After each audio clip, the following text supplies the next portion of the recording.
Good girl.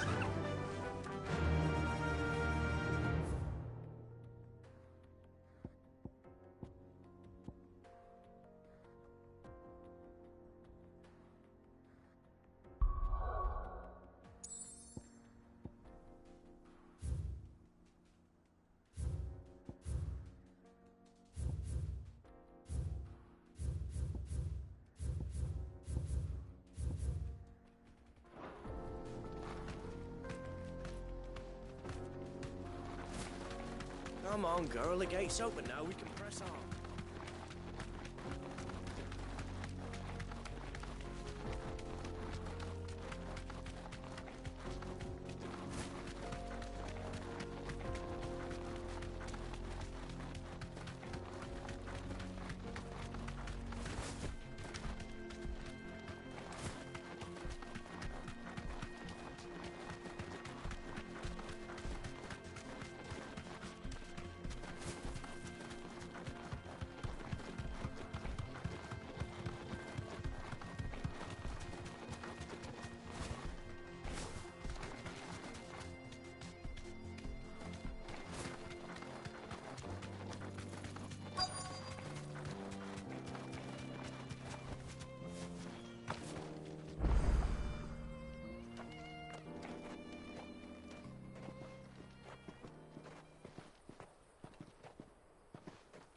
There it is, Drake's Fang.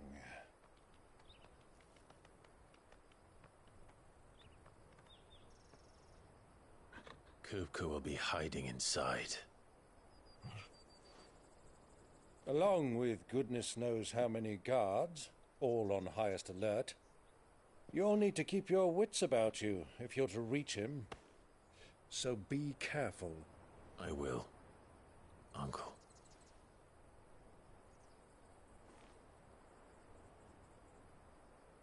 Before you go, Clive, allow me to apologize.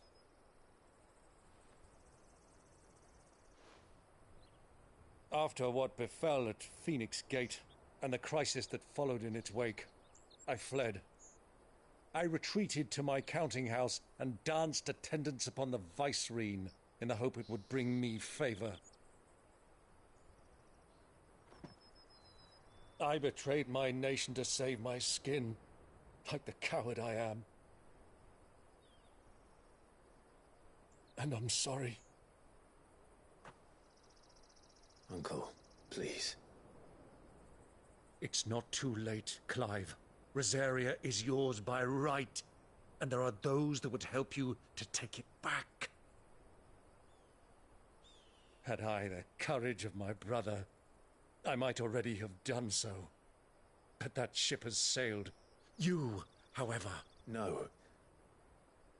Forgive me, but I cannot. I fight to build a new world now. A better world. Where men can live and die on their own terms. I was raised in a nation that strove to improve the plight of bearers.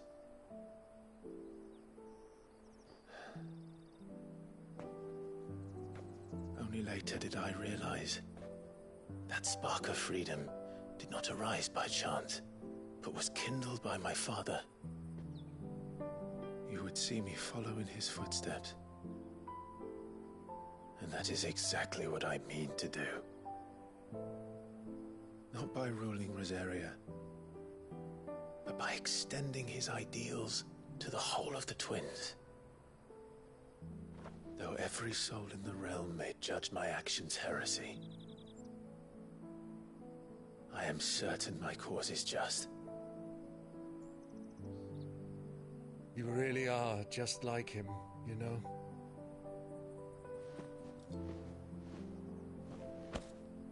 Thank you, Clive, for coming back to me. I am proud to call you nephew.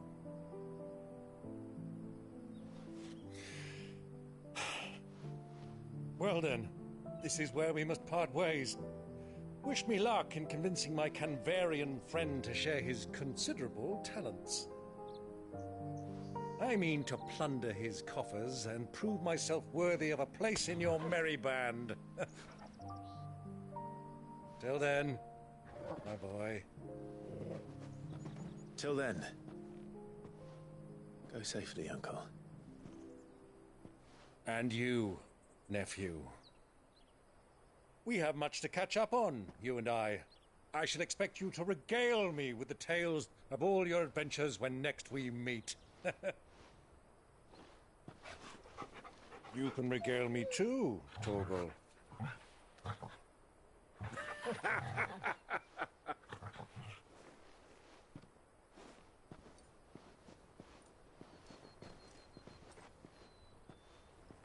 I'm coming for you, Kupka.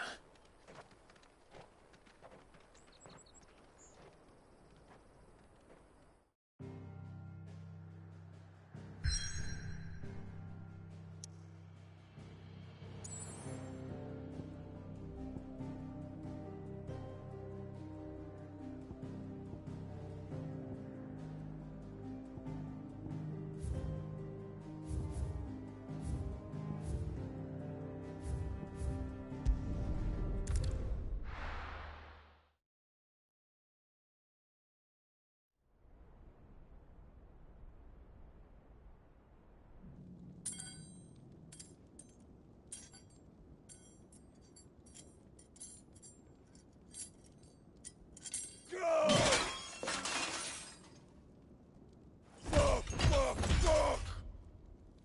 What have they stored? What has that gutter rat done to me?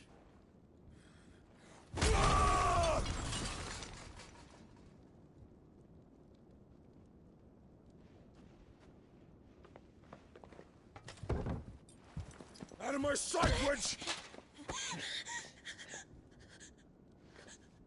I'll kill you, Rosfield! I'll rip out your heart! I'll tear you limb from limb! Peace, Hugo. The table shan't hurt you any longer. He sought to humiliate me. Me! If you hadn't interfered, he would be dead! You truly believe you would have triumphed had the battle continued? Titan would have ground him into dust! And how would he have done that without his head? Shut up! You weren't strong enough, and you call yourself a dominant. Or rather, you did. You mock me, Harbert.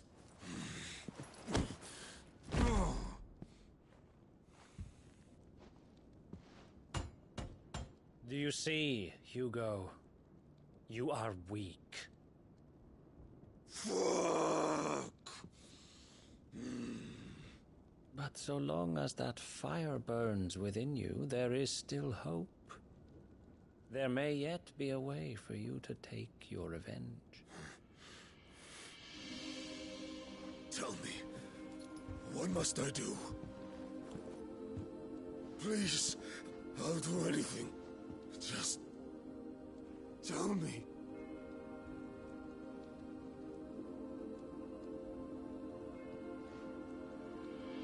The heart. What of it? A Mother Crystal's heart is the most concentrated source of ether in all creation. Perhaps you could take advantage of that. Of course, the crystal would not yield her blessing to any ordinary man. But then, you are no ordinary man, are you, Hugo? Clive Rosfield stole your power, but others have suffered a similar fate, and still managed to find the strength to conjure their icon. Like Benedicta Harmon.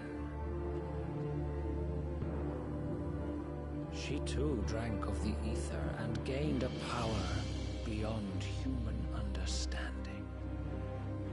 She did.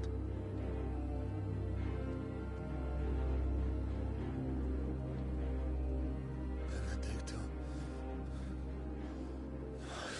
Benedict.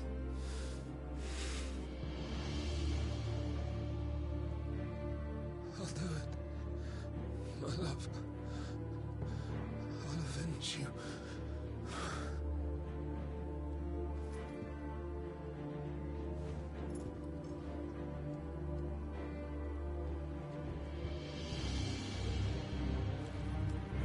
Run along now, Hugo.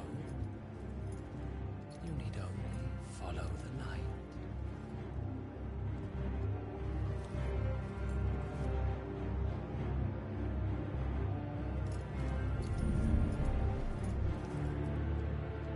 Muthos is here.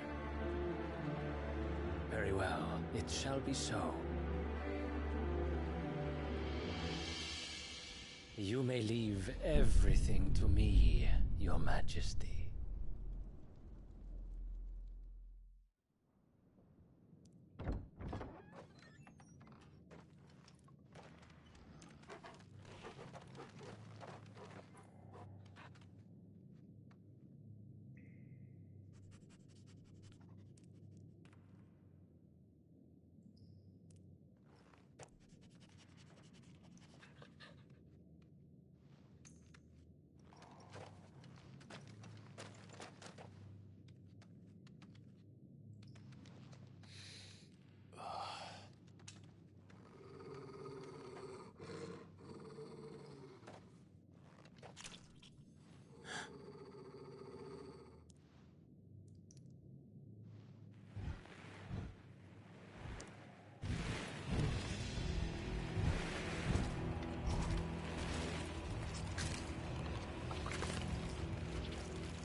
Did the Royalists bring them from Ash?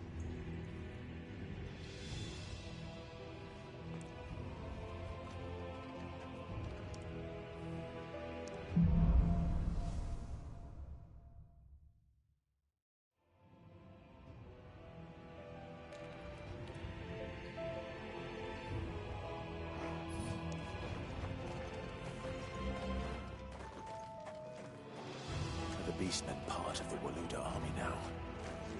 How the hell did that happen?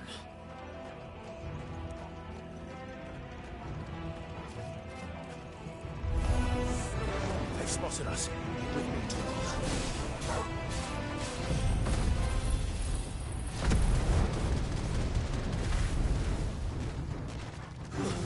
Stay down!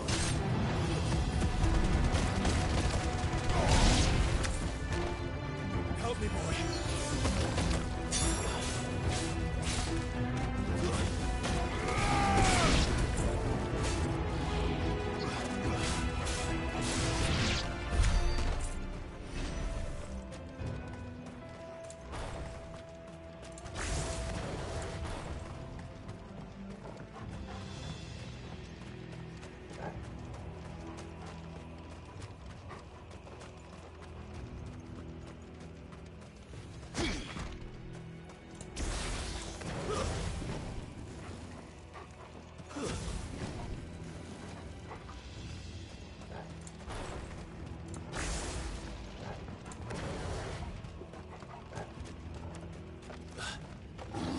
Taken over the entire mine.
So much for the men of the Rock.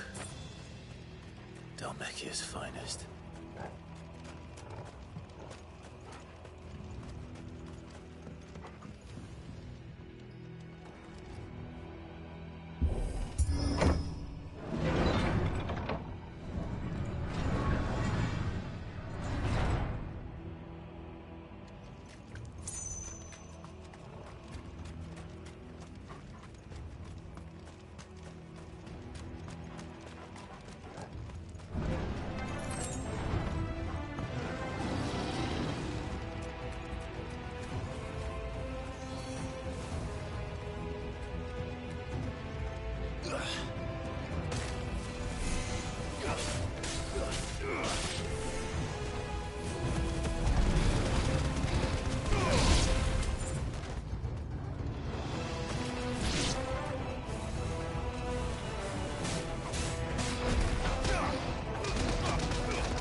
Animals. You should never have left Ash.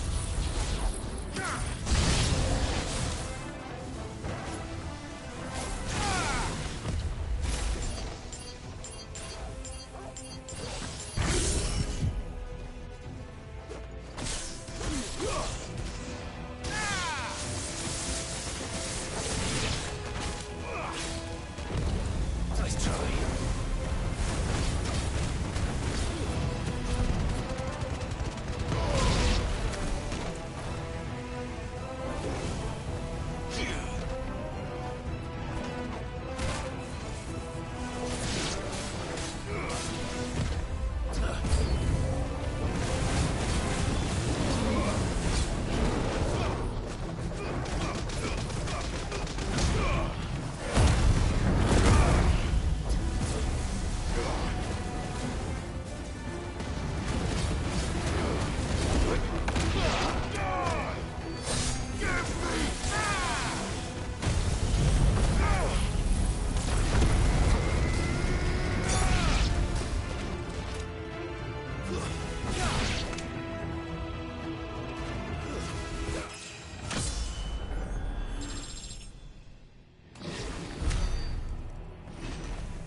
Won't be going any further this way.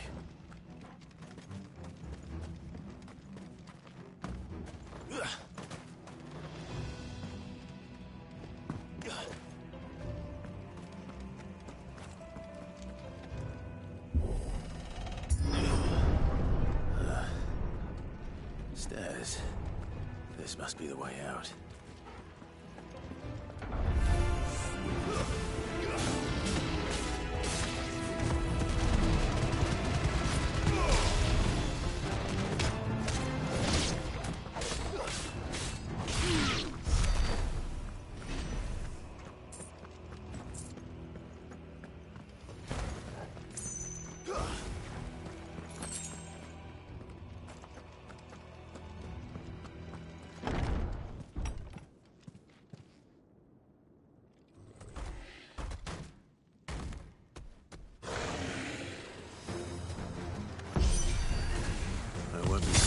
This one.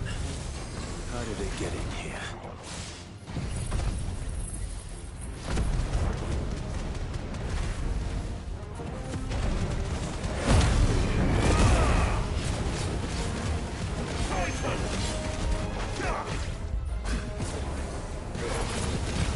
Too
slow.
Torgal.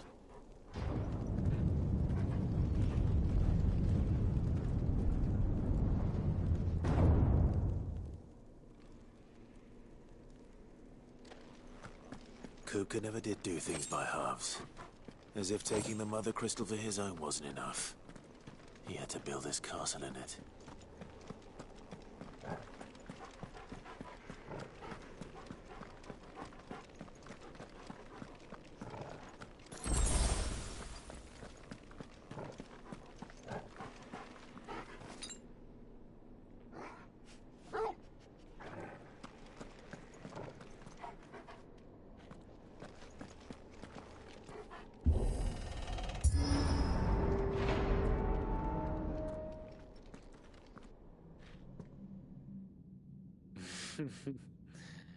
Let the trial begin.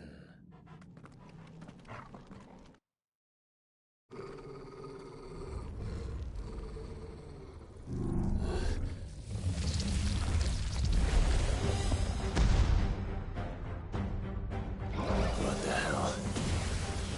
With me, Torgal.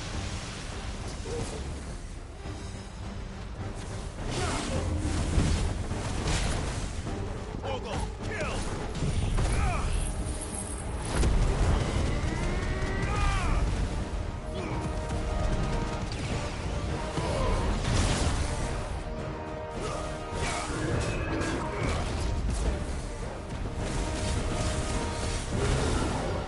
Too slow.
Seems we're expected.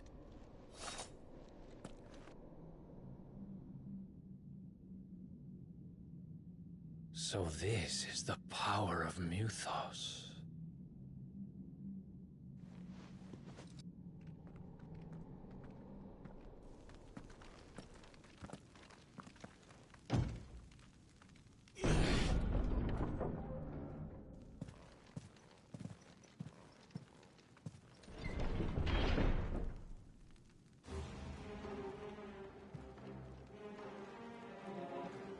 the orcs do this too?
What the hell is going on?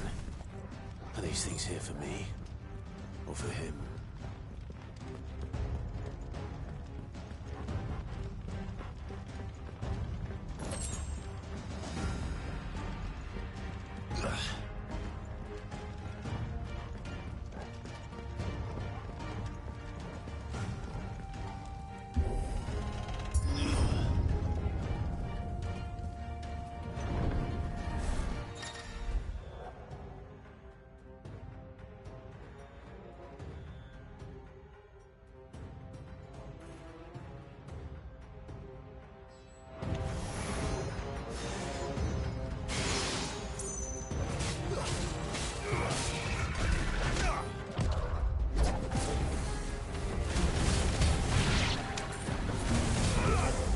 Slow.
First orcs, now these nightmares.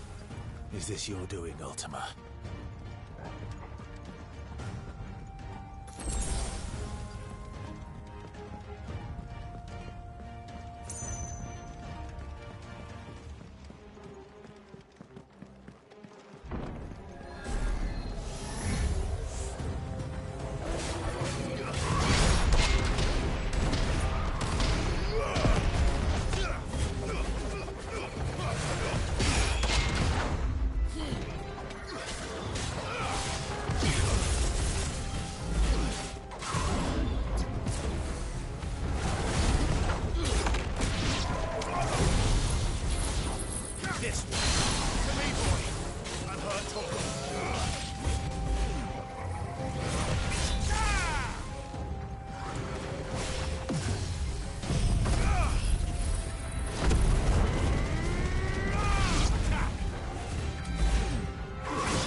That's better.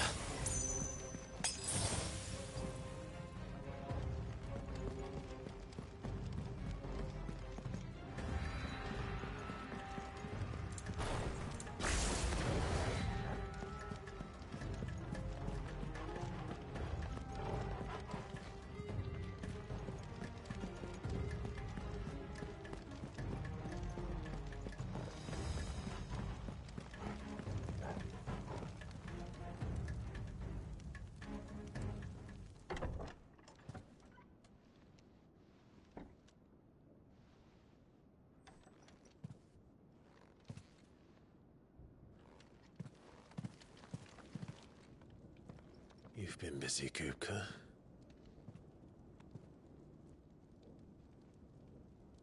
But where did you go?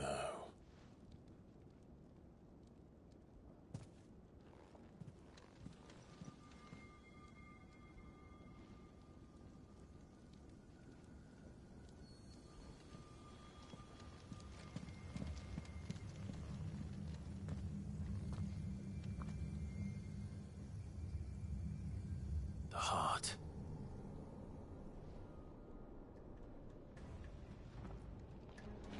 He's in the sanctuary. I can feel it. Come on, Torgal.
Just what I needed.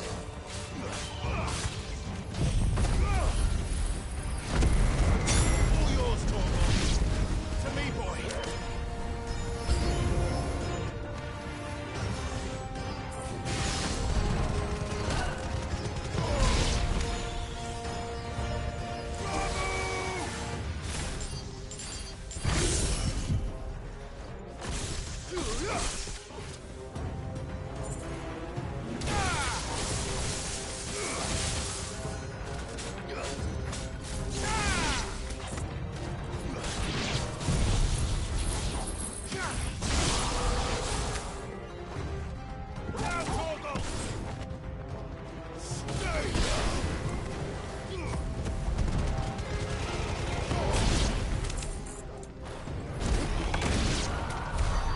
That better be the last of them.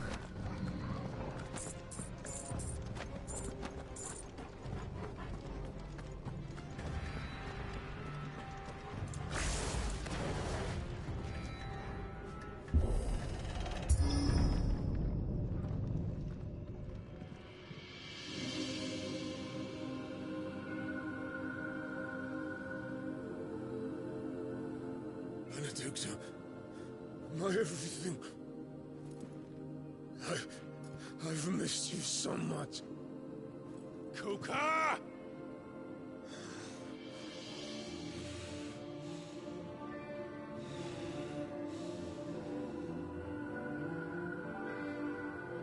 I swear to you, my love. We will never be parted again. What's wrong with him?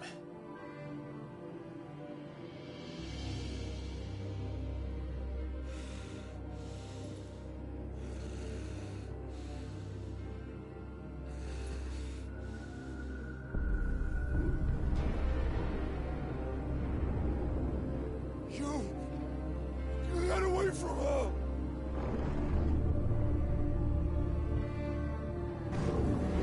Benedicta!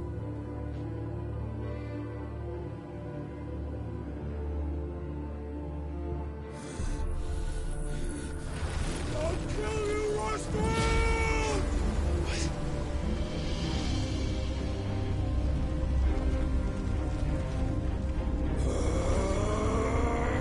Oh shit, he's priming.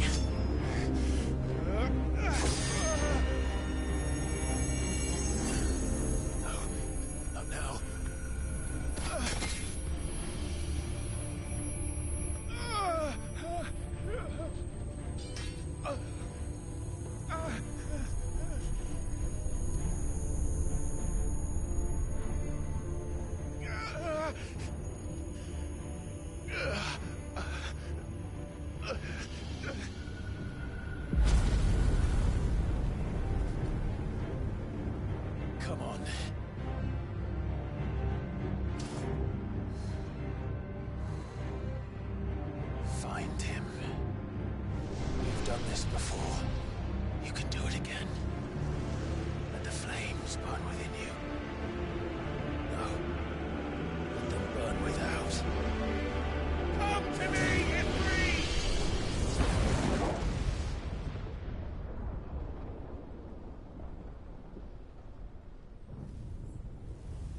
Let's give this a try. Not bad.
What do you want?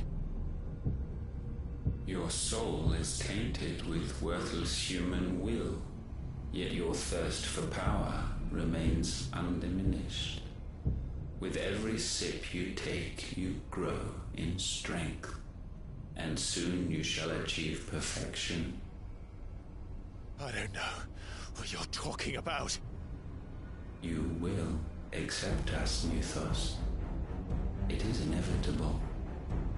You were created for this purpose, and you shall serve it. Never!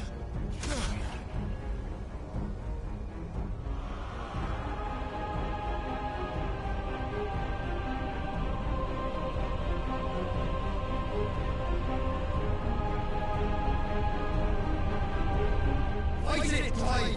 Don't let him in! Consciousness.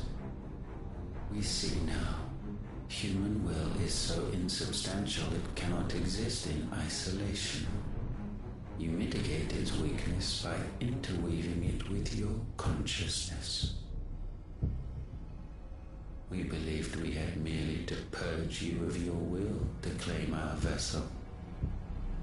It appears we first have to sever every thread of the consciousness that supports it. No matter. The time to build a new world is not yet upon us. We will contemplate.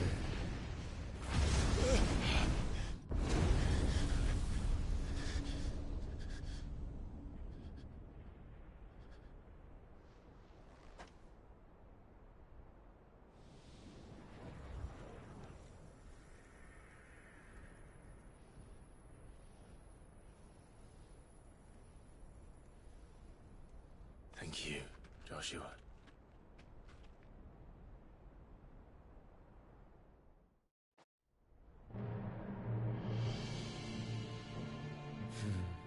One can no more command the power of ether by drowning in its flood than one can constrain the tides by standing in the sea.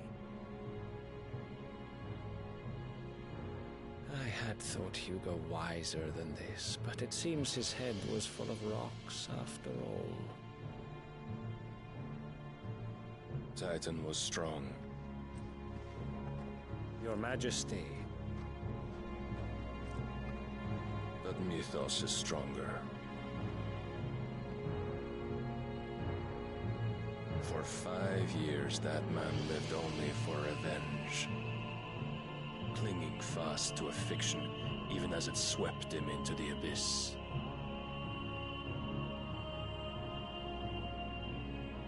One cannot change one's nature through force of will alone. Only the Almighty can do that.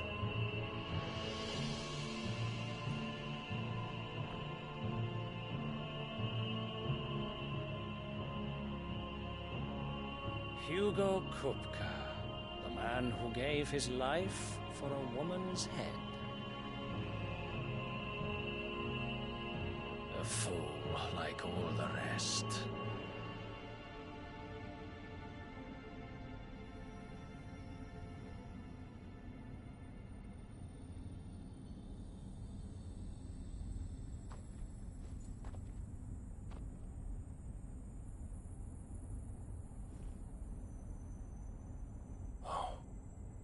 That the death of a mother crystal should be so beautiful.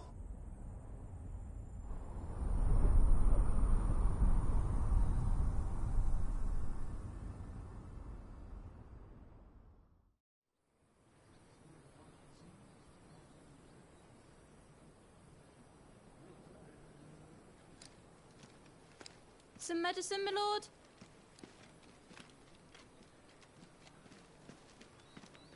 I have salves, potions, anything you need. Stop bothering me, urchin, or you'll feel the back of my hand.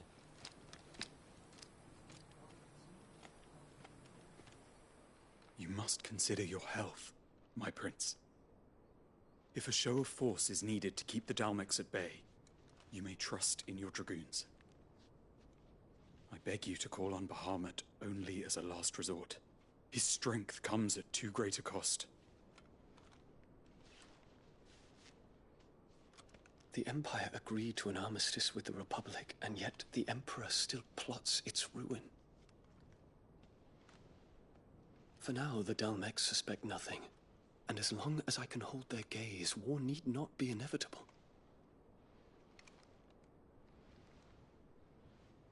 But more than that, Bahamut is the champion of the Empire.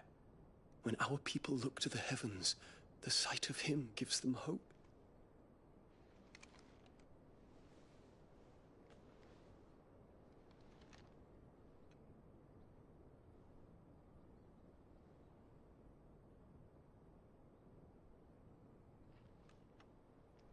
Forgive me, Terence. Would that you were my master. But alas. I will always be your loyal servant.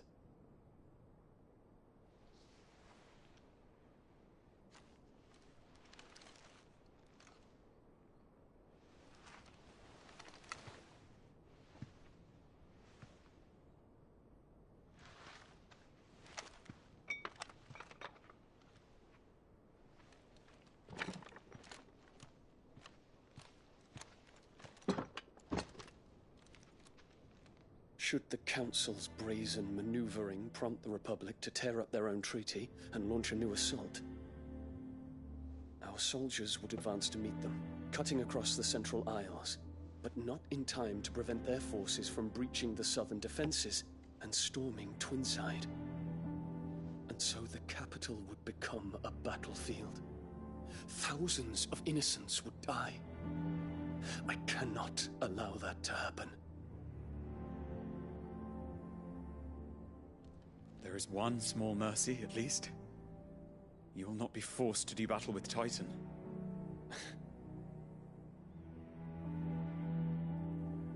Would that I could avoid doing battle at all.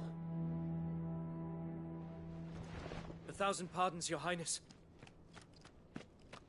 What is it?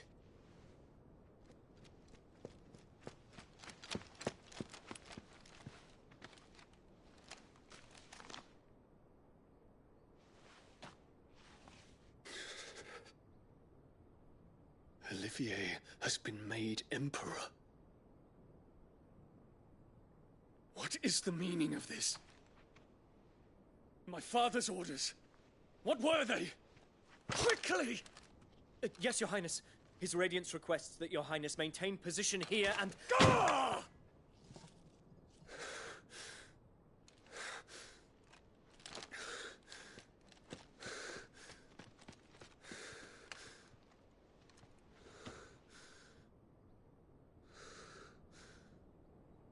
Terence. Yes, my prince. I must go to the palace. I'll ready your steed.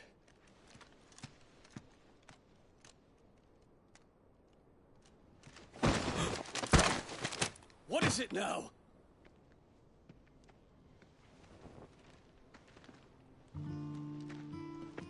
Forgive the intrusion, Your Highness. I know you. At ease. We stand in the presence of the Phoenix. You wouldn't want to get your fingers burned. I hope I'm not interrupting. Not at all. Though I admit, I did not expect such a distinguished guest. How many years has it been since the Remembrance ceremony? 20? I thought you long dead. Do I address a ghost? Many have told me that I look like one. But no. I'm alive. Just.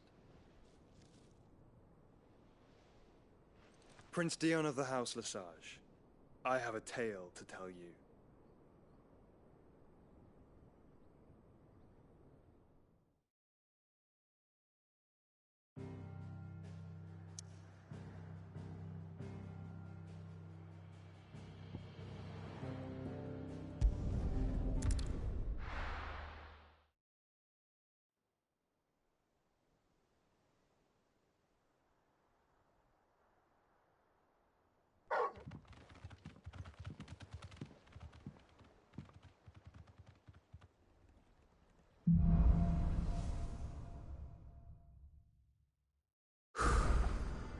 better give Otto the good news.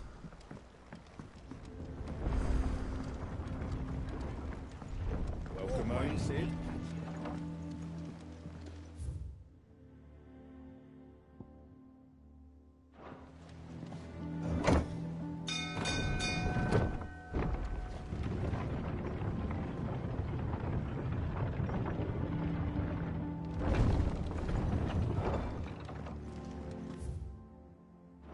What became of Kupka?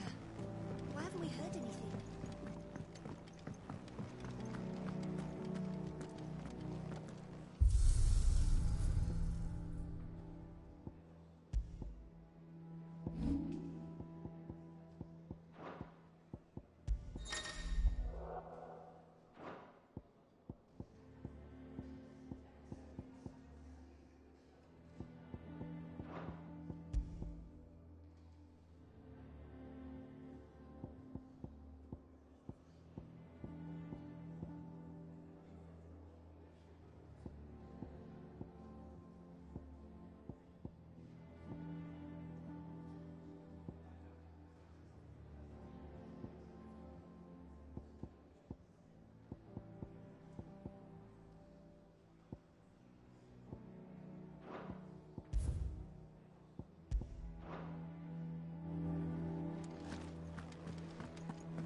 The state of our coffers is anything to go by?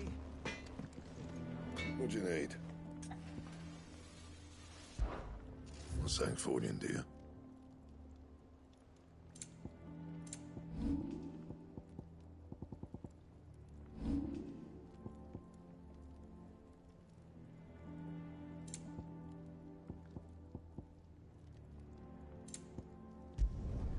No scratches, right?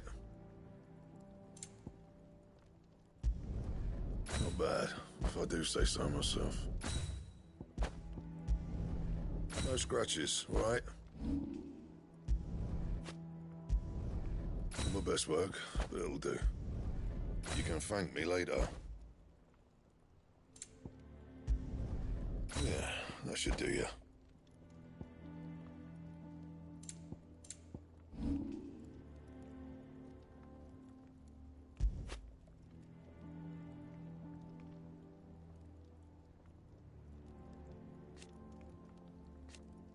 And?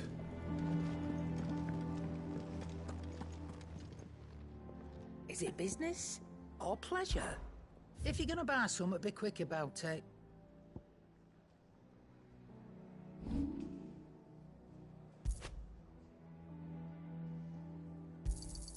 You got out else?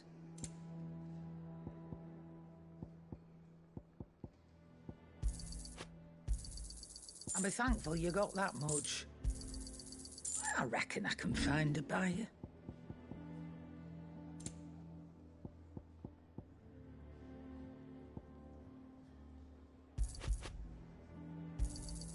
You're rubbing me blind, you know. You'll not find a better price than that.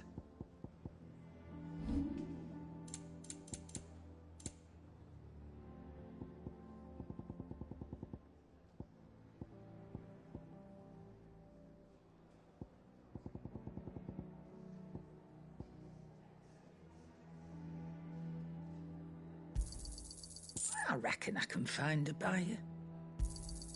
You got out else?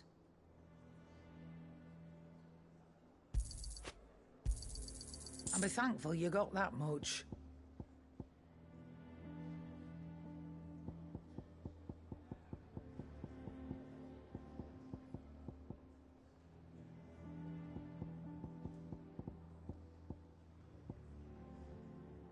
Is that all? Well, don't just stand there gawping.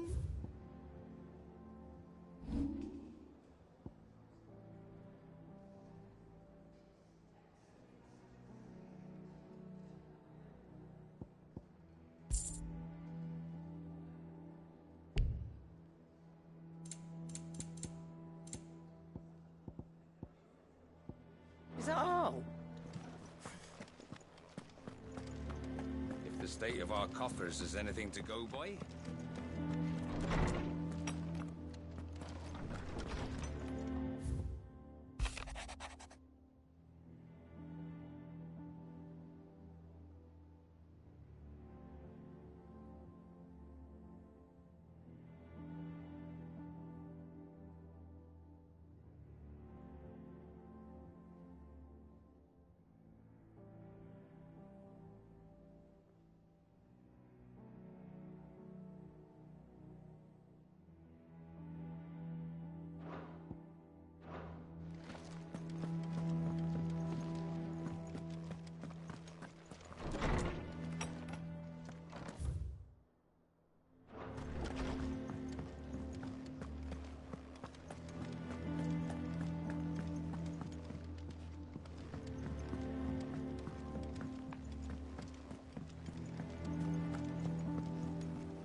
Gav told me the gentleman who visited earlier, the one with the loud voice, was your uncle.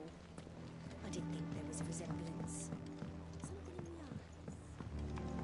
We're seeing troops amassing at every border crossing.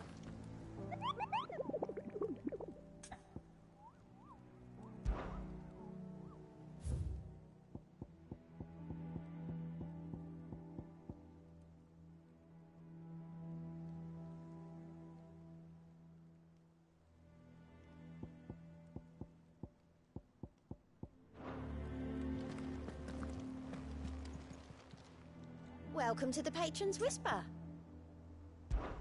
Is everything we've received and everything promised? Fancy a look at the list, do you? Here you go. Think you can help?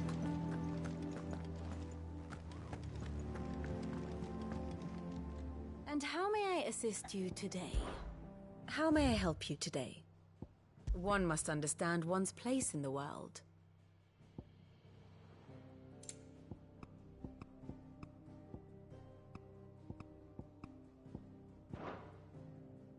Thus ends today's lesson.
Safe.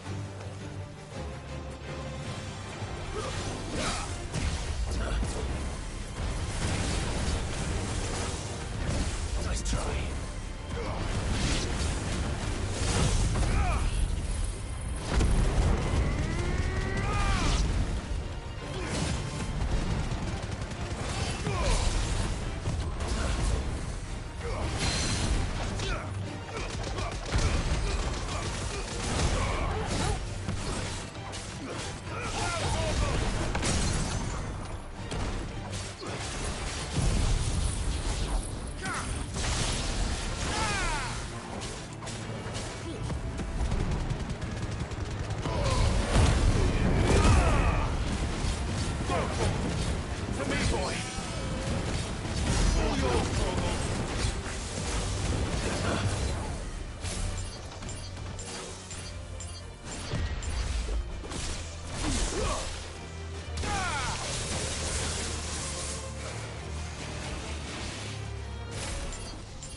Faster!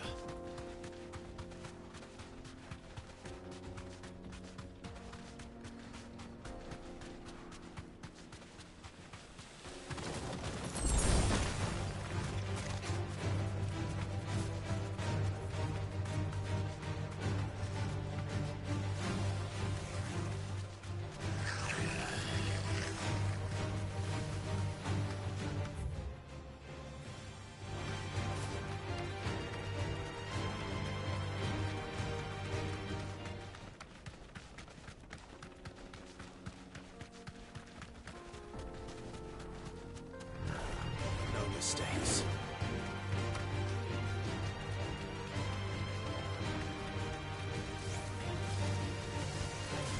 I can walk from here.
This must have been a fishing village before everyone left. Time to fight.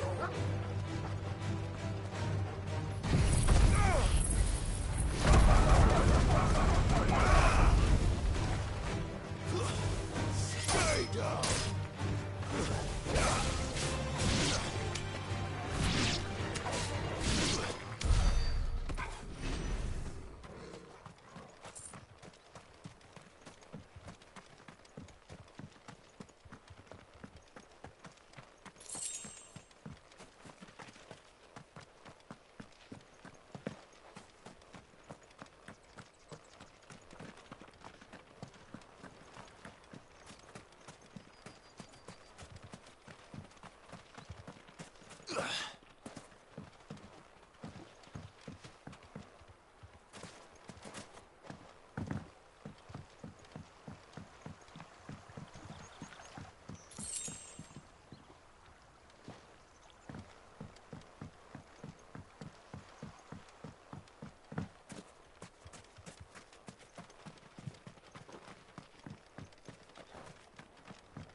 Too slow.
What became of Kupka? Why haven't we heard anything? Try to stay calm. I'm sure we'll hear something soon.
seen troops amassing at every border crossing.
Come on. Run like the wind.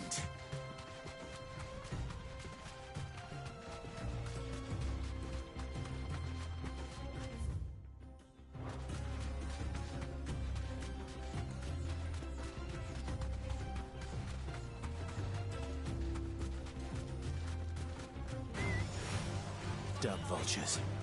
Preying on the trade caravans. You've picked the wrong target.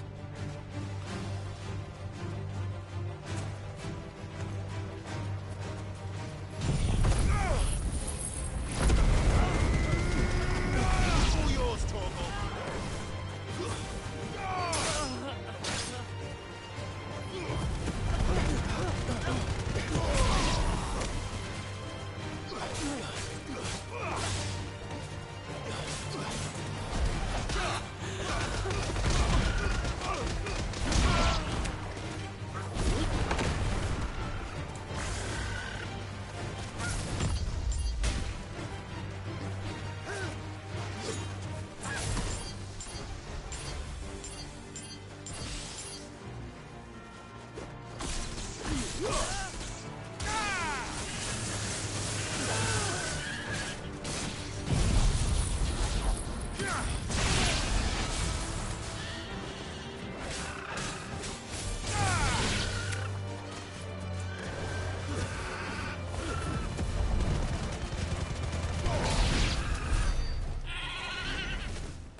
Ready, go?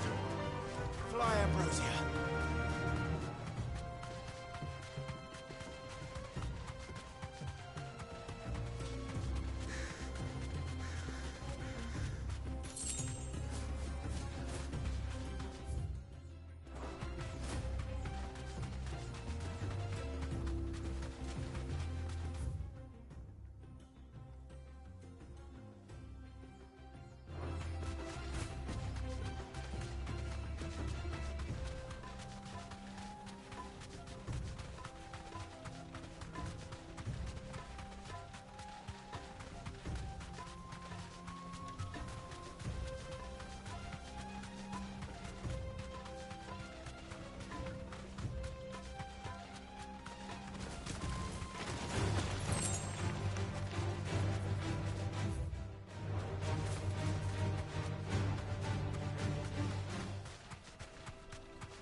Well, Clive, it looks like you're gonna need an even bigger sword.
should have stayed in its shell.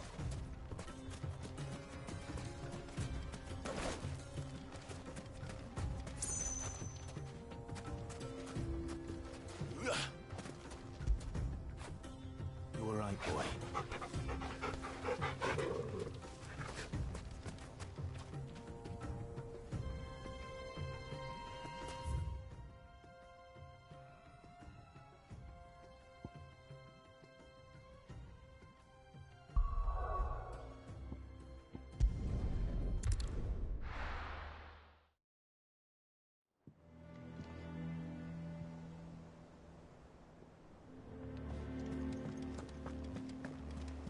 Gav told me the gentleman who visited earlier, the one with the loud voice, was your uncle. I didn't think there was a resemblance. We're seeing troops amassing at every border crossing.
The most fragrant herbs and needed to a silken softness. Oh, where did all the men of the rock go? Made from the stoutest stoneware.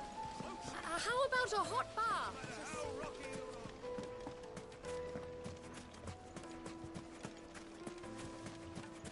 No, I'm telling you, it's gone. That can't be true. But it is. I saw it with my own eyes. Good girl. Faster!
That's it.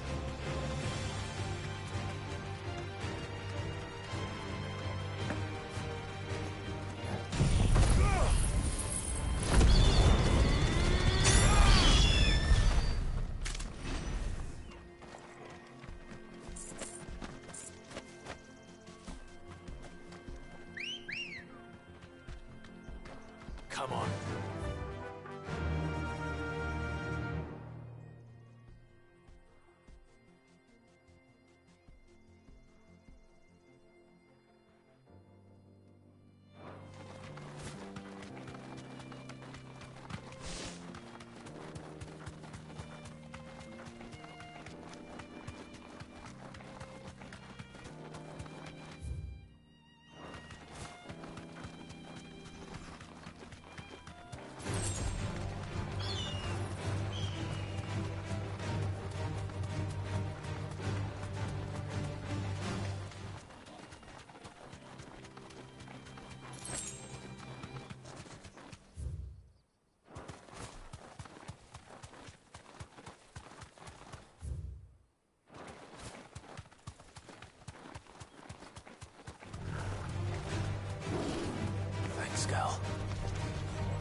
slow.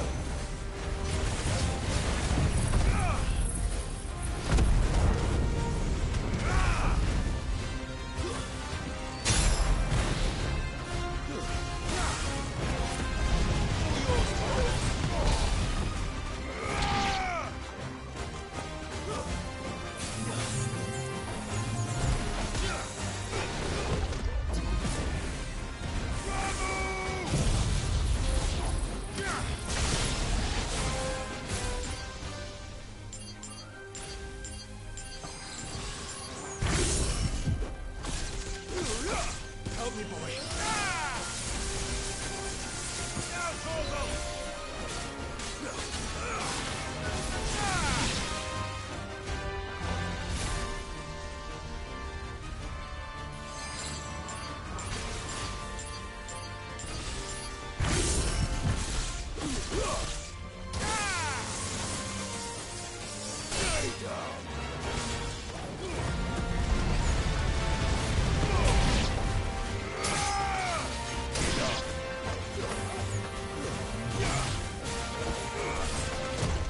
Too slow.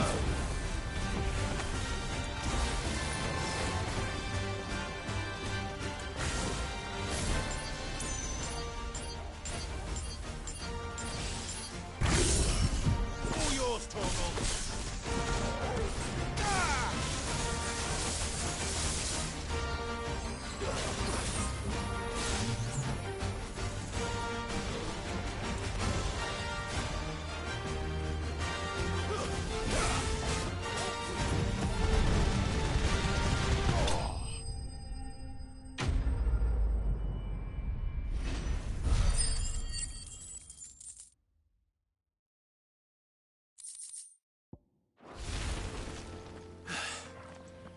Peace at last.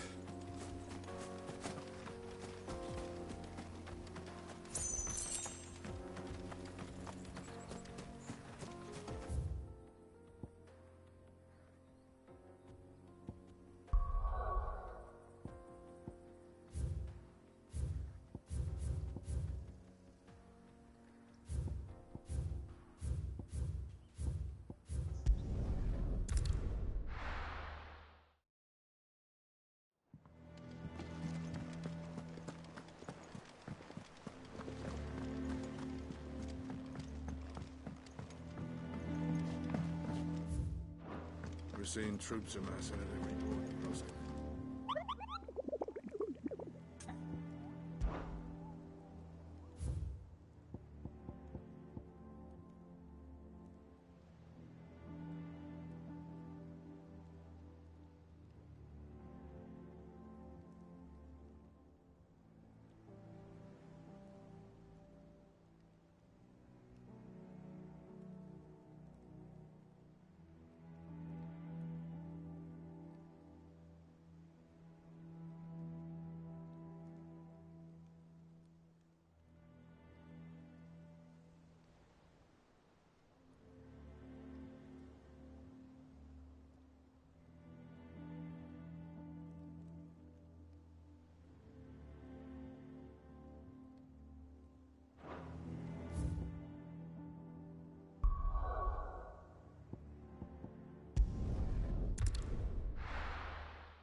Ready, go?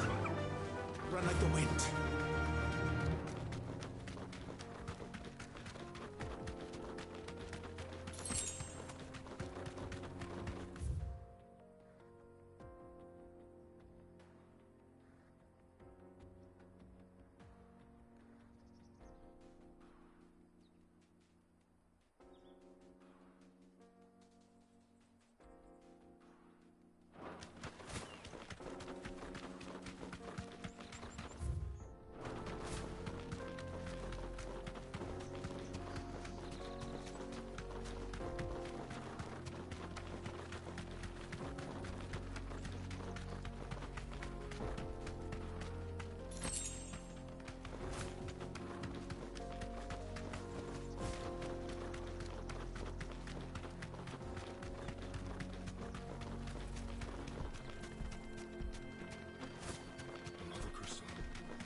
Straight home now.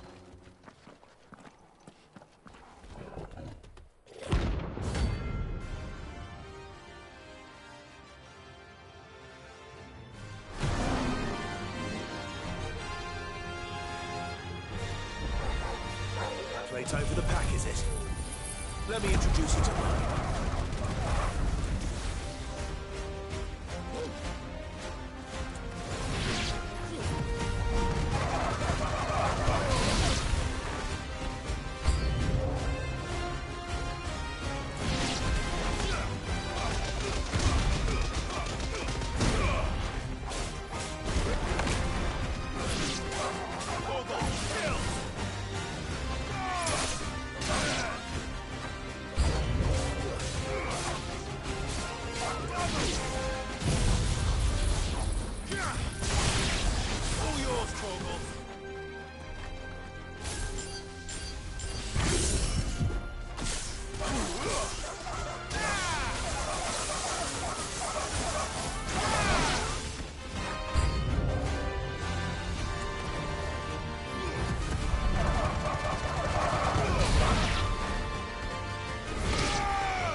There was one.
That wasn't too bad, was it, Torgal?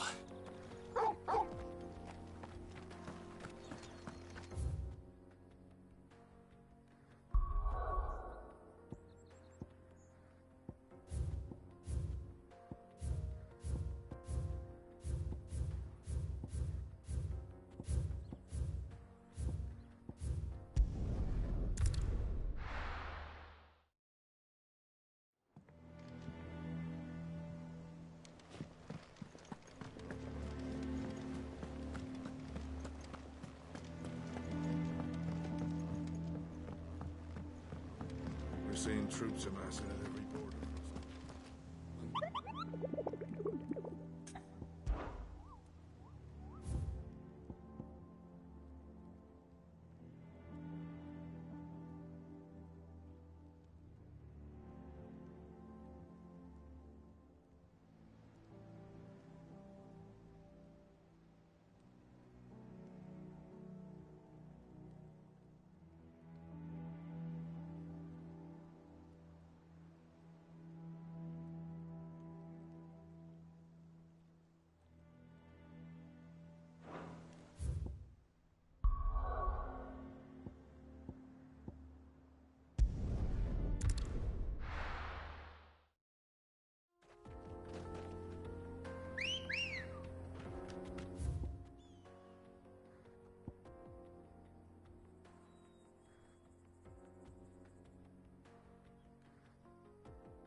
Come on.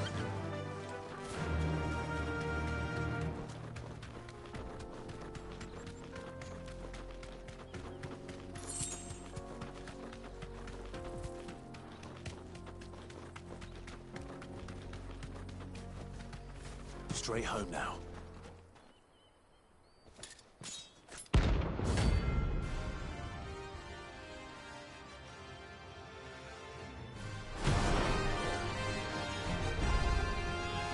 Blade yet hungers, and so do I.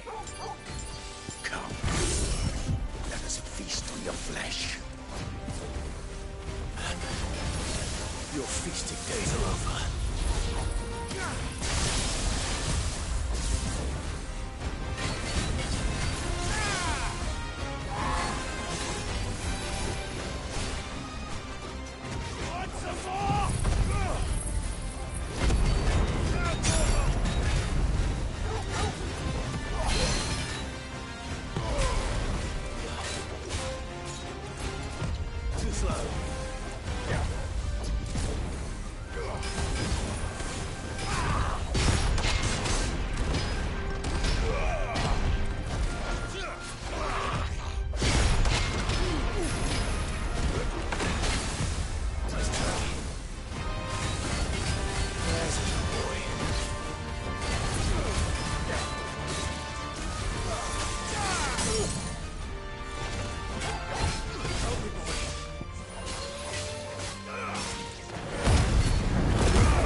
This one. I'll snap you like a twig!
Those who kill for sport deserve no better.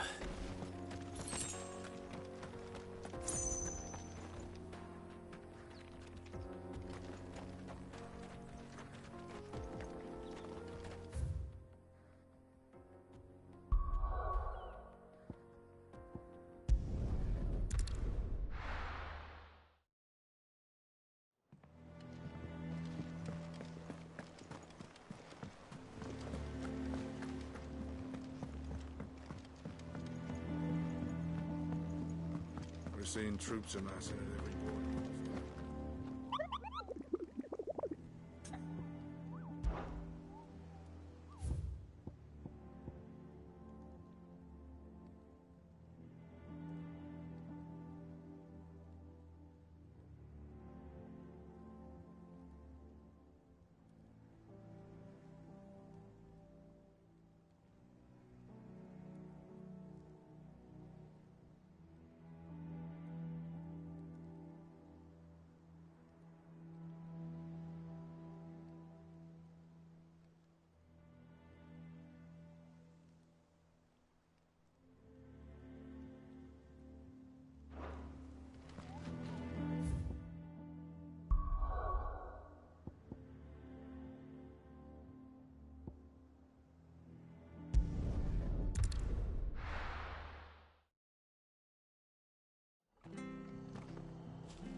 To ride from here.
Seems this one has a little more life left in it. All right then.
slow.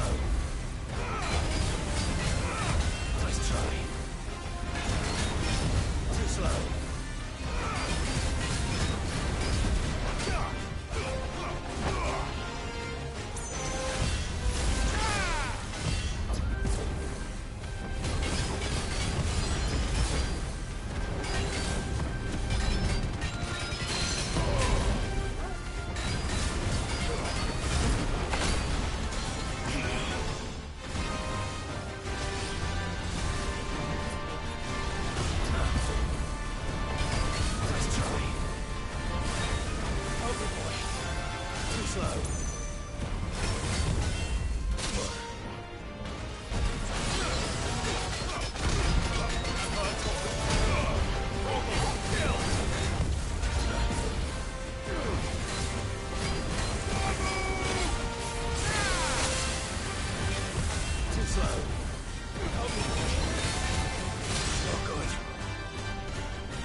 Stay sharp. Don't know when those bastards will be back. How do?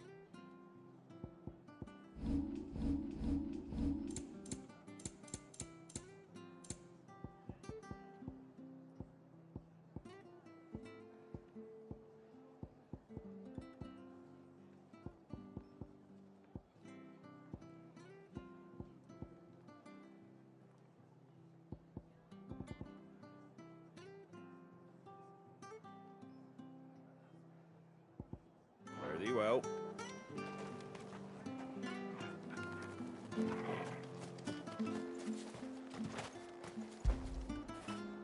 Now feel good, boy.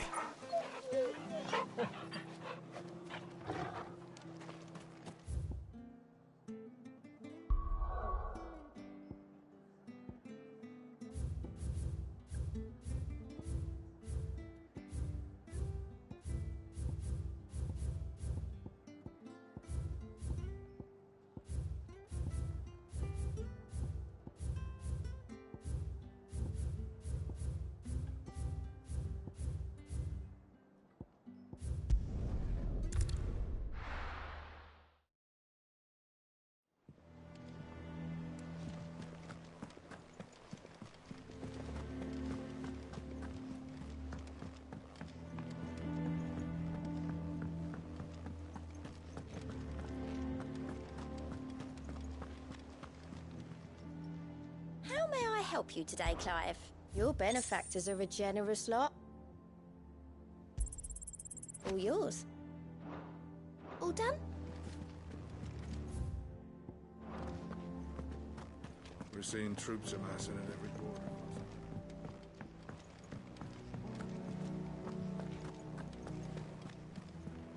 What became of Kupka?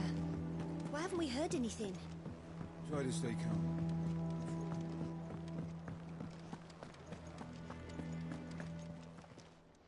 Well, don't just stand there gawping.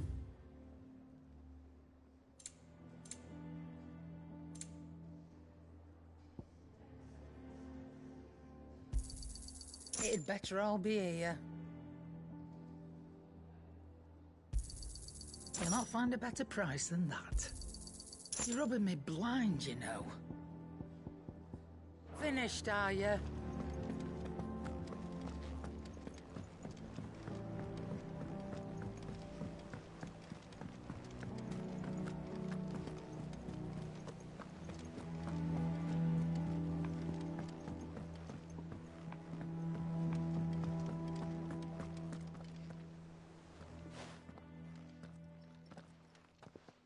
Clive, you're back. I am. And with glad tidings for once. Hugo Kupka is no more. Well, I'll be. All of our comrades who lost their lives back at Sid's place be smiling down at you right now. We had a stolus from Lubor saying Drake's fang had fallen. I expect that was your doing as well, was it? It's a long story. One for the history books, I'll bet. Welcome home, Clive. It's good to be back. You look better. I feel it. Which means I'm coming on your next little adventure. You're not leaving me behind again. Wouldn't dream of it.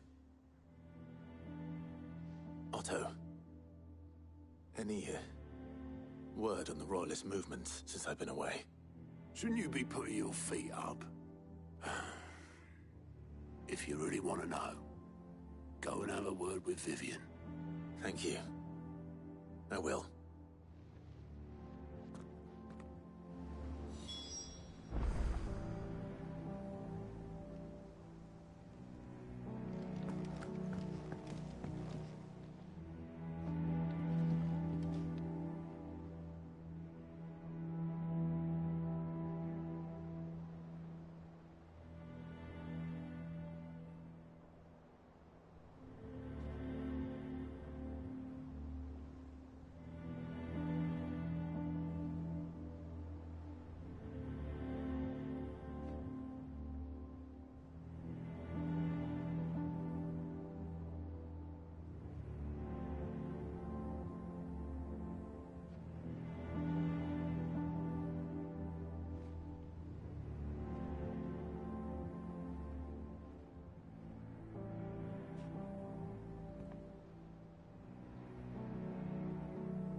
conquering hero returns. And with hardly a scratch on him. I may have picked up one or two. Well, the fact that you came straight to me instead of visiting our resident Physica suggests that you picked up something more important. A scent. The scent of Waloeders. The very same.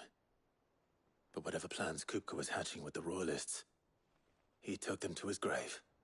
As did his men. Slaughtered by the Orcs who'd taken over the Fang. Orcs, Vivian. I've never seen such creatures in Storm before. The Waloeders must have ferried them over from Ash, but why? Why work to rescue Kupka only to invade his home, the mother crystal of an allied nation, and let both fall? It makes no sense. Do you know the tale of the blind men and the Adamantus? One can often be led astray by focusing too closely on individual details. One must instead see the bigger picture. And what bigger picture is there than my map?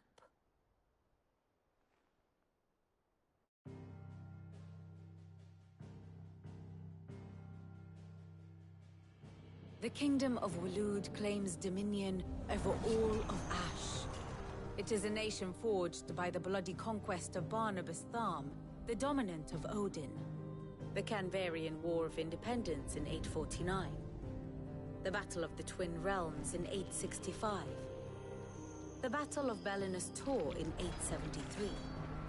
Wheresoever his armies fought, Odin was found where the fighting was fiercest. But of late, the warrior king appears to have laid his sword to rest.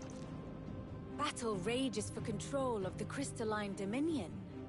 Yet Tharm sends not a single ship in support of his Dhalmekian allies. Meanwhile, the Blight ravages great swathes of Ash. Yet warlike Waloed shows not the faintest interest in laying claim to untouched lands. So why go to the trouble of sending an army of orcs into the heart of Drake's Fang, only to make no attempt to claim the Mother Crystal for Waloed? It can hardly be for lack of men. Tharm's armies rival any in the Twins. No. We have not seen the last of the Waloeder standard. Odin will ride again. It is but a question of when.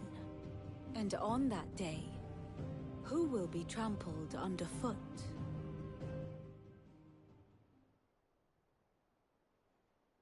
In summary, I know not to what end the Royalists betrayed Kupka. I know only that it is part of some broader scheme. A scheme tied to the ambitions of one man. King Barnabas. But there is no need to wallow in confusion. If one is to cure a sickness, one must first identify the symptoms. And your Lord Uncle has volunteered to do just that by keeping an eye on the Royalists' movements. He's really throwing himself into this. Indeed he is. Which means all that remains for us to do is await his reports. Well, not quite all in your case. The people of the Hideaway must hear the news. Justice has been done. Hugo Kupka is dead. The wounds he left that night are still raw, especially for those who lived with Sid the longest. Tell them that those wounds might finally begin to heal. Consider it the price of today's instruction. I've never known you to be sentimental. What can I say? I am only human.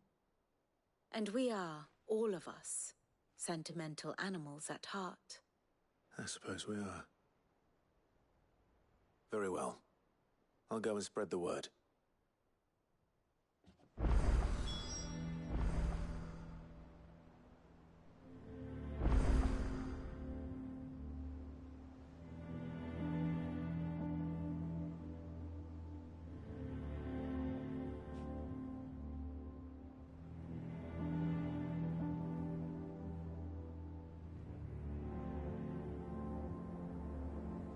Here for another of my lectures?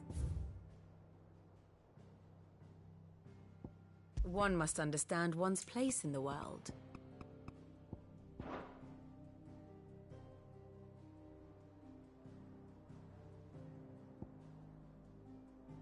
Here's the latest information I have.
Very good.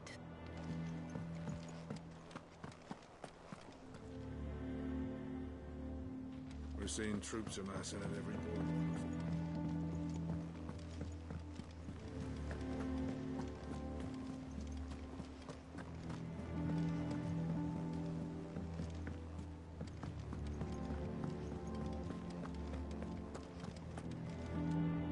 Well, someone looks pleased with himself.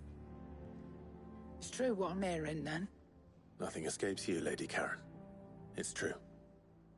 Kupka is dead. No more looking over our shoulders, then. Good. I'm starting to get a crick in my neck. Don't let it go to your head, though. Is it business or pleasure?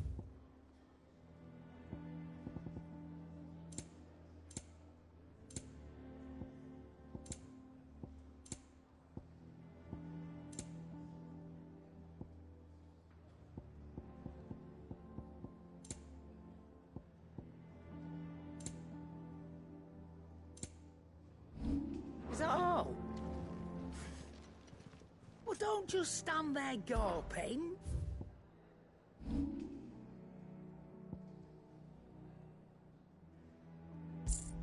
Finished, are you? Is it business or pleasure? It's a relief. Thank you, Clive.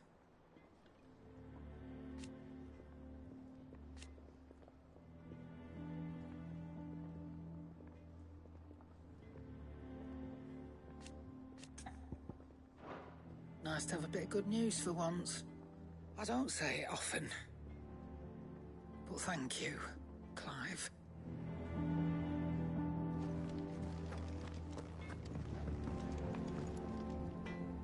Blackthorn, do you have a moment? What is it? I'm busy. I wanted to tell you that Hugo Kupka is dead.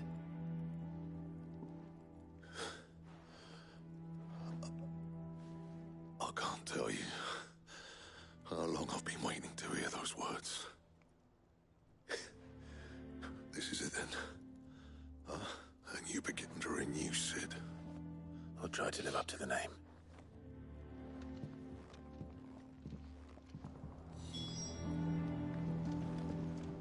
Back, are ya? To a bloody riddance.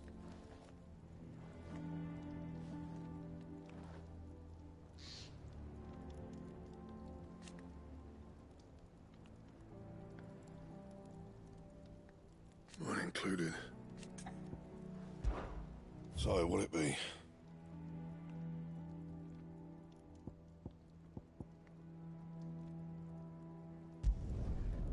last you a good while.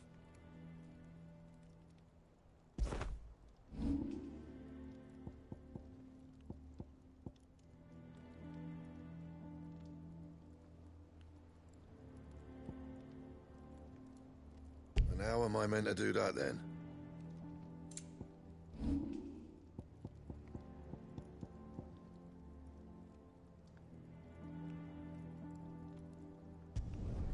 No scratches, all right?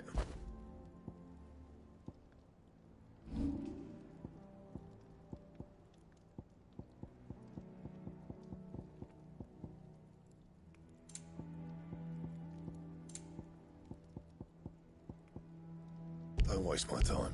You ain't got the stuff. Bring me the materials, and I'll think about it. And how am I meant to do that then?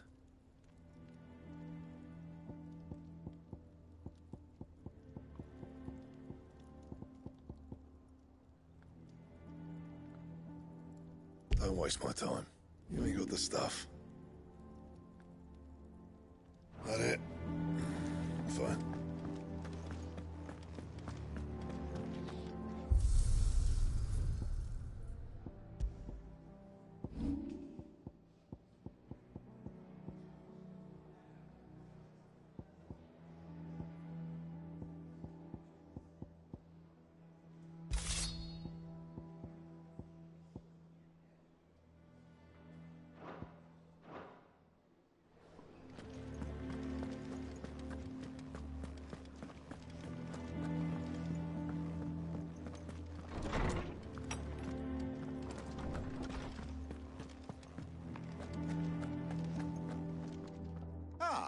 Clive, have you come seeking the gift? No.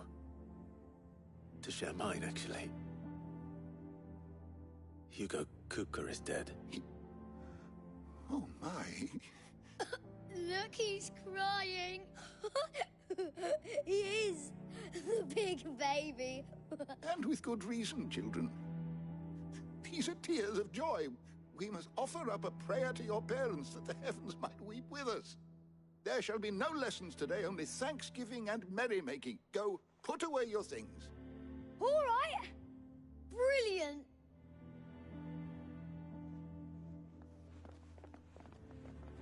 Finally, a new dawn has broken. It has. Thank you, Clive. I cannot wait to share the good news. Hippocrates. After Kupka fell, Ultima came to me. I need to know what he is. Have you learned? Alas, no. And not for want of trying. I have scoured nigh every historical tome in our collection and found nothing. Not even the sort of conspicuous absence that might suggest a concealment of fact. One is almost tempted to conclude that such a creature never existed. But I saw him. With my own eyes. I don't doubt that you did. Alas, it seems you are the only one who has. To others, he reveals naught. We see only that which he leaves in his wake, like some terrible force of nature beyond the ken of mortal man. A bringer of death. Whether the Ultima you met with was the being itself, or merely another projection of its power, I know not.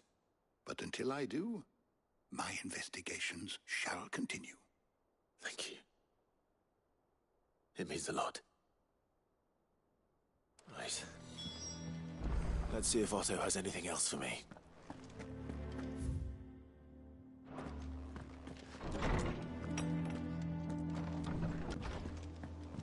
Oh, I'm never drinking again. I'm telling you, it's true. I heard it from Otto's own lips. Hugo Kupka's dead, isn't he?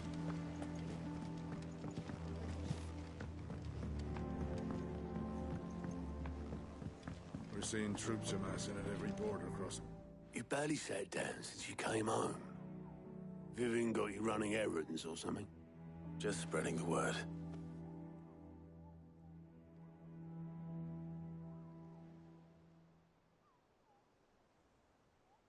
So, The Professor's got a soft side, has she? I'd never have guessed. No. She was right, though. Everyone was glad to hear the news. Ah, but you ain't told everyone. I can think of plenty of friends back at the old hideaway who'd sleep more peacefully for knowing. Not least of all Sid. You should tell him. You're right. I should. And I will. Well, when you do, be sure to take Mid with you. She's been going at it hammer and tongs down in that workshop of hers, trying to do her father proud. I can't remember the last time she visited the old sod's grave. Very well. I'll suggest it.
Good day to you.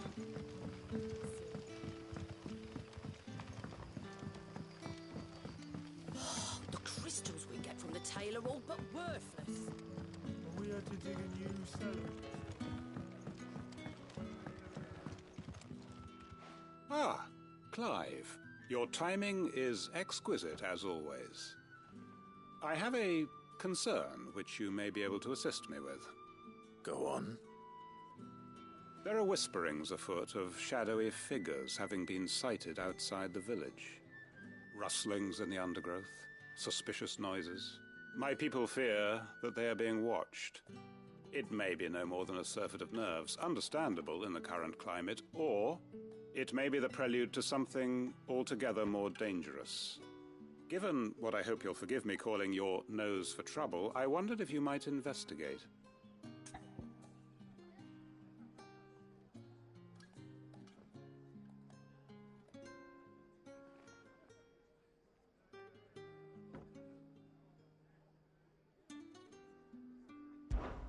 Of course. Excellent. You might begin by speaking with the good citizens of Lostwing. Listen to their tales, and make what you will of them. All right. I will.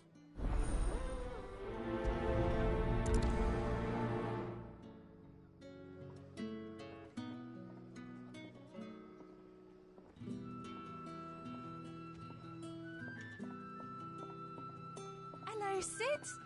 Take a seat where you like.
and see what the people of the village have to say.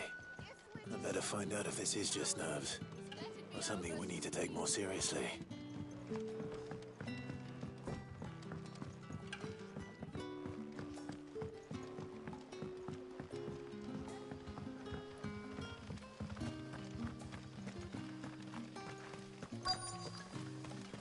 Word is, the Black Shields took a hiding in the hands of some...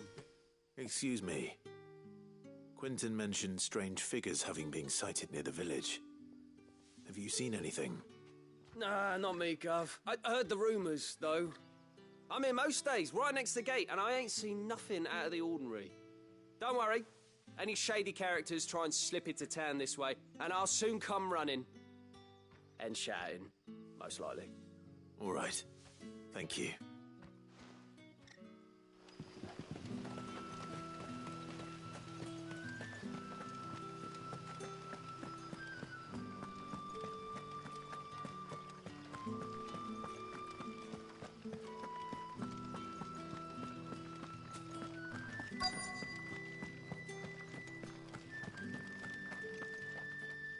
Do you have a moment?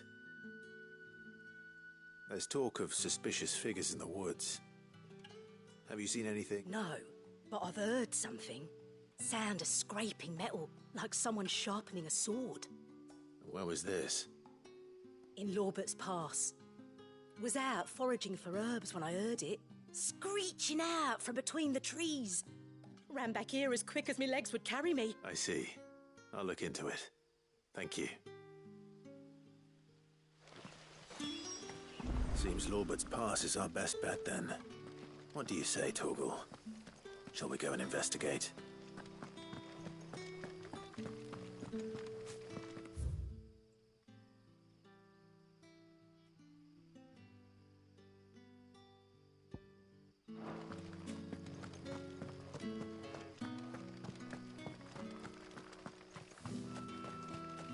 I was in Lorbert's Pass when I heard it.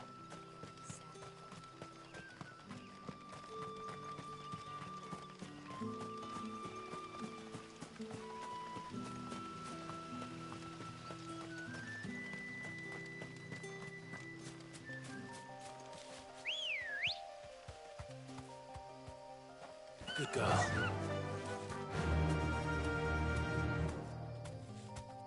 Fly, Ambrosia.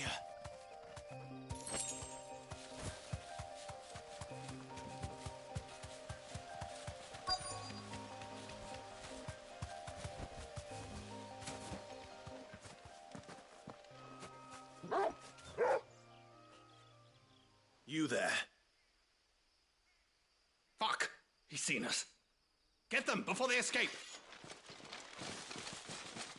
Black Shields. Here. What the hell are you doing here?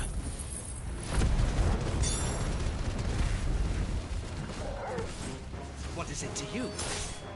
Not that we give a damn. All that matters to us is that you don't leave here alive.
were they here?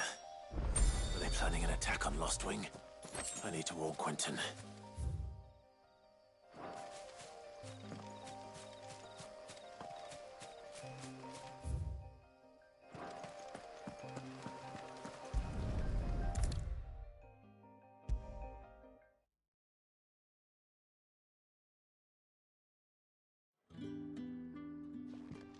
Clive, how goes the hunt for our sinister figures? I found some black shields hiding near Lorbert's Pass. They're gone now. Black shields. The Empress's former bloodhounds, though they serve another master now. One who means to root out and destroy both me and those I care for. And it would appear the pack has finally caught the scent of its prey. And bite back we shall. I'm sorry. You're going to need to explain. Who did the Black Shield serve now? And why would that person want you dead? Because I want him dead. Who? The former Lord Chief Justice of Sanbreque. All that I have built here is for him. I don't understand. Why him? Why Lostwing? I suppose it is better that you know the truth. I was a member of the judiciary once. So sickened was I by the injustice of this world, I swore to fight it, and fight it I did in my own small way. I saw more than a few corrupt officials condemned to the very cells into which they had thrown blameless innocents. Men to whom the law was but a scourge to turn against the powerless. And throughout, it was the Lord Chief Justice who backed me. So what changed? I discovered that he hunted bearers for sport. I was a fool to think he shared my hatred of venality and vice. His support for me was no more than a facade, a means of ridding himself of his rivals, a mask to hide the rot beneath. I filed suit against him immediately. His response, however, was rather more visceral.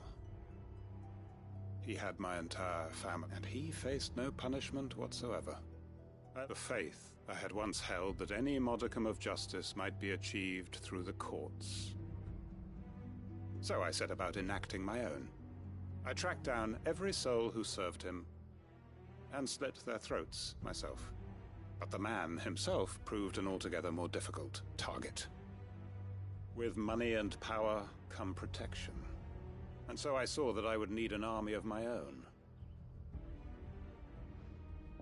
I came here to Lostwing and began recruiting like-minded individuals. And of course, they too have lost loved ones to the bearer hunts.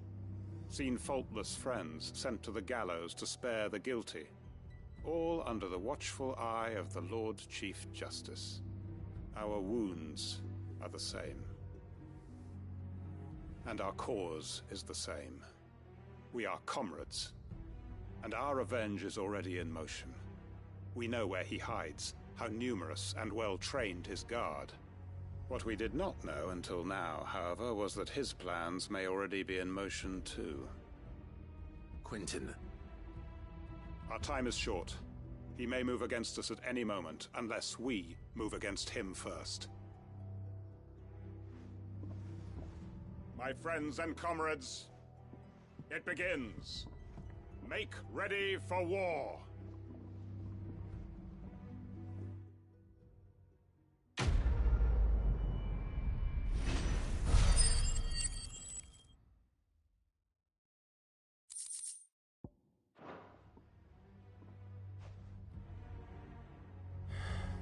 I'm not going to change his mind.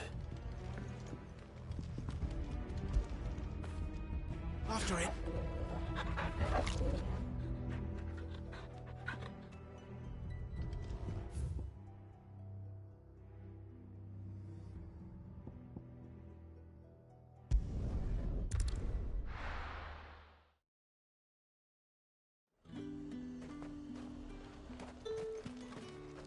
Do you see anything you like?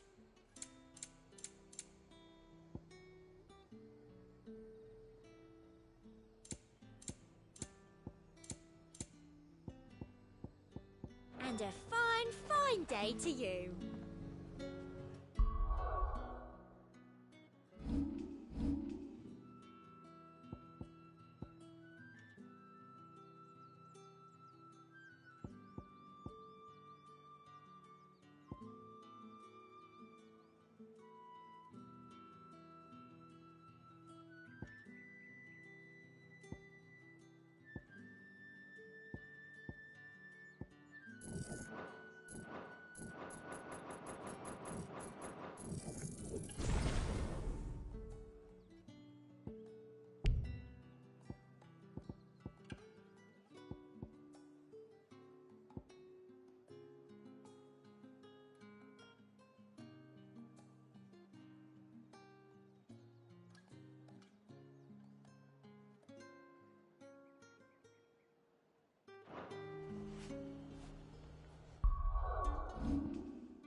a sniff, good sir?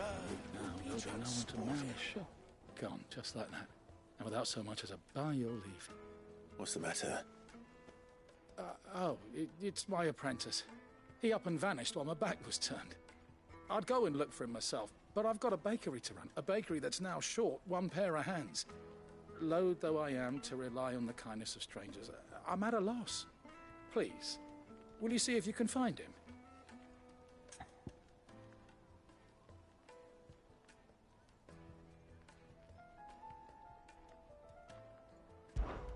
I'll see what I can do. Do you know where he might have gone? I wouldn't be surprised if he was off somewhere mooning at Drake's Fang. He used to work there, you see. Poor fool left his heart in its hollow. All right.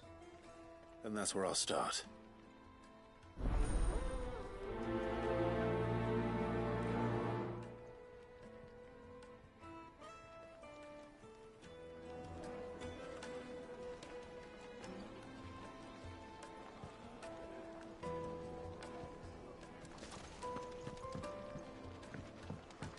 Oh, where did all the men of the rock go? Made from the stoutest stoneware.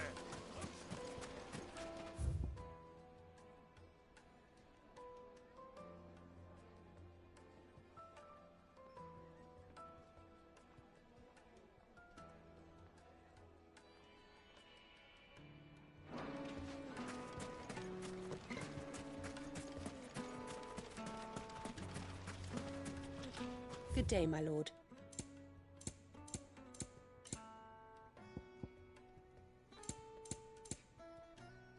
Fare you well.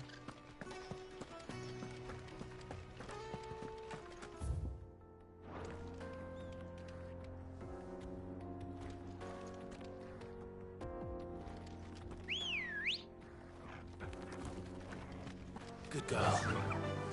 Run with the wind.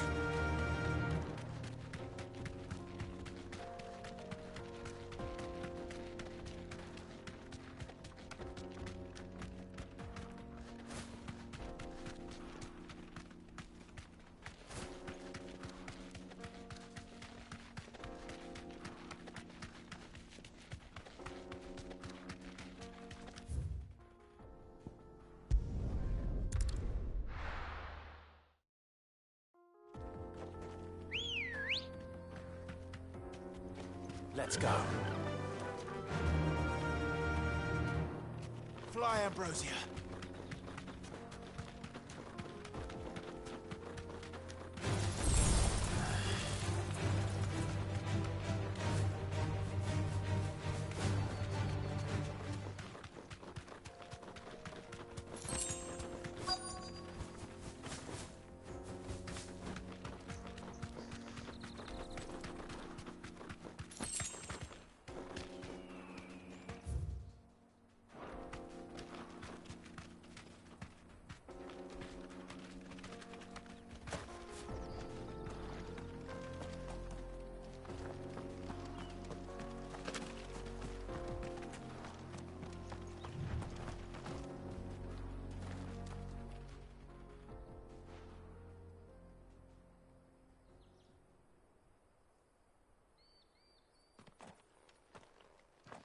Excuse me.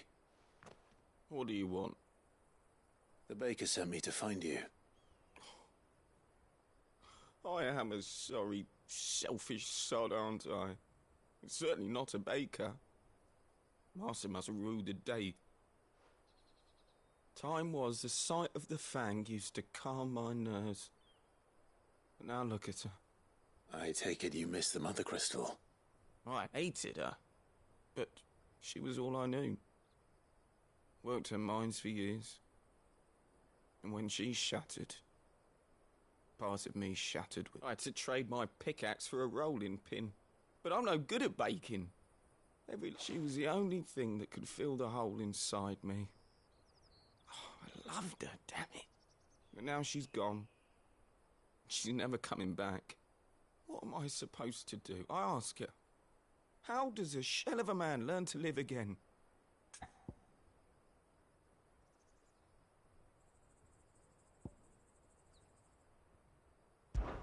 Try to remember the good times. Do that, and the Mother Crystal will be with you no matter where you are. Even in the bakery. What a fool I've been. Thank you, my friend, thank you. You've opened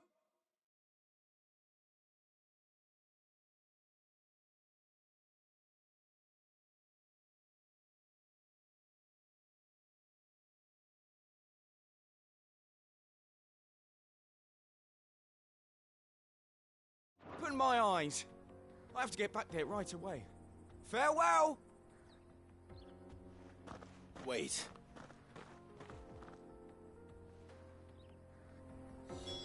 Suppose you won't be needing an escort then.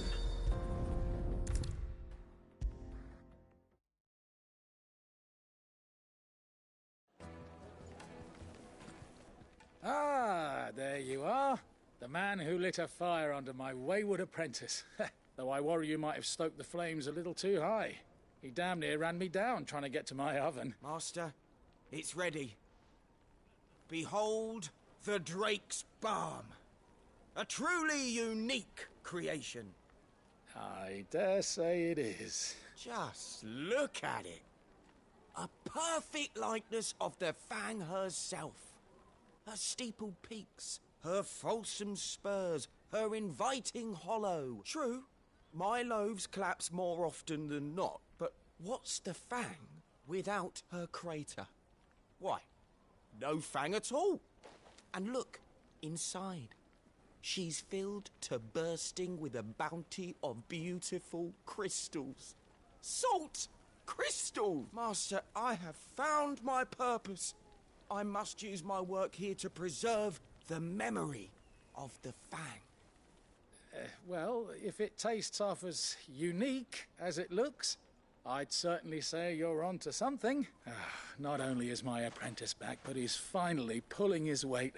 With any luck, I might even have a new delicacy on my hands. I don't know how you did it, but you have my thanks.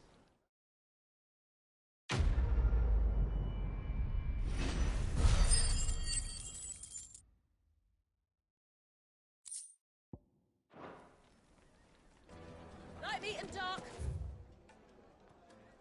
Now, do some.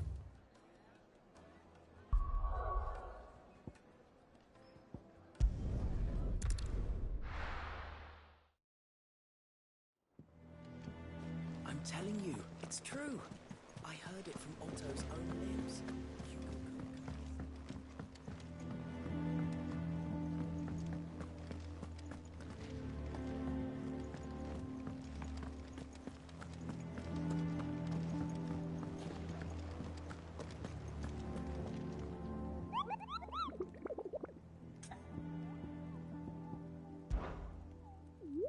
You mean the Iron Kingdom?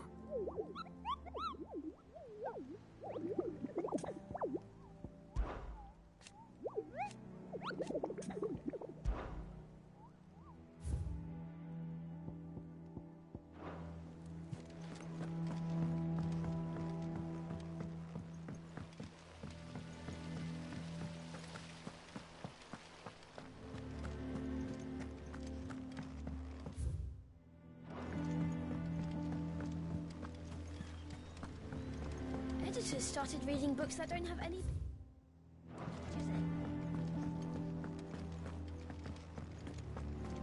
It hasn't been a huge...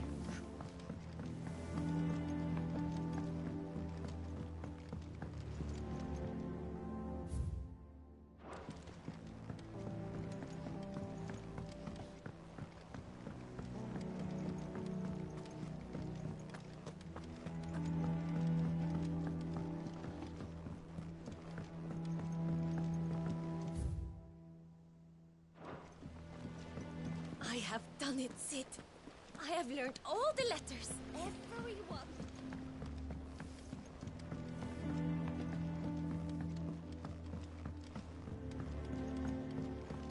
If I don't come up with something soon. All right, Clive? What do you want? I'm going to visit Sid, and I thought you might like to come with me. Sorry, I'm too busy for all that right now. I've got to get this thermal displacement stack sorted. Thermal... Displacement stack. Here. And this is for... Only the fastest, finest ship the world has ever seen. The Me and my dad designed it together. Where other vessels rely on the fickle winds to drive them through the water, ours is fitted with mithril engines. And those things have got more push than a behemoth in a bad mood, and more heat than all the hells put together. Which is where the stack comes in. I may have already talked some tight-lipped shipwrights into putting the hull together for me in a little dockyard in Canva. But the stack's a bit more involved, so I'm building it here. Thing is, it's so involved that I'm running behind and it's starting to hold things up over at the shipyard. I'll come and see my dad, though, when I'm done. Whenever that is. Is there anything I can do to help? Good old Clive. I were hoping you'd say that. First things first,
I need some parts, Meckin. The stack will be made up of 3 major components. There's the plating, here, that channels hot vapors away from the engine. The helm over the top, that disperses all that heat into the air. And the shielding around the sides. That stops the rest of the ship from going up in flames. A full suit of armor, then. Probably best to take it one piece at a time. Then you'll need to start with the plating. Everything else fits onto it. I've got the designs and the list of materials here. Show these to Blackthorn. He'll know what to do. I can't make head nor tail of them. Luckily, you don't need to.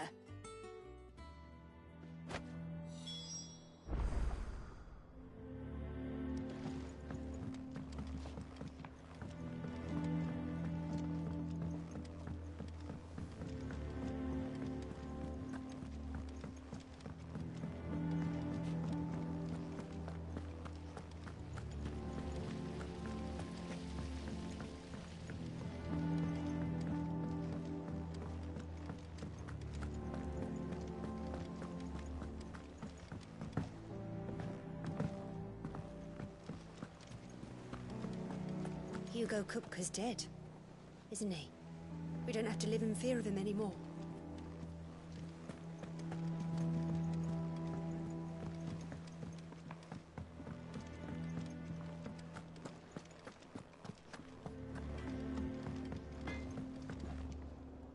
Blackthorn, can I ask a favor? Out with it. It's for Mid. This my last chance to say I'm otherwise engaged. Spare myself the arseache. Go on then. What is it this time? She said you would know.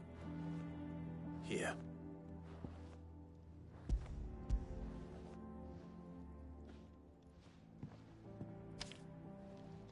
Krieger's Teats.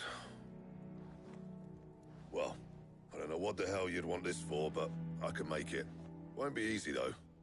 And I'll need help. Get Gavin Otto in here, will you? All right.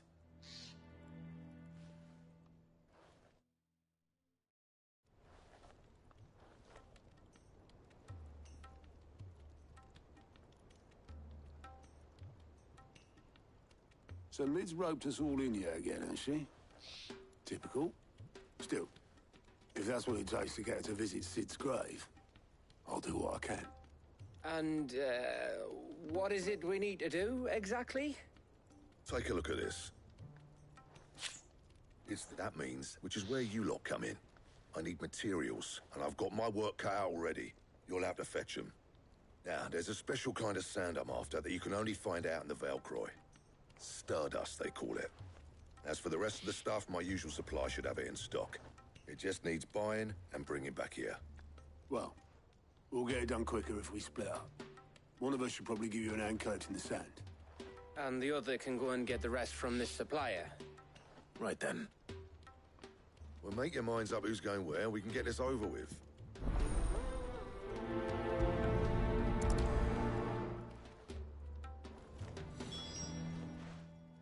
Which one of these 2 lucky souls is going with you?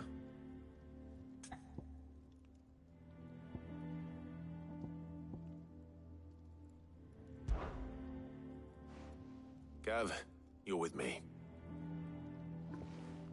All right, then. So, where do we find this Stardust stuff? There's a river that runs through the southern reaches of the Velcroy. It's the black sand that washes up on its banks that you're after. Southern reaches of the Velcroy, eh? That's down past Dalamil. I'll go and scout the place out. See about hiring us a wagon to bring the stuff back to. All right. I'll meet you by the river. While you're off having a paddle, I'll pick up the rest of the stuff from Blackthorn's supplier. Take care. You two, eh? Don't go letting him fleece ya. Fleece me? I'd like to see him try. In your own time.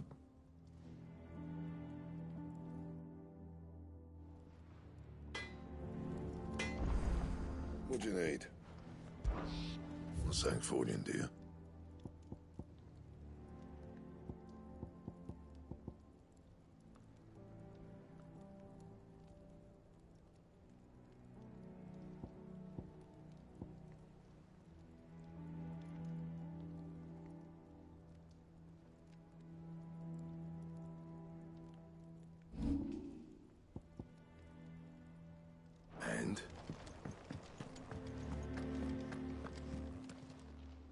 And what can I do for you?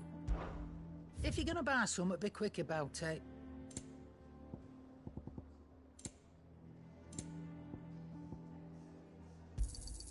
You're rubbing me blind, you know. Is that all? Back, are ya? What do you want? Yeah, that should do ya.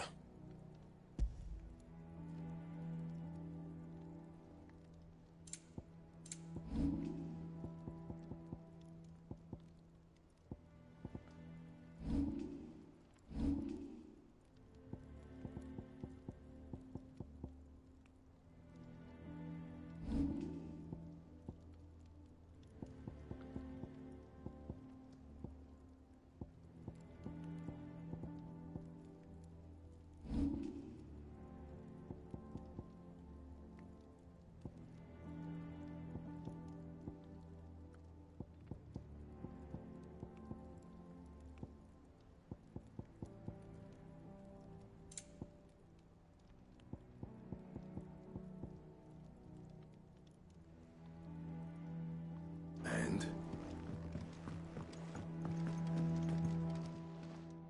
Well, don't just stand there gawping.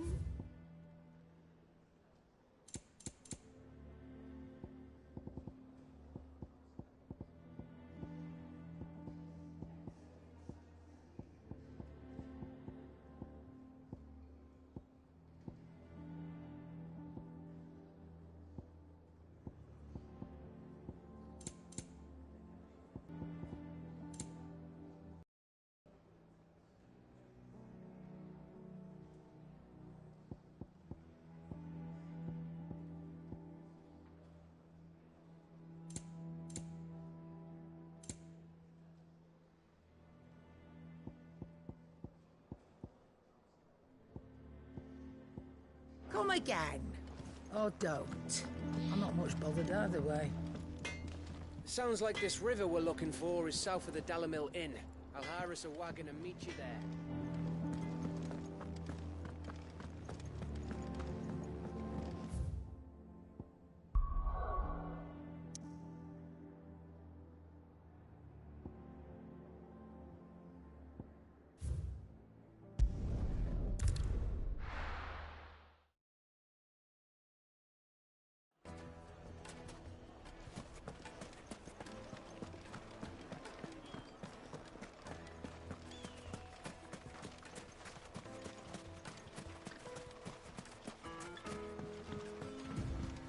Looks like I found the river. Now where's Gav?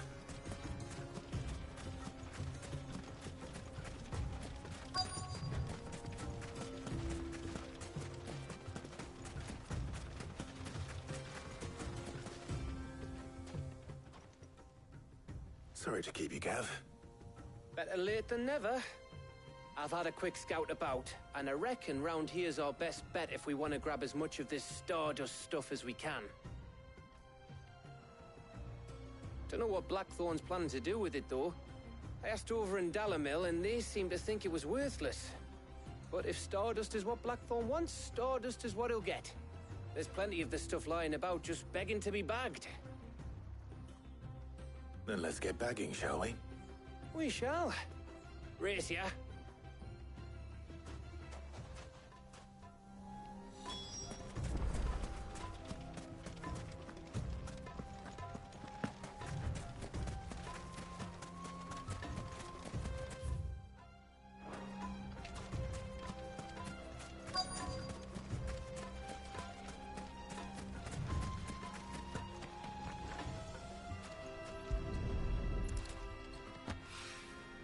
So this is Stardust. It just looked like black sand to me.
should be enough for now. Let's see how Gav's getting on.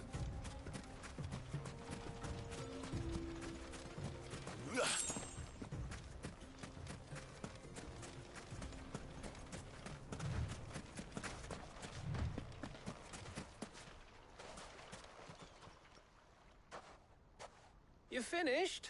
How much did you get? Enough. I hope.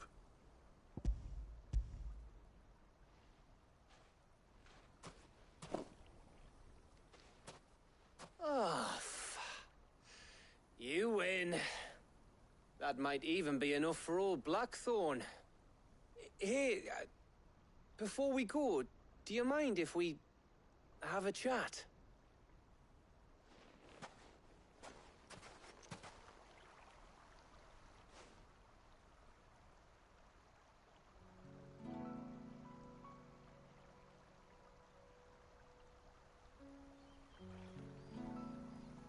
Feels like ages since we had the chance to talk. You know, man to man like. It does, doesn't it? Back when you first took Sid's name, we were talking all the time. Working out what to do in that. There was a lot to work out. And there still is. Those shoulders of yours starting to feel the strain. Hardly ever see you around the hideaway nowadays. Always on some errand or other. You can take a day off, you know. Says the man who spends most of his time behind enemy lines. Only 'cause you keep sending me there. I know I can count on you, Gav. Likewise.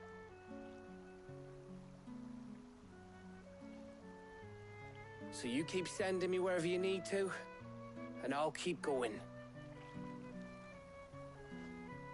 Safe in the knowledge that I have a home to come back to. Thanks to you.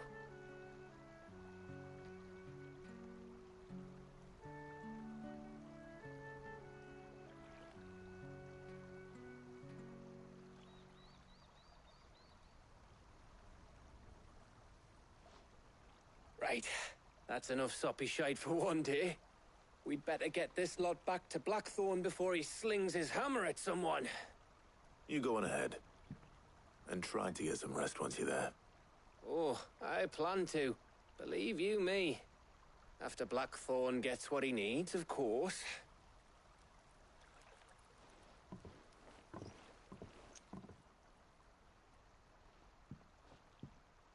Right.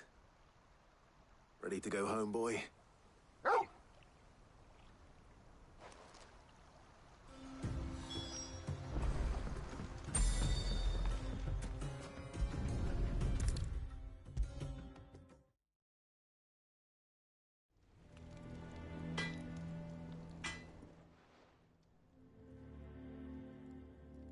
Blackthorn, got everything you need? Yeah. Yeah, I do. Cheers for the Stardust. Should be enough to be getting on with. We should go out on maneuvers together more often. You're beat sneaking around on your Todd all the time. I'll make a start on putting this thermal plating together then. It will take some time, mind. So if you've got other things to be getting on with, I could do without you breathing down my neck. Thank you, Blackthorn. I'll let Mid know construction's underway.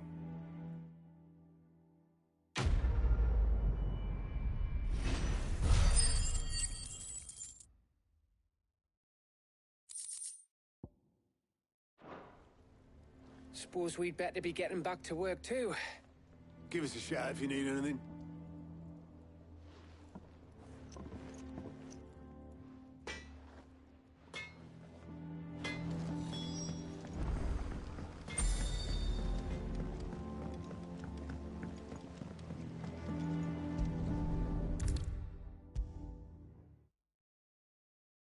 If I don't come up with something soon.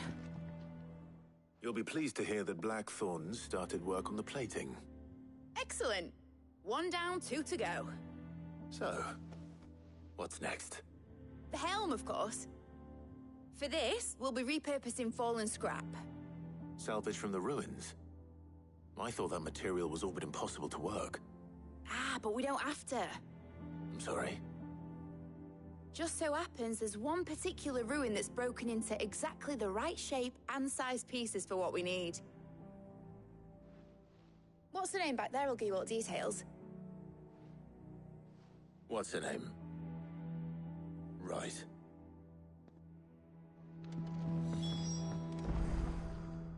Oh, Sid, is this about the helm? Yes. Mid said I should speak with you. I'll show you the plans then. Here you see the Mithril engine, in which Mithril is burned to generate heat.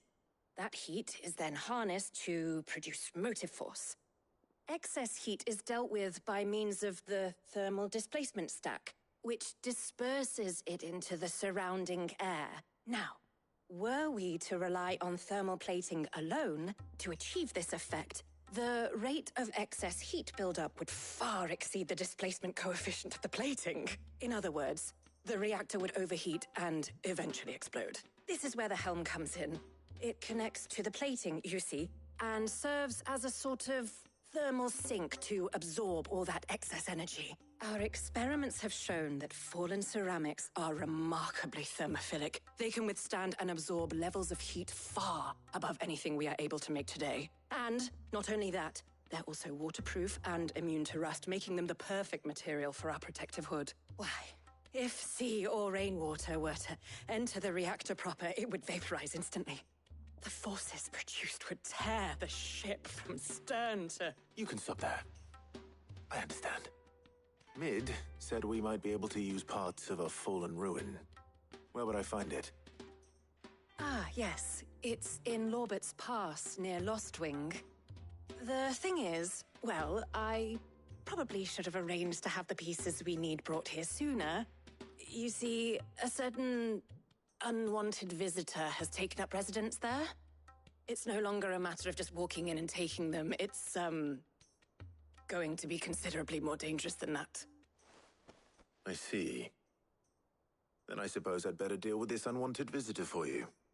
Would that help? Oh, very much. Thank you, Sid. I'll gather my team and head there right away. We'll meet you outside the ruins.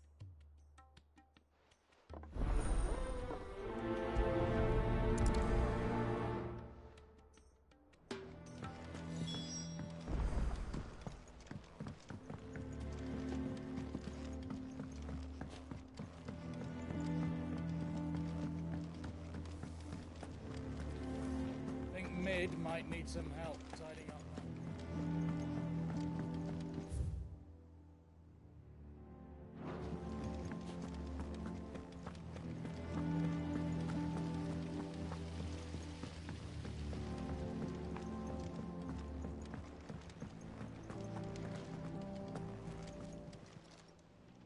Oh, I wasn't expecting you back so soon.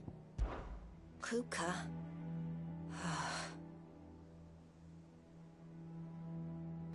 Close my eyes. Only I don't know how. I wish you were here. Come to claim your just desserts? All yours. Best of luck out there, Sid.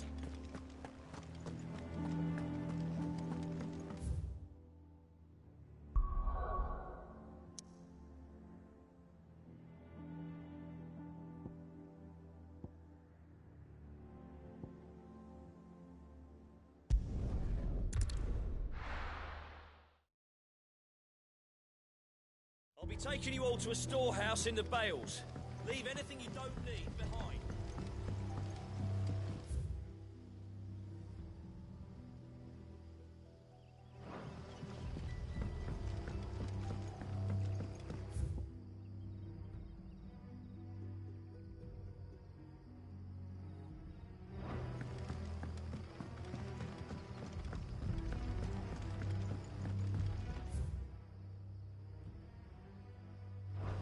What you have to do. I won't let you down. If you're ready, we leave at once.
Come, my children.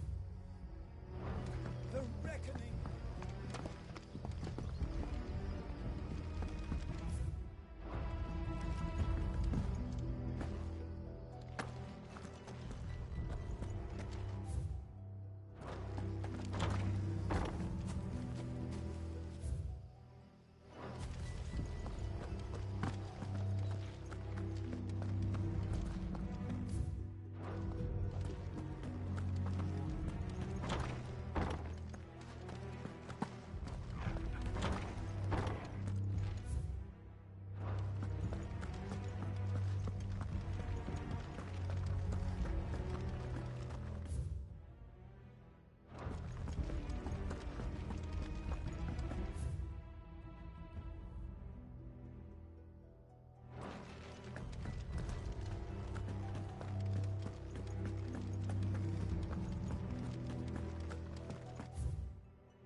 Oh, there you are, Cid.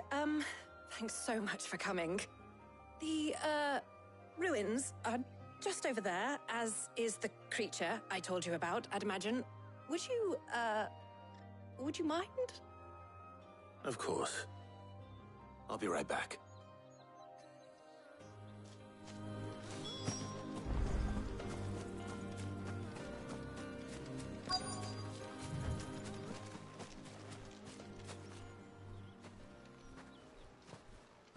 Anybody home?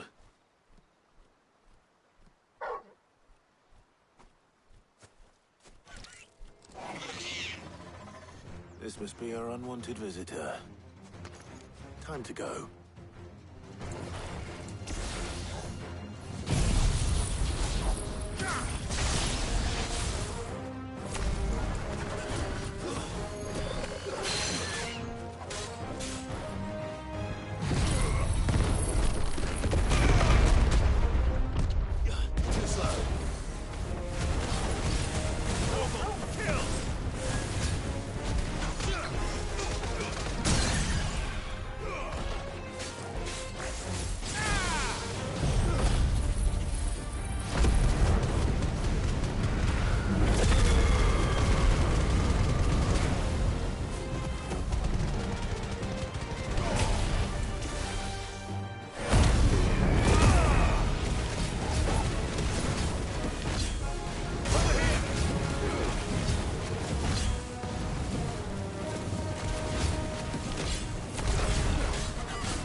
things I do for you, Mid. Sid! Oh, thank goodness you're safe. You shouldn't have any trouble now. Indeed. Well, don't let us keep you. We'll, see that everything is transported safely back to the hideaway. All right. I'll let Mid know you're on your way.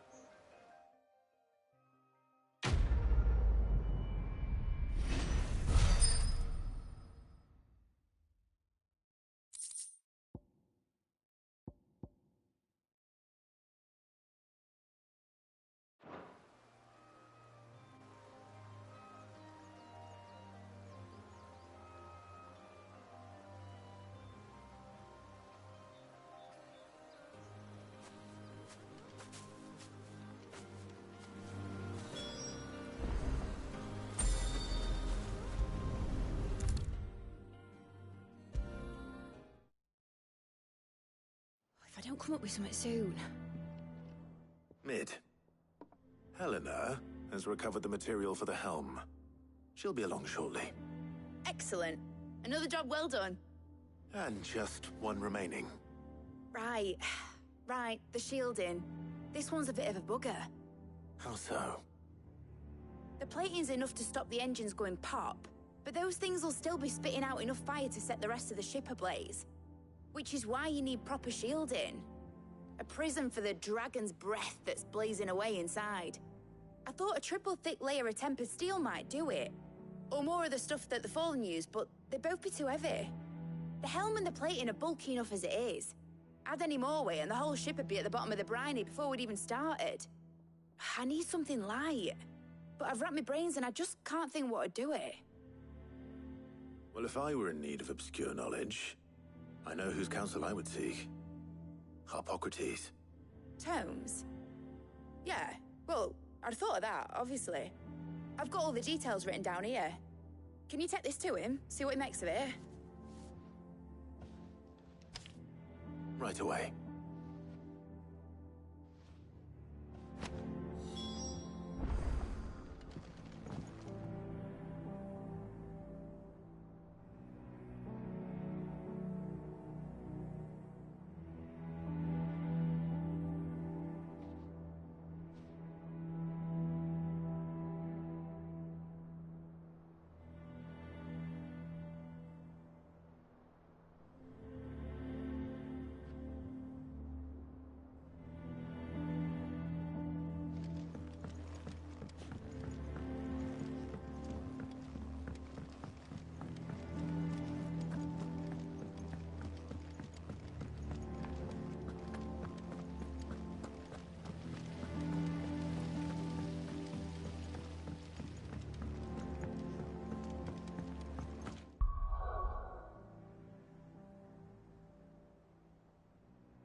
We're seeing troops amassing at every border crossing.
Hippocrates, do you have a moment? For you, Clive, always. Well, actually, it's for Mid this time. Could you take a look at this?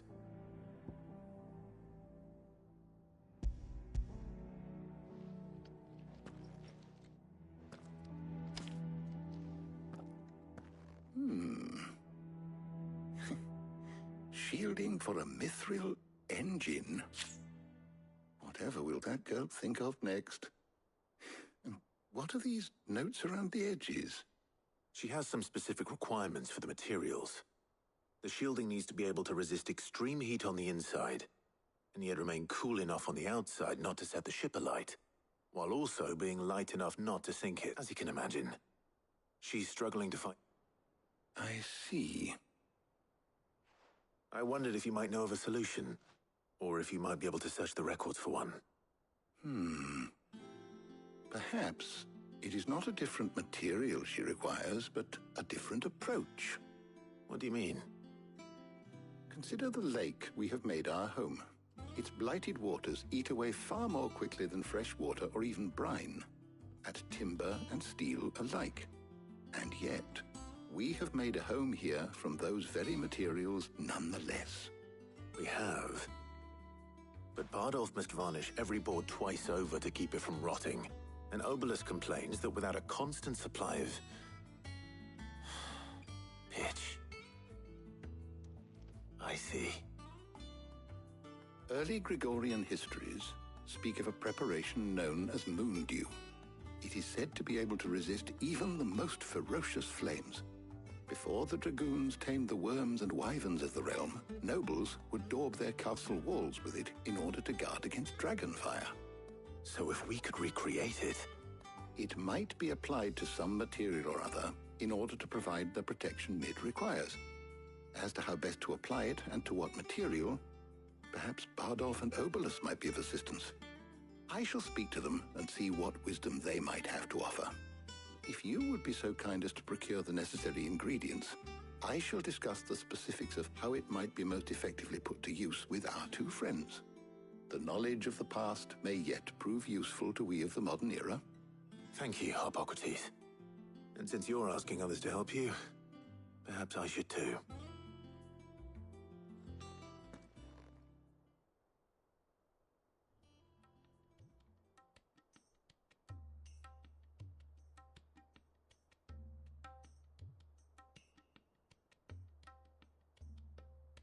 So you need a hand, do you? We do.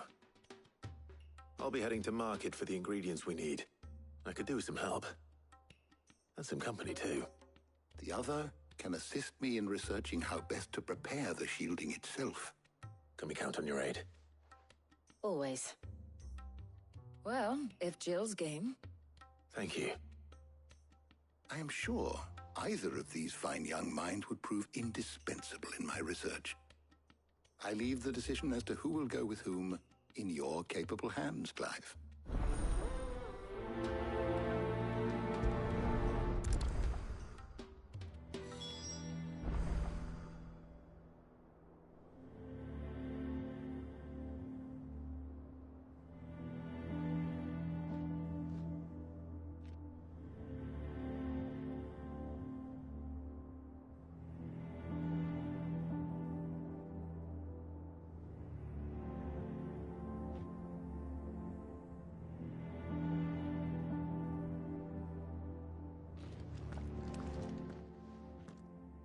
So, Clive, have you made your decision? Who will accompany you on your little excursion?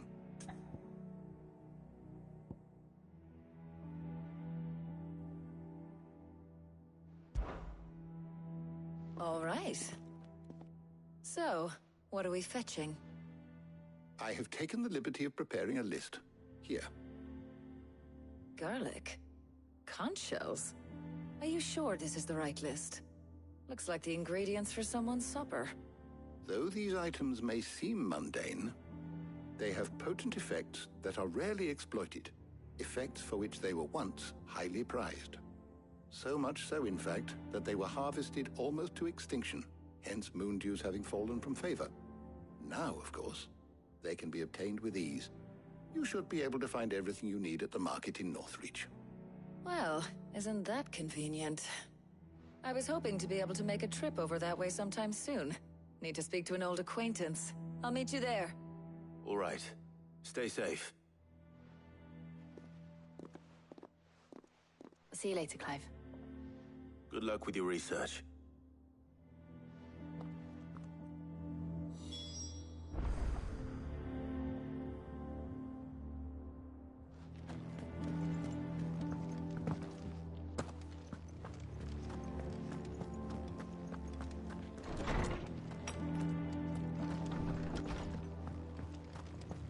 Thanks to Sid.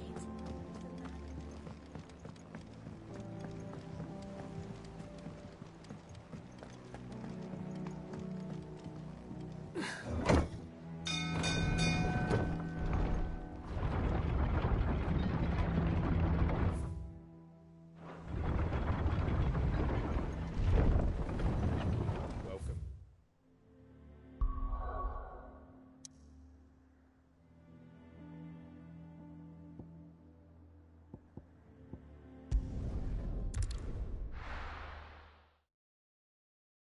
Now, where's Talia? There's talk. The blasted flood has finally spread to the worm. Keep them pilchers nice and chilled. Need to stock up on Won't have these. you spoiled. There you are, Talia. Ah, and there you are. We shouldn't have any problems finding what we need in a place like this. But if time is of the essence, perhaps we should split up. Take a few items each. All right. What shall I look for? Let's see now.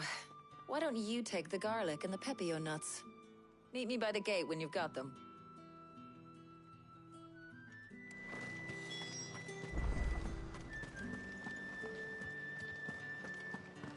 Up! You'll not find a bruised pippin in the... Fresh cuts. Come and get them before they... You haven't much, but you're free to look. I trust it's all here.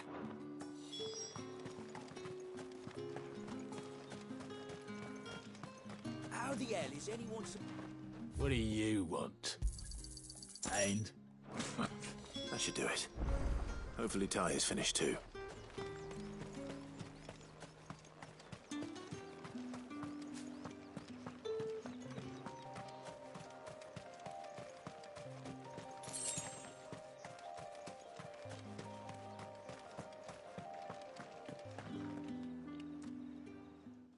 Well, did you find everything? I did. Here.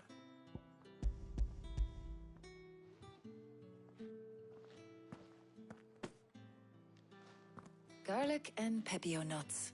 Job done. We should get this back to Tomes then. He'll be waiting.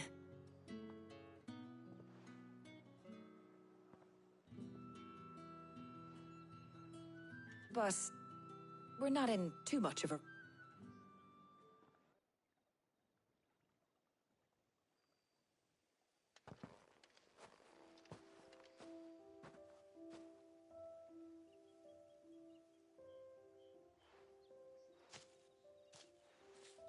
Do you know, I think this is the very first time we've been out on an errand together. I think you might be right. In all the years... Well, it seemed long overdue. And you did say you had some shopping to do. I was hoping to restock my supplies of herbs and liniment, yes. You and Jill alone burned through them like wildfire. No luck, though. My usual supplier's not here, and I refuse to pay the prices these gougers charge. I'll ask Karen when we get back. What is it? Oh, just memories. I came here with Sid once, shopping for supplies, just like today. And just like today, I came away empty-handed. Sid even said he'd speak to Karen for me when we got back. Has it really been 5 years? I remember it as if it was yesterday. Hold on. Does that mean it's been 5 years since we met? Feels a lot longer. It does. In a good way, of course. Thank you, Taya. For what? For everything. I just want you to know that all you've done for us, all you still do, It's appreciated. Do you think I'd stick around if I thought it wasn't? But in the spirit of sharing and caring, you're appreciated too, by all of us.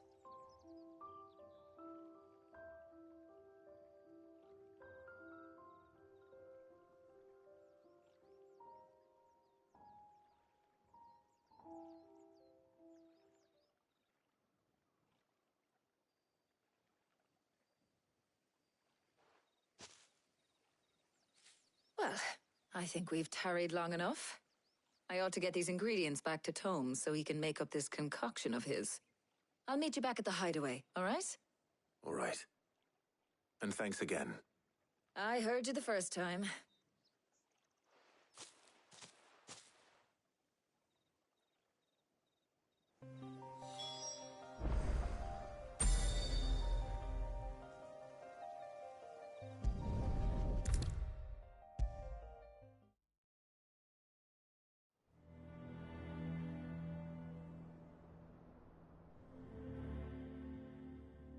How's work on the shielding progressing, Hippocrates? Well, very well indeed. And thanks in no small part to your kind assistance. I was just explaining to Tarja how we might best go about preparing the Moondew. And now that we have all the ingredients, we may begin. You can count on me. I've mixed more than a few mysterious concoctions in my time. I'm sure you have. What about the shielding itself? Work is underway, under the watchful eyes of Bardolph and Obolus. Apparently, it'll be ready soon. Thank you. All of you. Right then. Jill, would you join me in the infirmary? Many hands make light work and all that. Of course.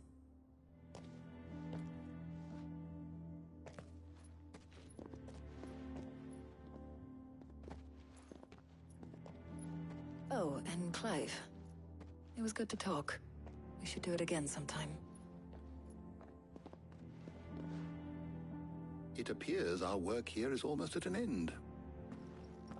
A shame. I was enjoying playing the man of action for once. When both the shielding and the Moondew are ready, it will merely be a matter of applying the one to the other. Followed by a rigorous process of testing. Perhaps someone ought to warn young Mid of that. Leave it. Thank you, Hippocrates.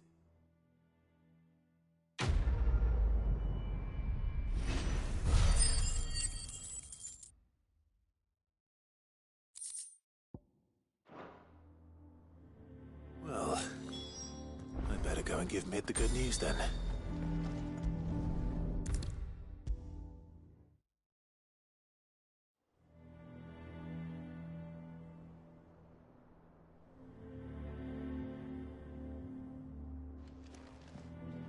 Sorry to keep you waiting, Mid. But you'll be pleased to know that work on the shielding is underway. You found something for it? In a manner of speaking, Hippocrates knew of a substance that's highly resistant to heat. A coating that should provide the protection you need. He's supervising the construction and testing of the shielding as we speak. Brilliant! I knew you wouldn't let me down.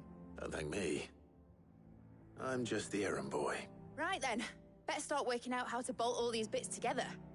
To the Black Hammer!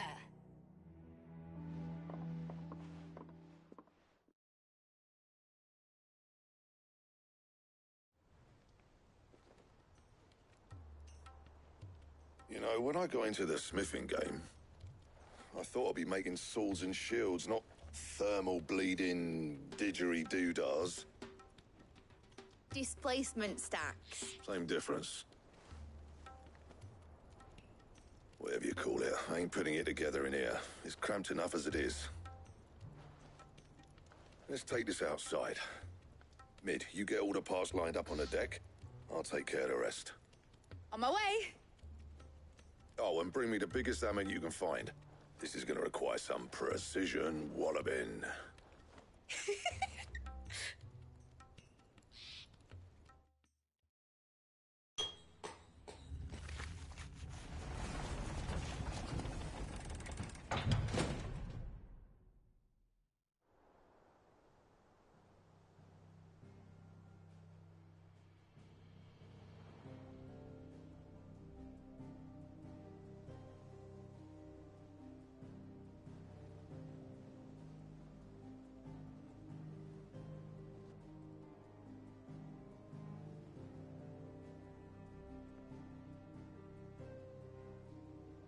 It's finished! It's finally finished! Thank fuck for that. I'll be feeling my hammer arm for weeks. Thank you, Clive, Blackthorn, everyone. That's one down and just 3 more to go. I'm sorry. Oh, didn't I tell you? The Enterprise has 4 mithril engines, and we'll be needing a displacement stack for each. You don't mean... Don't worry. Now they've got a finished one to work off. My gang in Canva can build the rest. Good luck to them, I say. Right, I'm off to get a sling for this elbow. Any other work comes in, keep it to yourselves, eh?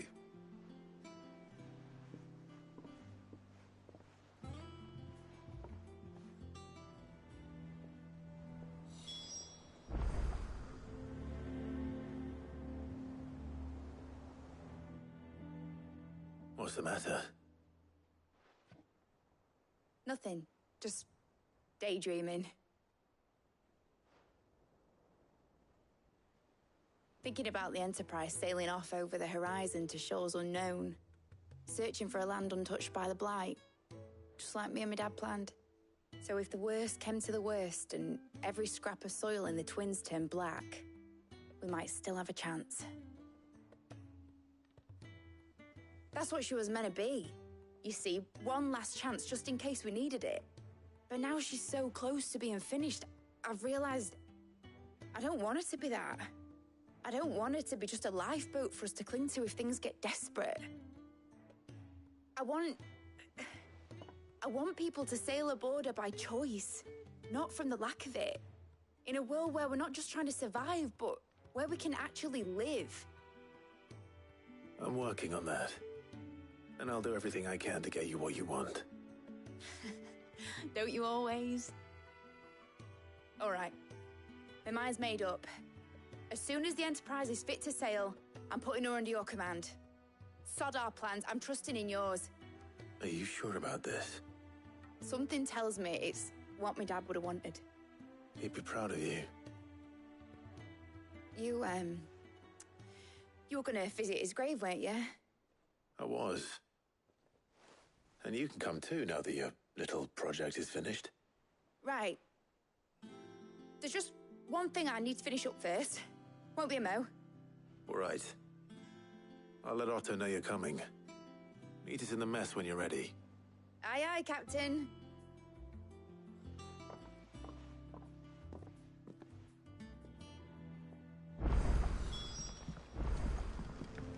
Mid told me she was building a ship.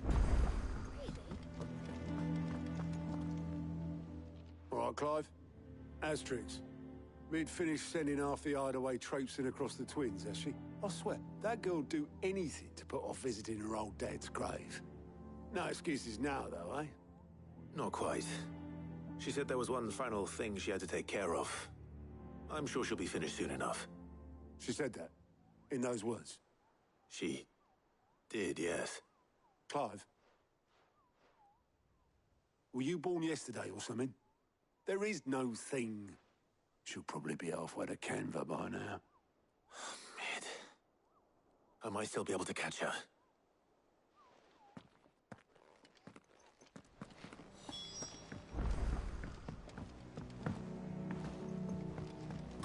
Is that the thing Tomes helped to build?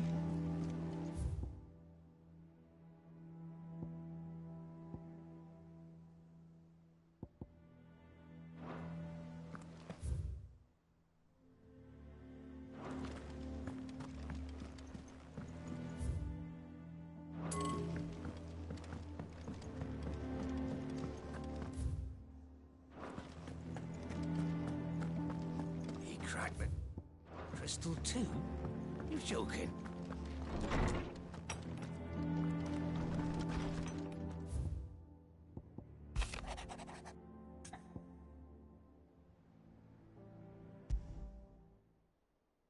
Trouble with the ledgers.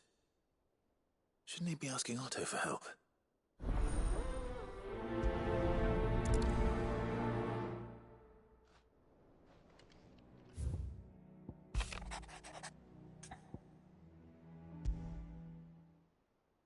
What could be wrong with Torgor?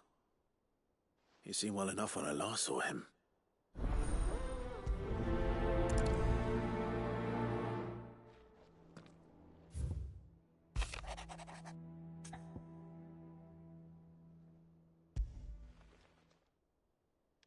Hopefully it's nothing. But I should speak to Blackthorn just in case.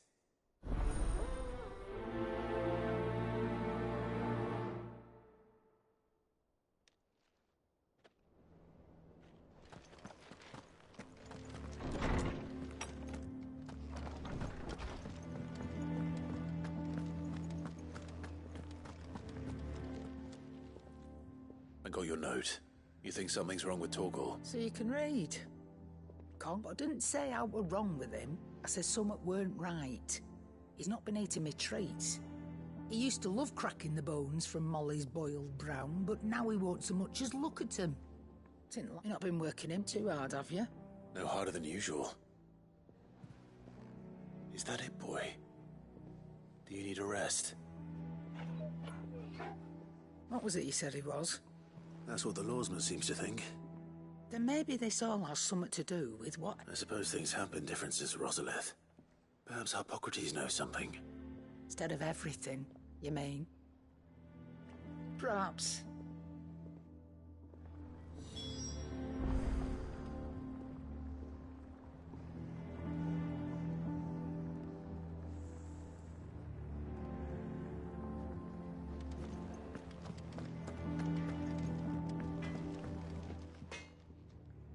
Blackthorn, do you have a moment? Not really, no. This won't take long. I just wanted to ask how you're getting on. August was worried about you, that you might still be doubting your craft, even after learning the trick of that cuirass. Is there something else weighing on your mind? Perhaps sharing your thoughts might help. That bastard's like a dog with a bone.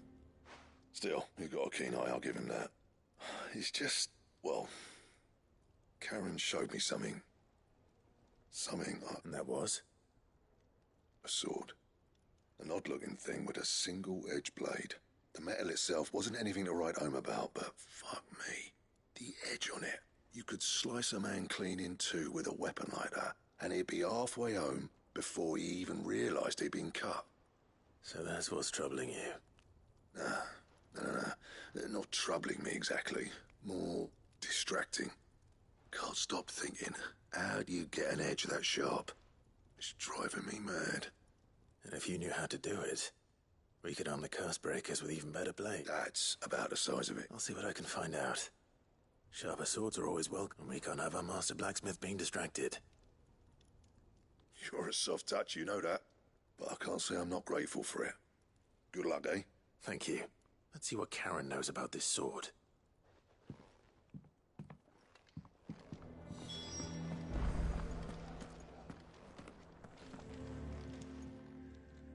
You're looking well, Karen. What do you want?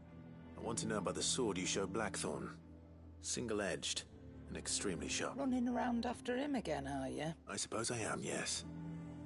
But I need to help him find out how to work an edge like that. Little wonder, I suppose. There's not many like that make it as far as the twins, and those that do go straight into private collections, which made it nice and easy finding a buyer. Can you tell me who bought it? Where is it now? You think I tell people who my clients are? Suppose you're not likely to go nicking him off me, are you now? Fine. If you stop mooning at me like that. Lord Ignac's the man you want. Dalmekian bloke. Collects weapons and the like. And he's got more money than sense, which is why he's one of my favourite. Reckon he'll still be at the inn in Dalamil, where I left him. Thank you, Karen. Oh. I appreciate the warning.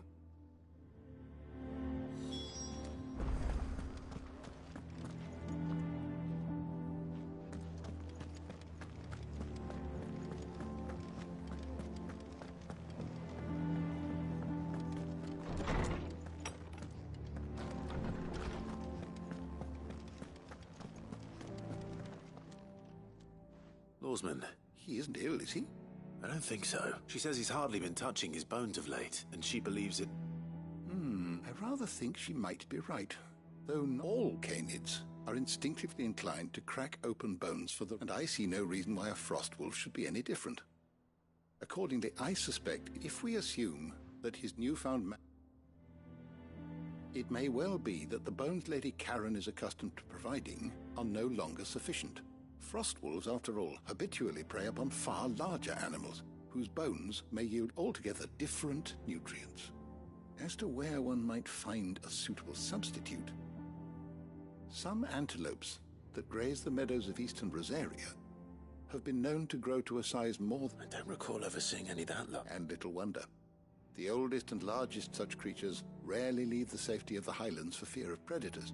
The last elder antelope sighting I recall hearing about took place near Cressida, and that was long before the village was abandoned. Even so, it seems like a good place to start. Good hunting, Clive.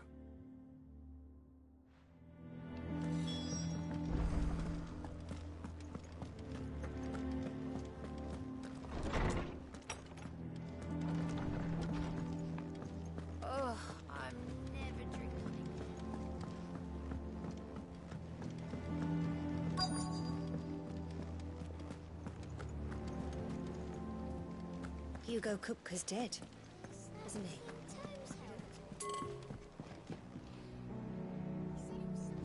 Mid told me she was building a ship.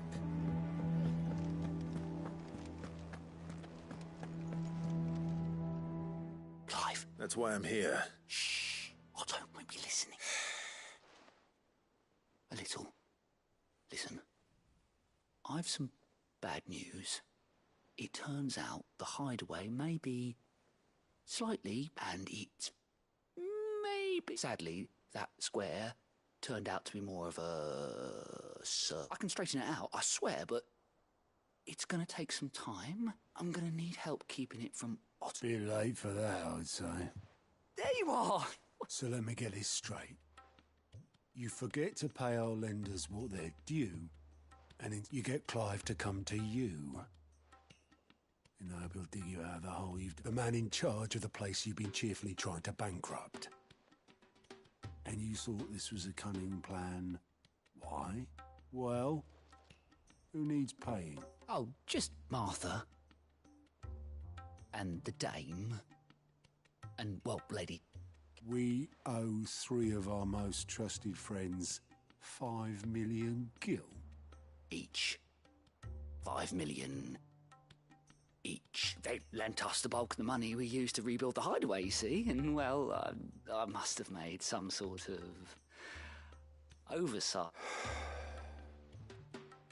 Those ledgers were my responsibility, and it was my decision to entrust them to you. This is my... Do we have that much to hand? I can always ask my uncle. No, we don't. And no, you won't. We've lightened Lord Rosfield's purse enough. After the king's ransom we had off him, he deserves better than to see our begging bowl. Besides, we'll need to learn to stand on our own if we're going to make this work. All right. But that doesn't mean you have to shoulder the burden yourself. Is there anything I can do to help? There might be. How'd you fancy taking these to Martha and the dame? Rocks. Rocks, he says. Worth 1,000 talents apiece, these are. A little something Sid and I set aside for when times got lean. And I reckon 15 million in overdue debt probably qualifies. I just hope our associates' eyes are a bit more discerning than yours. I'm sure they will be. But you know how it is with this place. Orders to bark, arses to wipe and all that. I know. Which is why I don't mind going in your place. Go. Do you know why I only gave Master Clive here 2 star rubies? Because you'd rather Lady Karen killed... Because I'd rather Lady Karen killed you. Yes. Well, I suppose this is goodbye then. Don't worry. I'm sure Karen will understand. Really? Do you think so? No, I don't.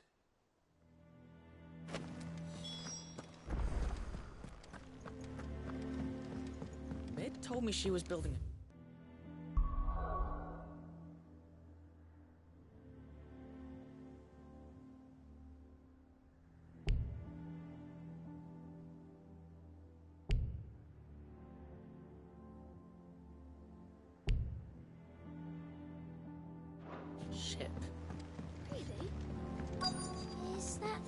Tomes help to build.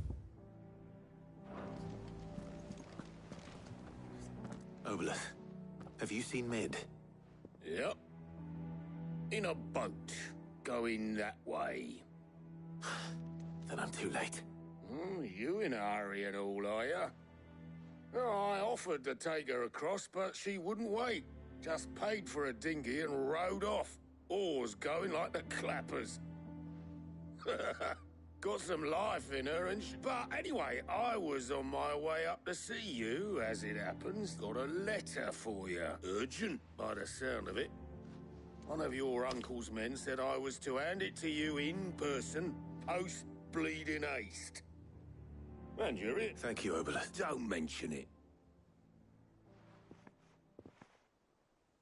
What tidings, Uncle?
Trouble in camp. Well, I'll need someone to keep an eye on Mid.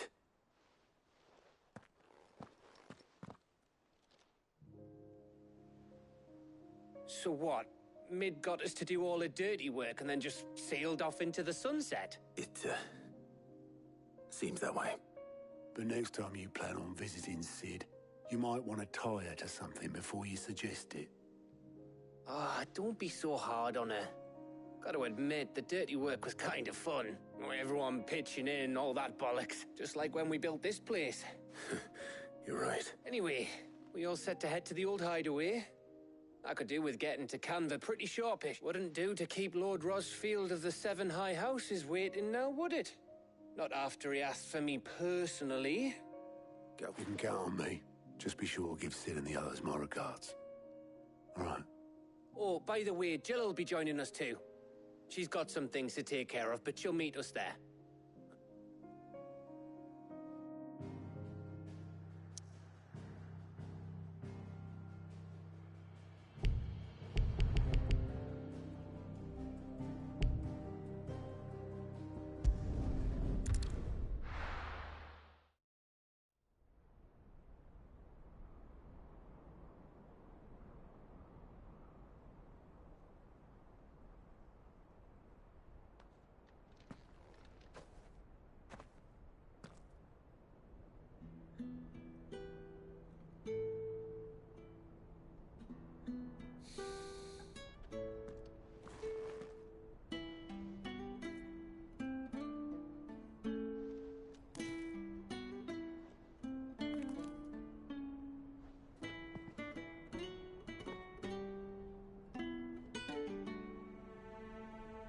Well, Sid, I remember what you told me. But if no one is listening to what you have to say, you may as well not say it.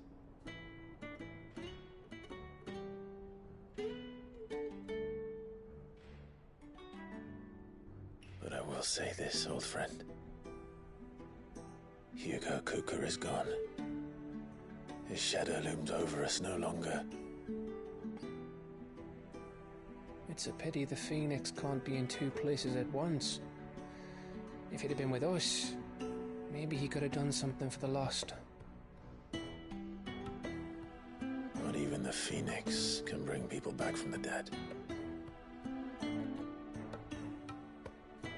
Life has a beginning and an end. So we must live while we have the chance. as slaves to the crystals, but as free men. May we join you?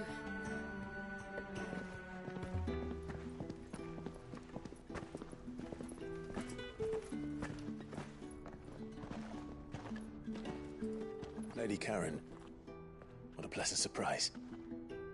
I thought I'd drop by and see how you were all doing before heading off to restock my supplies.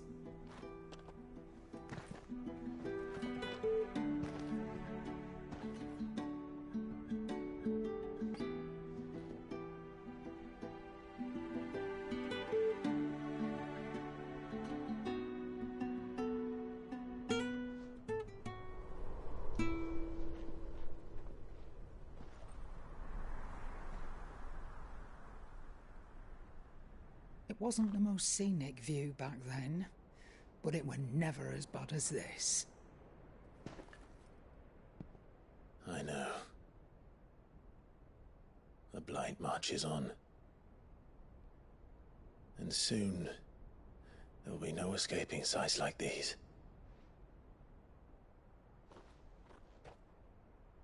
So our mission remains unchanged. We cannot stop until every Mother Crystal is gone, and their thirst for ether with them. The only one that remains in Storm is Drake's Tail in the Crystalline Dominion. Our next target. We're going to Twinside. It's the capital of the Empire these days. I wouldn't like to think how tightly guarded they've got the place. Not that that'll stop you, but we do well to scout it out before you go charging in. We would indeed. If you're off to the Dominion, you can take this great lump with you. Goods. Oh, I am sorry. Have you forgotten you're the most wanted man in the Twins? I thought you might like to disguise yourselves as the attendants of a travelling trader, assuming you've no better ideas. You wanted to buy yourself some tools, didn't you? Well, now's your chance. You're letting me go with them? Oh, thanks, Nan. Stop that! You'll break me bones, you great galoot.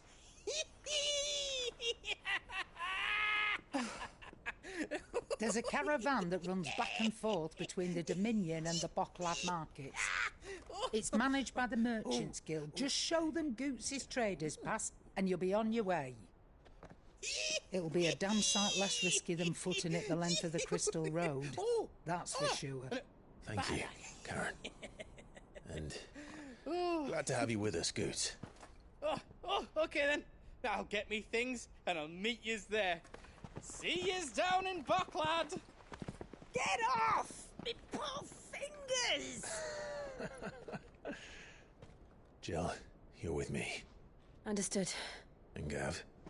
Already on my way, Captain. Be careful. Aren't I always?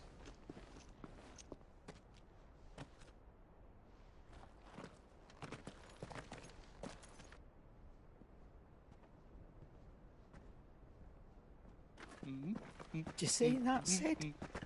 Your protege's making a proper little outlaw of himself.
that the thing Tomes helped to build?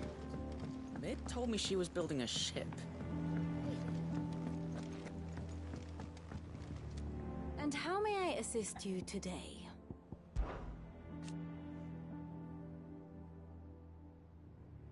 So what of its parliament? Which leaves but... What is it that you wish to learn? One must understand one's place in the world. Very good.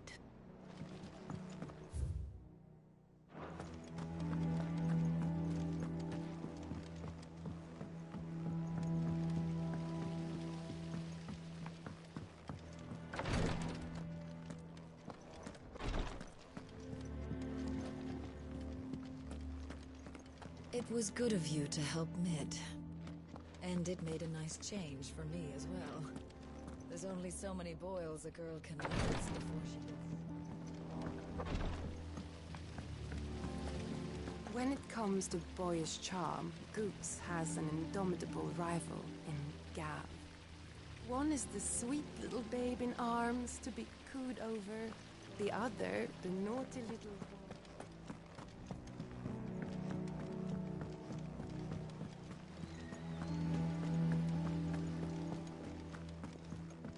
Wish I could take one of our birds.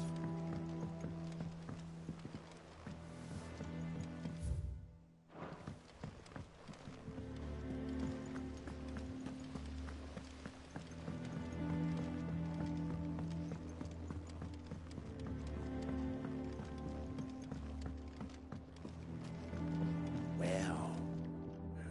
Here, Sid. Reckon you might feature? Let's hear it. Well, it's about this alembic the chief's got me making. Lovely bit of kit it is. Bung in a solution you want splitting, and it will separate it out, just like that. Problem is, it won't always get rid of all the impurities, and which is why. I imagine Ty could get some Proper... So what exactly? Nothing but gave me a sample. You pour the... Sir? And thank you kindly.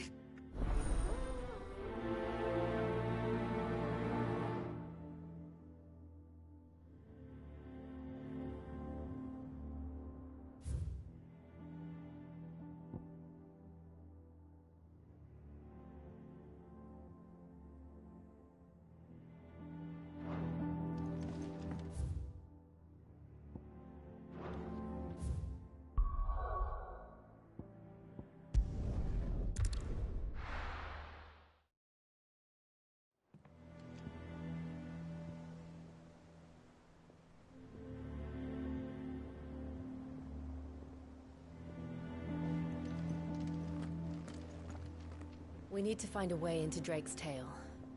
And we will. Together, this time.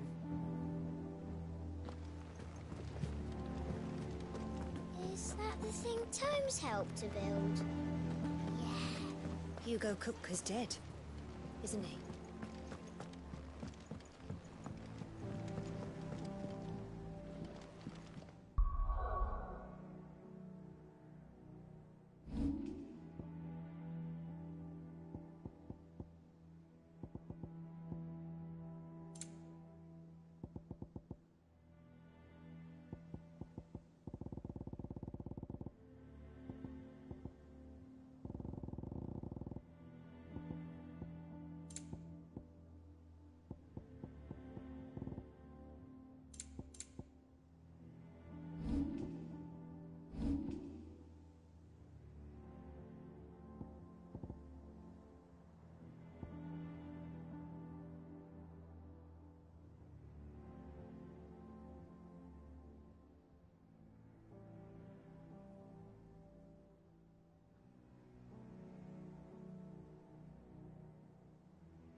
need to find a way into Drake's Tail. And we will. Together, this time. Hugo Kupka's dead, isn't he? Mid told me she was building a ship.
How are you feeling? Better. Thanks to Taya. I'm glad to hear it. And Torgal helped too. Didn't you, boy?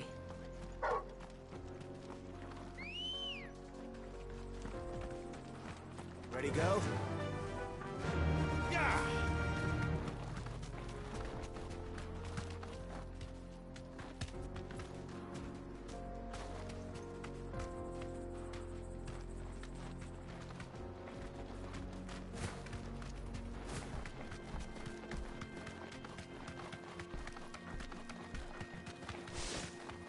This used to be a trade route for merchants crossing the Scars, till the Republic laid a new road wide enough to let wagons pass, and all official traffic moved there. Leaving this one for those living outside the law. Indeed.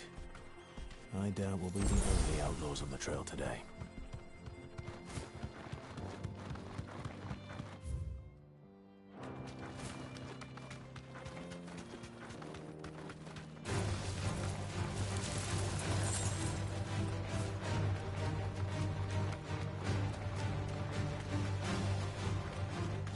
Think.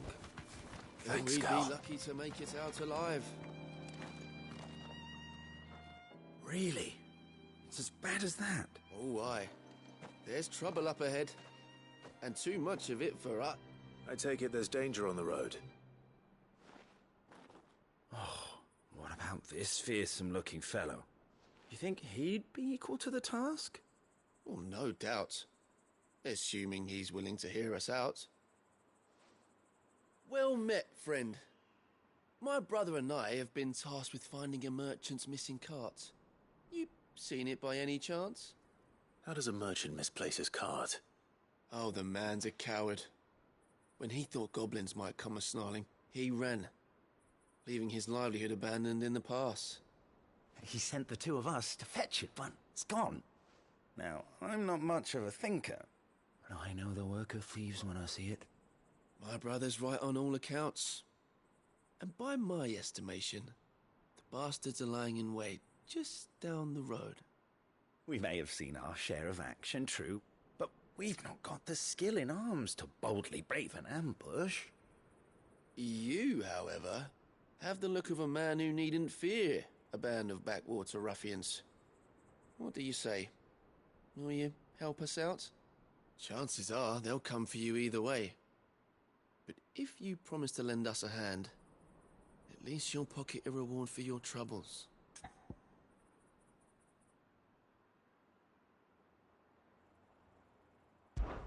Well, if I'm going to have to deal with them anyway.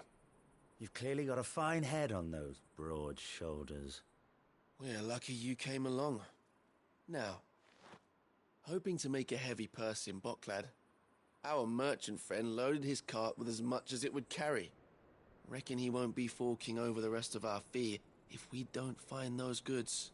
So, while you're seeing to those bandits, you keep your eyes open. All right. Just don't expect me to drag the cart out of there myself. Nope. You can leave the cart to us. You just put an end to those bandits and point us in the right direction. You do that, we'll take care of the rest.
Clive, we weren't expecting you.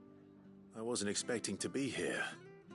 And though I doubt it's what you were expecting, we were hoping you'd take this as payment.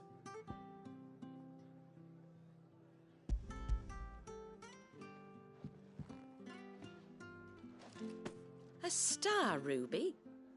I can't accept this. It's worth at least twice what you owe me. More if you can find yourself the right buyer. Think of the difference as interest. Interest? If word got out I charged that much, no one would ever borrow from me again. Anyway, why are you the one here asking me about this? I'd have expected Otto. Bit much sending the Lord Marquis out to settle your debts, isn't it? The old goat working himself to death again? Something like that. Most days I think he's the only reason the hideaway's still standing. Same as always, eh? Back when the place was nothing but a twinkle in the eye of a recently retired Lord Commander, word is he was the first one Sid reached out to. Probably knew that without his strong arm and level head, the idea would never get off the ground. Sid may have been the face of the hideaway, but Otto's always been the backbone. And when Sid passed away, we were all worried that would be the end of it. That Otto would just give up. His death was hard on everyone. But it must have hit Otto. But he didn't give up, did he? Quite the opposite, in fact. If I recall, he was the one who nominated you as Sid's replacement. And rallied the rest around you. I reckon what he saw in Sid, he saw in you too. And don't we all? Doesn't hurt that you're half as stubborn and twice as handsome, neither. That, and you keep good company. I suppose I do.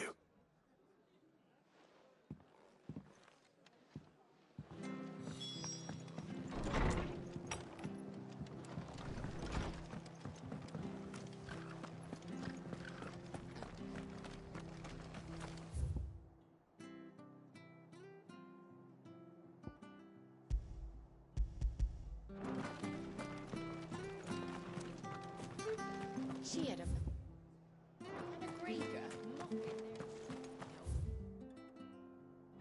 Please, teach me how to fight.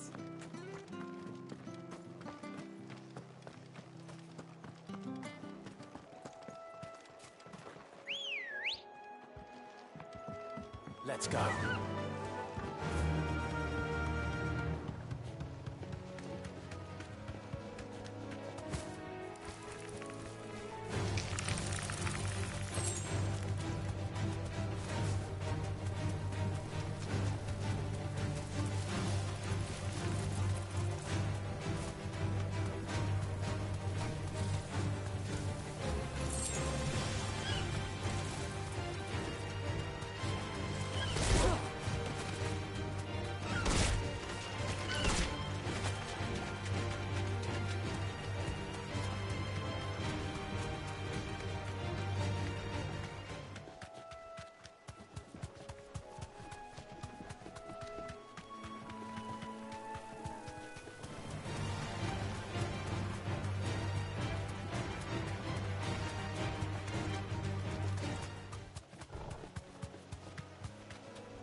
is certainly quiet.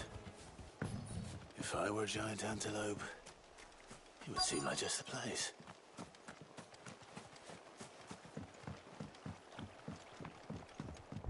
I doubt we'll find one bigger than that. You hungry, Torgal?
Now,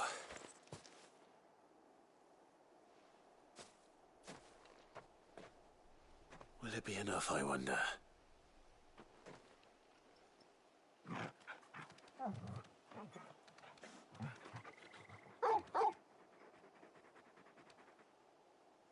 I say that answers my question, which means we owe the lawsmen our thanks. You're just a big puppy, aren't you? A very big puppy. You do know you can take that with you, Torgal. Lady Karen will be relieved to hear you've got your appetite back.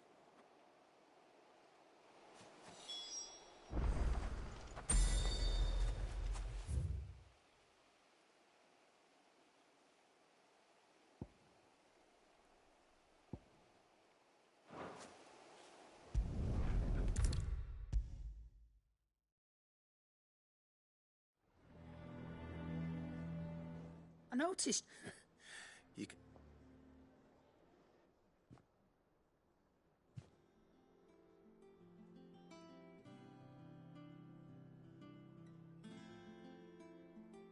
So, Molly's leftovers weren't good enough, eh? That'll teach me for treating you like you're still a pup. All right, no need to shout. Now we know what you're after, I can see about getting some in. Speaking of which, I brought one for later. Can I leave it with you?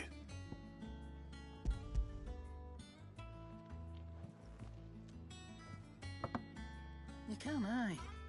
I'm nice like that. In return, you can thank Tomes for me. The bloody know-it-all. I was just on my way to see him.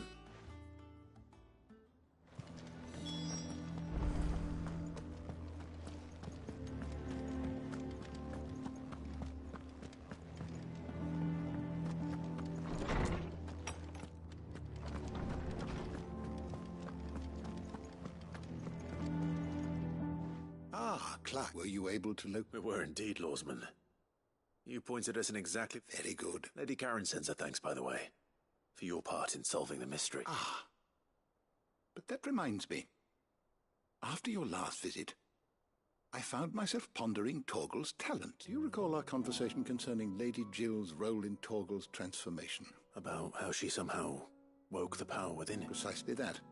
A reasonable conclusion, I thought.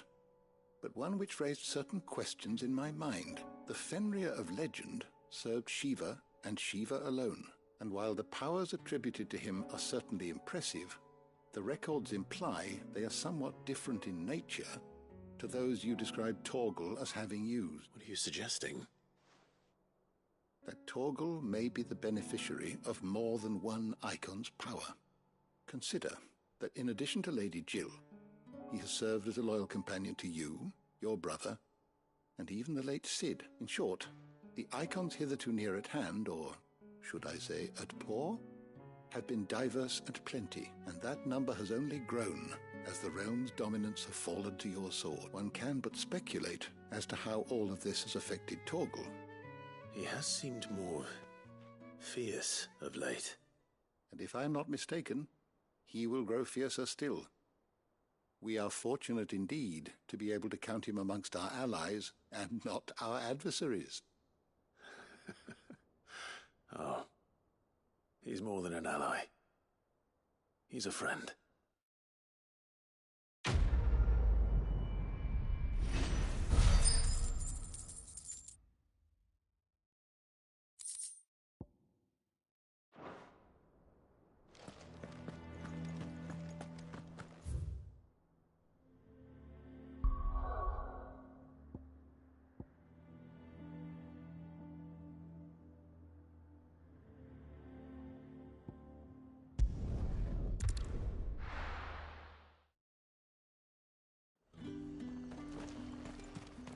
There's two.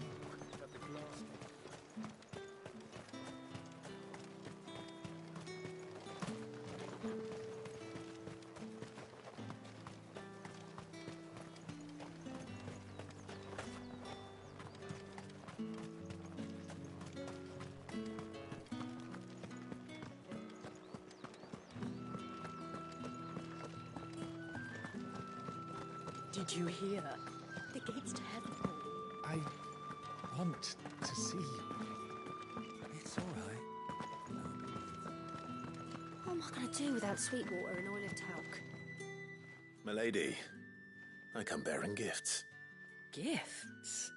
Whatever is the occasion.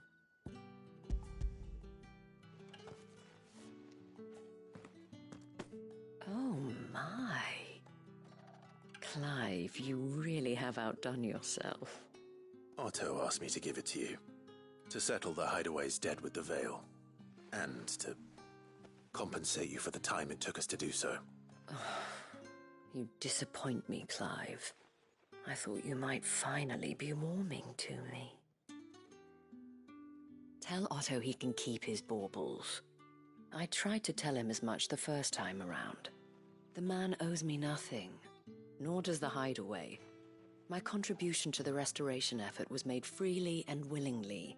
It was the least I could do. You once told me Sid did you a kindness. I'd like to do the same. Please, accept it. For my sake. And for Otto's. For all of us. For all you've done.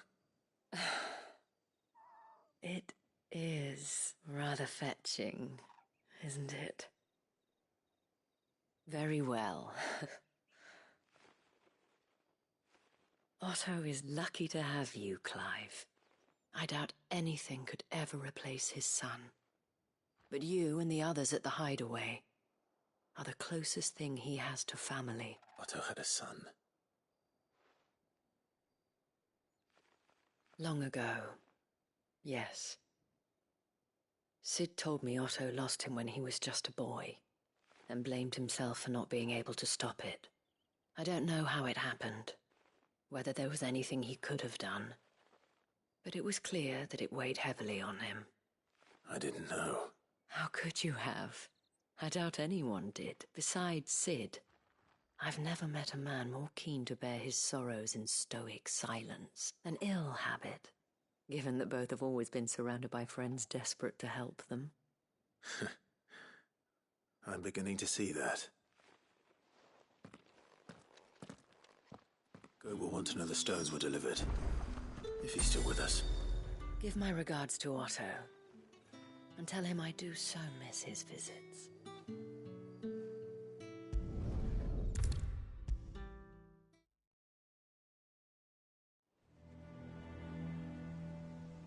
Goat. Still alive, I see. So Lady Karen accepted the ruby. Ah, about that.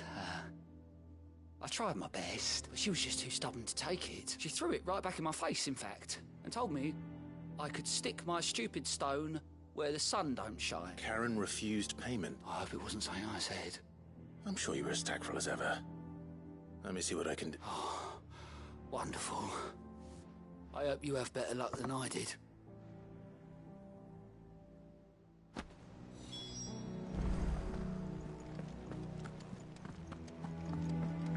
Mid told me she was building a ship. Is that the thing Tomes helped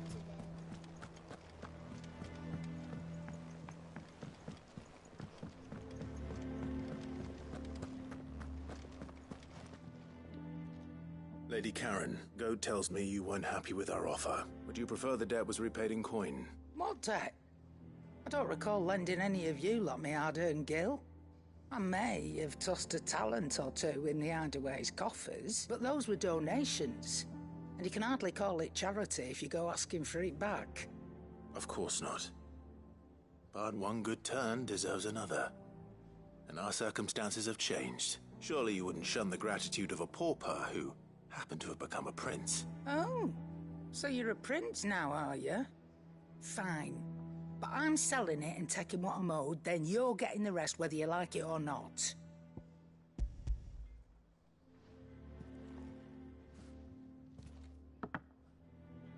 Where'd you even get this? A decent trader might nab 1,000 talents for a star ruby. A canny one, meanwhile, might claim it were nicked from the belt of Sid the Outlaw himself and ask twice as much. Might be I already have a buyer in mind. Might be you even know her. A fine continental maid whose beauty's only eclipsed by a guile in commerce. You wouldn't mind, would you? Not at all. Just be sure to tell her that it's always a pleasure doing business.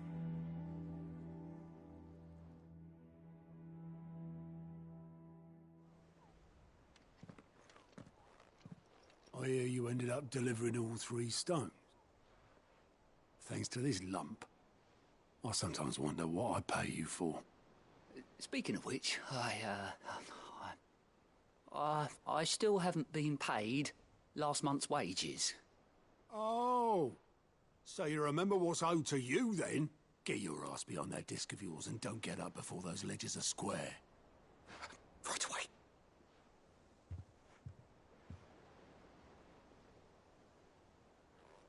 I've seen that before. You have, yeah. Plenty of times. It was the only goblet Sid ever used. Either out of habit, or because the filthy soul couldn't be bothered to find. I knew so little about him. Like most people.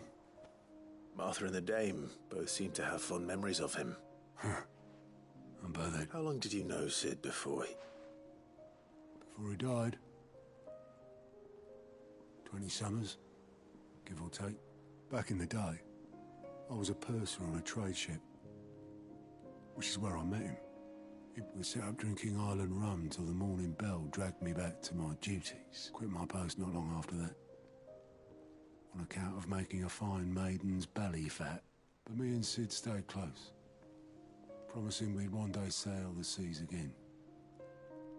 That was before fate stepped in and said she was having none of it. The magic woke inside my son soon after his first name day. And couldn't you and your family have? My family were the ones who summoned the constable. Well, I couldn't turn my back on him, and I couldn't for the life. Luckily, it was him who stood beside me when all I wanted, him, and he was true away.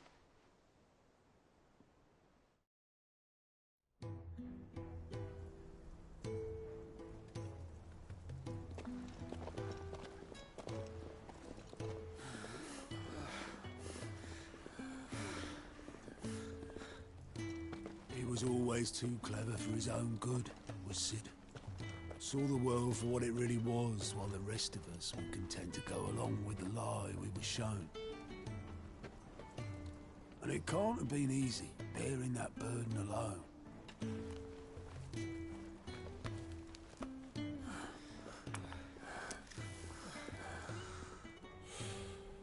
But he didn't let it stop him. He never lost faith in what he believed was right. And that gave us faith in him. Faith he'd steer us true. So I swore to myself that I'd always be right behind him, ready to catch the stubborn sod, if ever he should fall.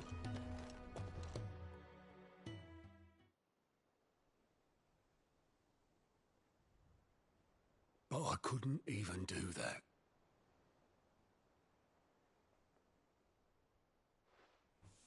Ignore me. Just the ramblings of a tired old man.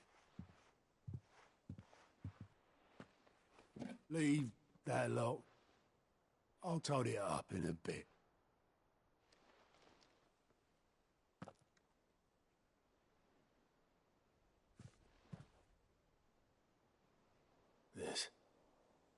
This is Sid's handwriting.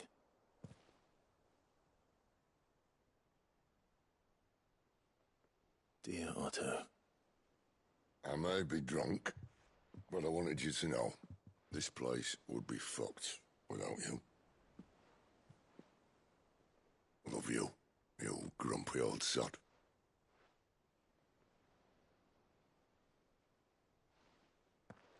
This note.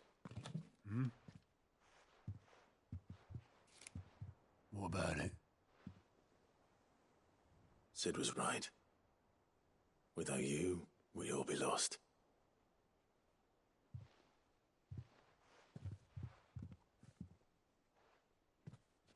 He should have bloody well said so then.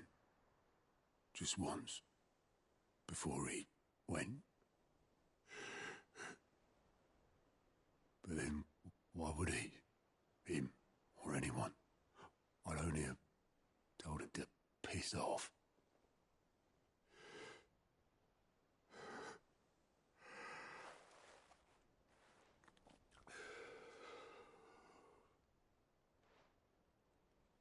You're wrong, though.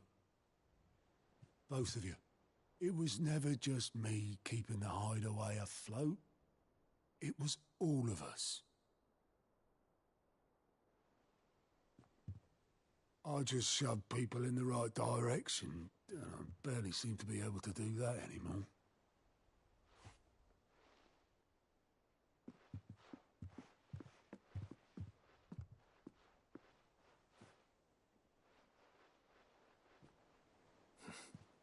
Would you rather go at the helm?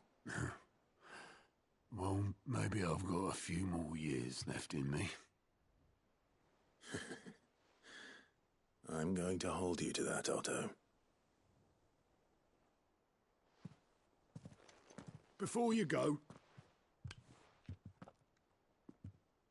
Sid would have wanted you to have this. But that's... This'll do me just fine.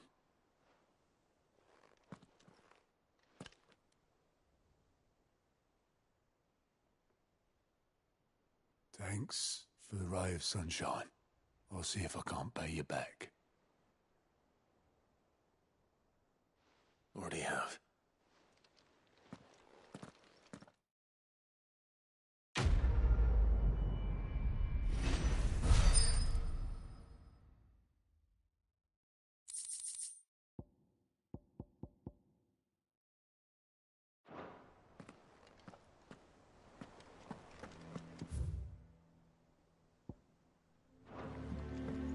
Told me she was building a ship. Is that the thing Tomes helped to build?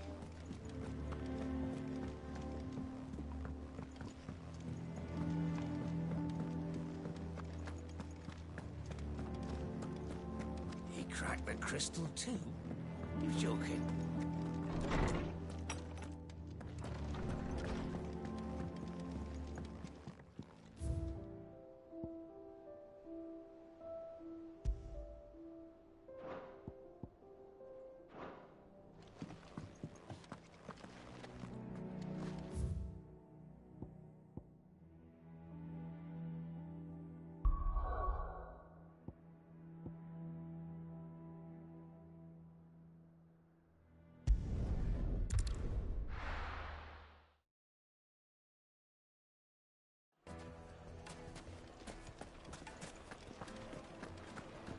People take notice of wealthy men.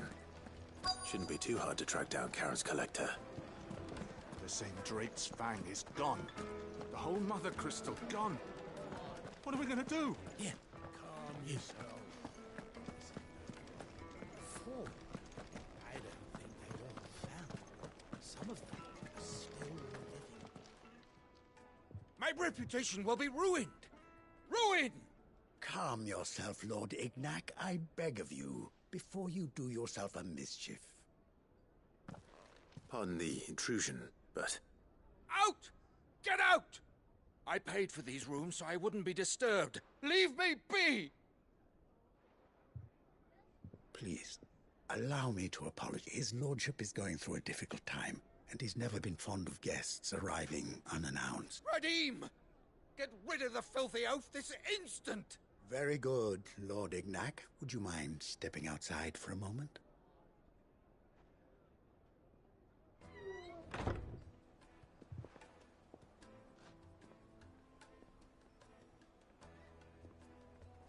I'm sorry if I've caused you any trouble. That? Oh, no. That's just how his lordship is. Though the morning's events have left him somewhat fractious. He has been dispossessed of his luggage, you see. The thieves also made away with a considerable amount of coin.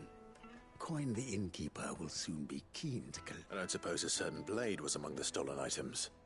A single-edged sword. It was purchased from a merchant friend of mine. Ah, you know Lady Karen. Yes. Then I'll retrieve Lord Ignac's luggage. But I have one condition. You have but to state it. You are welcome to anything that is within my power to grant. I want an audience with Lord Ignac. A few minutes should be enough. Then I'll be on my way. A condition I would be a fool to refuse. Of course, you shall have your own. I don't suppose you saw where the thieves went? I did not, no. Though some discreet inquiries made on his lordship's behalf mean that I know where you might find them. Every ill-gotten coin in Dalamil is said to pass through that disreputable corner of the Valkyrie. Then that's where I'm heading. I shall speak to Lord Ignac in your absence, and arrange for an audience upon your triumphant return. That will be very kind of you. Farewell.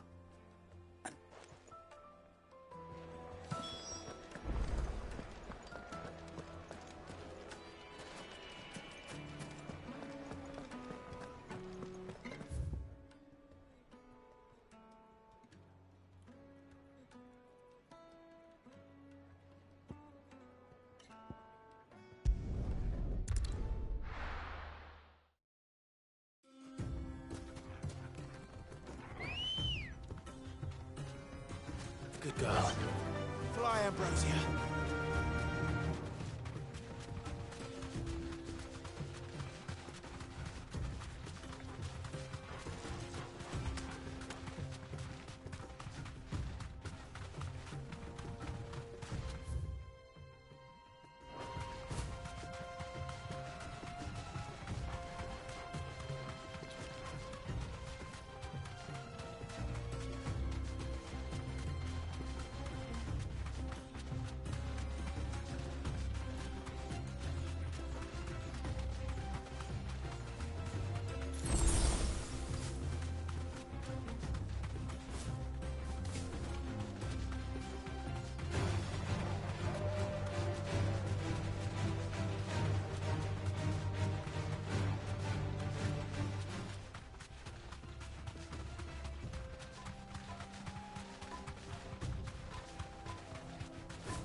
Got company! Come on, lads, let's tear the bastard's head off!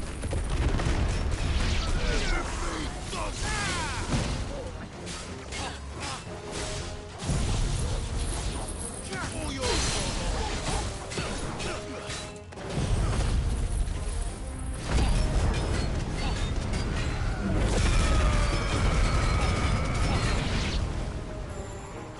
Nice try.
This must be Ignac's luggage. Nothing seems to be damaged. All right. Let's get it back to Dalamil.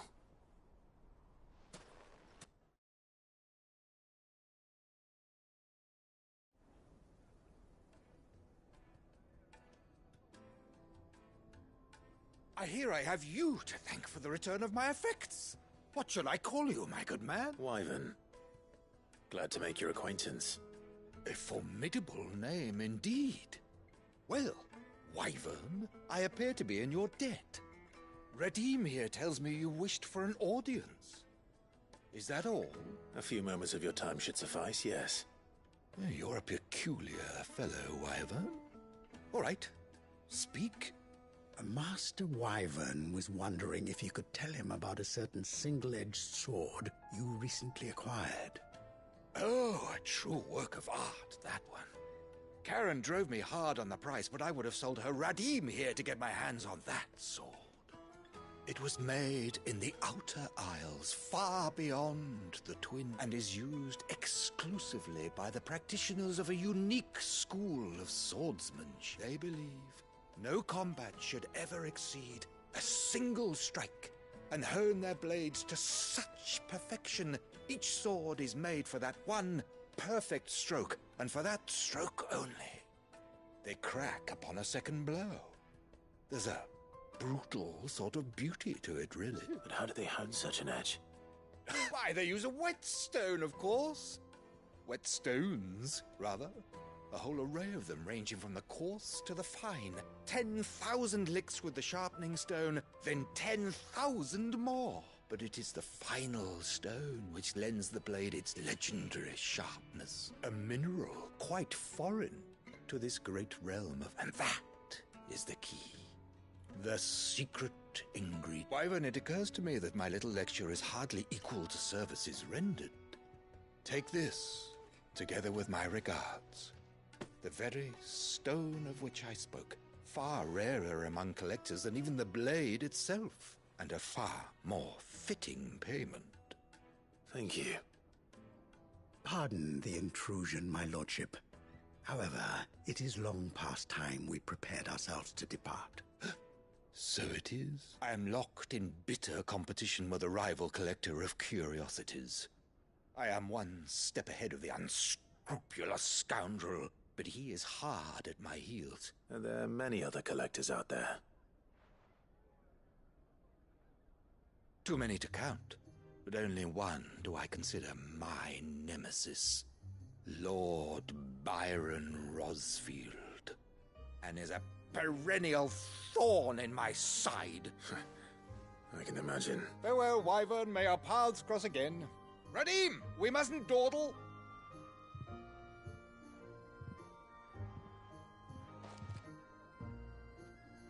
I think his lordship is rather taken with you, Master Wyvern. Thank you again for your assistance. Coming, my lordship. I'll be right there.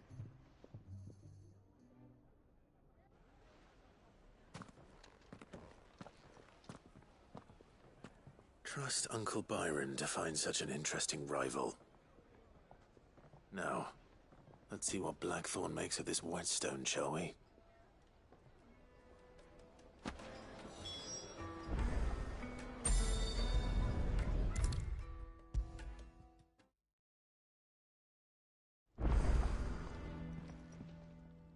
Sorry for the wait, but hopefully you'll agree it was worth it. You learned something about that sword, then? I did better than that.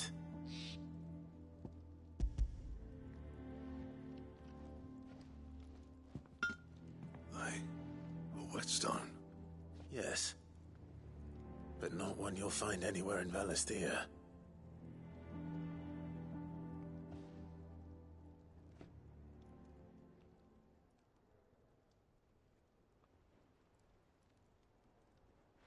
No wonder I couldn't get the same finish on the grinding wheel. One hit and all done, eh? Might not be so bad if all you... Good luck on the battlefield. Your second opponent would be your last, no matter how good you were. Even so, is there some way it could be used to give the Cursebreakers an edge? I think so, yeah. With this whetstone and the right kind of steel, I could probably even make a twin of the blade that rattled me. But there'd be no replacing this little rock once I worn it down to a sliver. I reckon we get a dozen swords from it, if that. Swords that the curse breakers wouldn't know how to wield properly, and that would see them. No point trying to copy that thing. Be about as much use as a wax anvil. But finishing our blades with a whetstone this fine. And what's finer than fallen masonry, eh? Just imagine it. Good Valisthian steel with an edge as sharp as any found in the Outer Isles. I won't make a copy, nah. I'll make something much better. I'm sure the curse breakers will be delighted. Just don't push yourself too hard. Don't you worry about me, Sunshine. I've been working day and night since I was half your age, and I'll still be here when you're long gone. I owe you one, August too. It's good to know someone's looking out for me. He'll be happy to hear you said that. And I'll see that my debt to you's paid. First new blade I make's got your name on it. You come and find me when you've got the materials. All right. I will.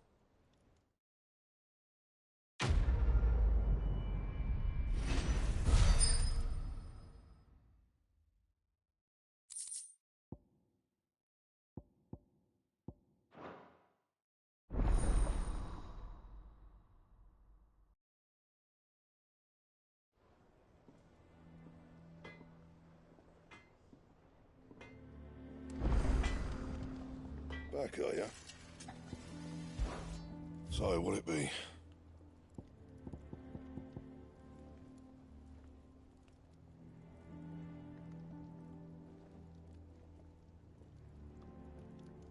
And how am I meant to do that, then?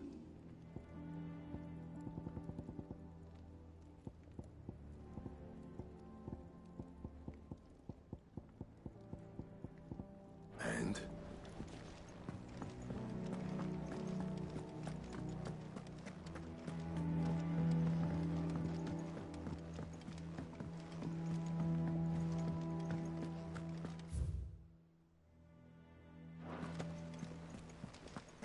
Is that the thing Tomes helped with? Mid told me she was building a ship.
can walk from here.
Here. Greetings, Your Majesty.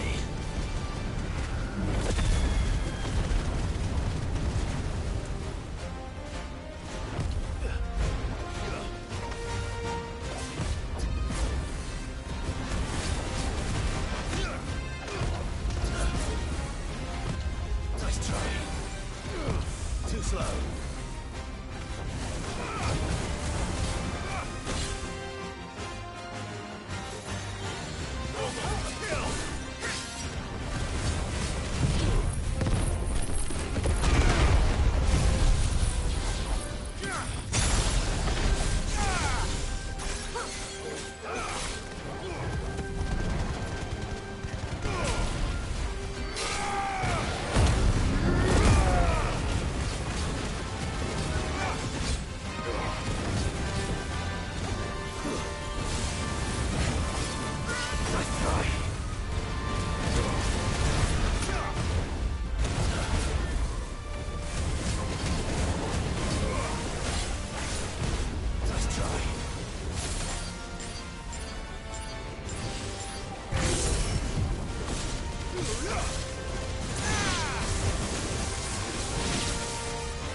Your reign is over.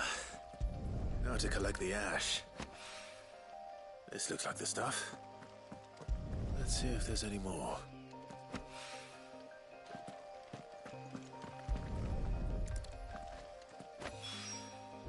That should do it. If the wine needs more than this, he can fetch it himself.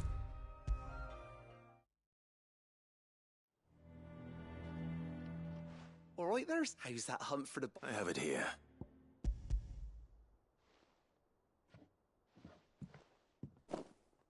That's the stuff. And plenty of it, too. Enough to keep the Alembic bubbling. You're a gent, right then.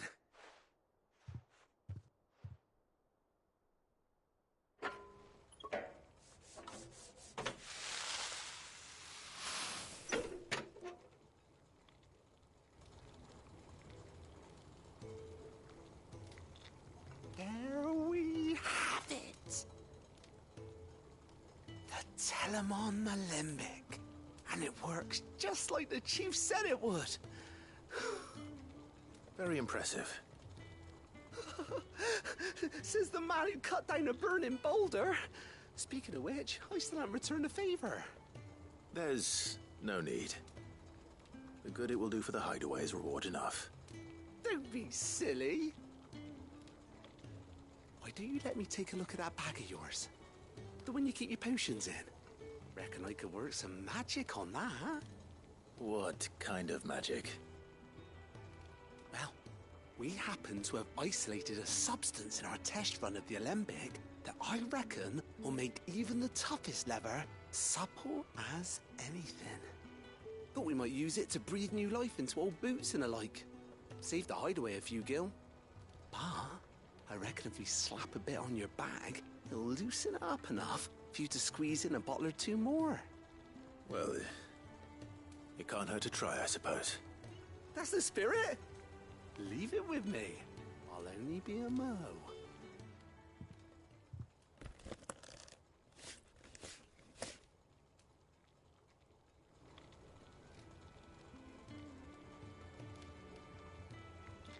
Well, what do you reckon? It certainly feels more flexible. Right? Told you. Thank you. I think. No.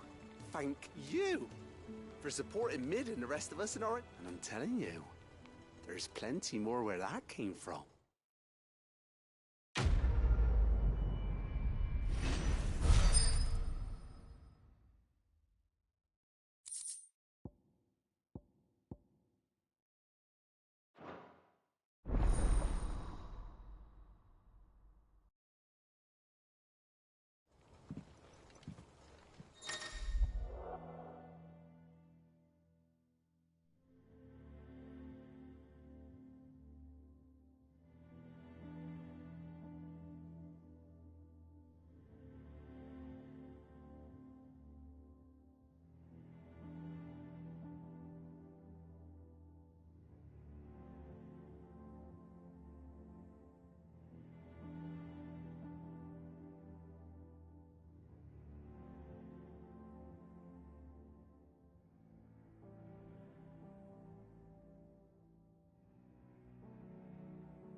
Is that the thing Tomes helped to build? Mid told me she was building a ship. Really?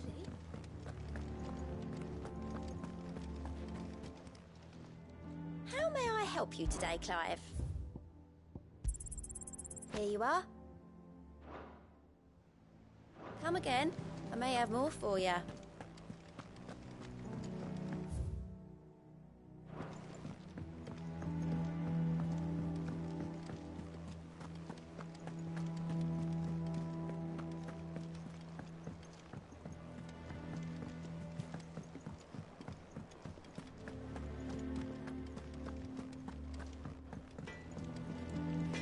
Clive.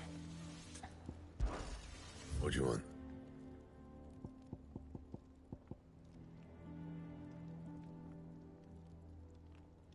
Anything else? Is it business or pleasure? Go on then.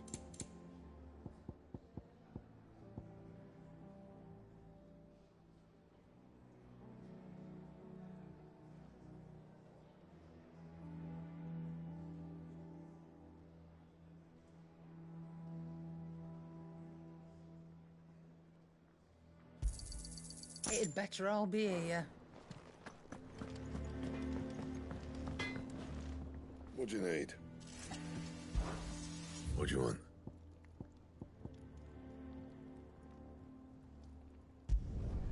Not bad, if I do say so myself.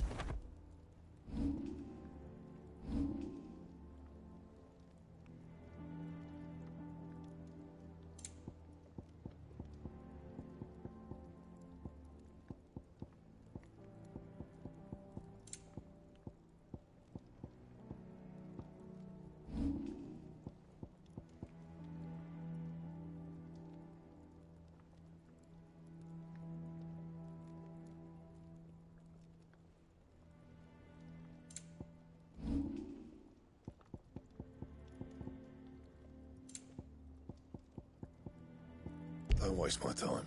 You ain't got the stuff.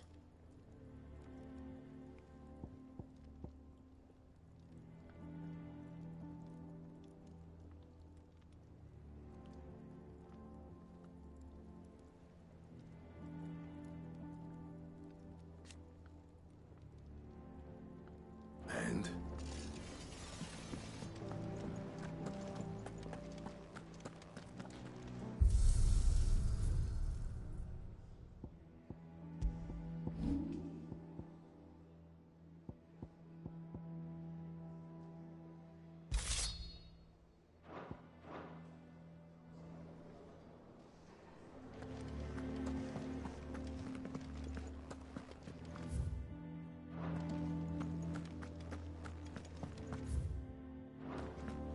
He cracked the crystal too? You joking?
not sure I trust those two. But if there are bandits lying in wait, I should probably take care of them.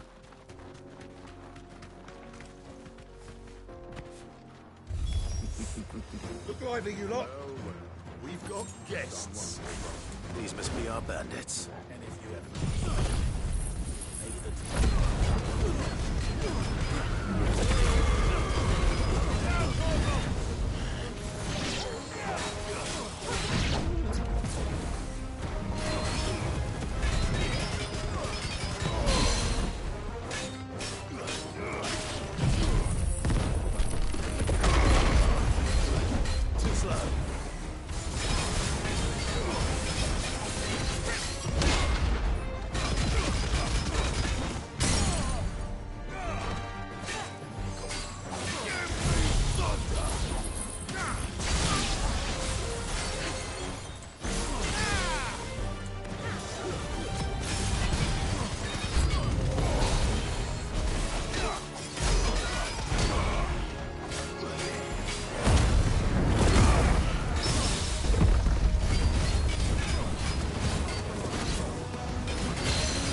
That's them dealt with.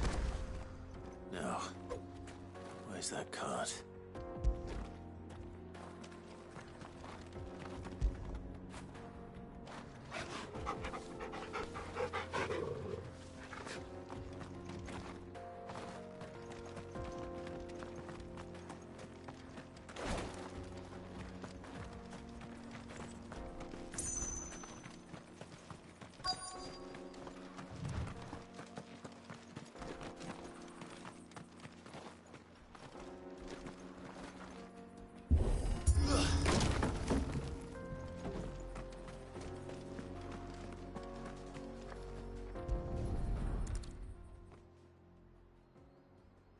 Getting all of this out of here will be a nightmare.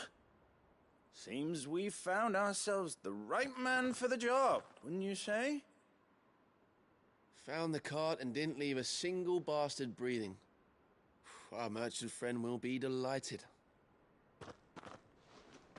And how exactly will he be getting his goods out of here?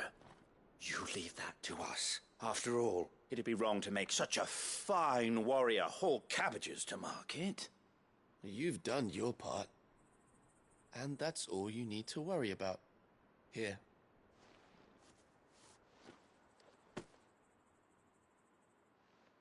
It's been a pleasure. Now piss off. There's no need to be so rude, brother. What if we want his help again next time?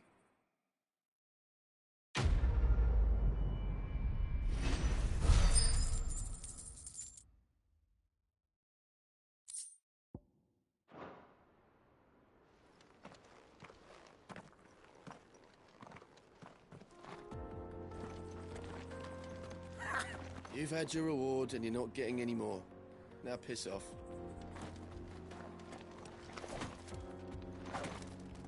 You've had your reward and you're not getting any more. Now piss off.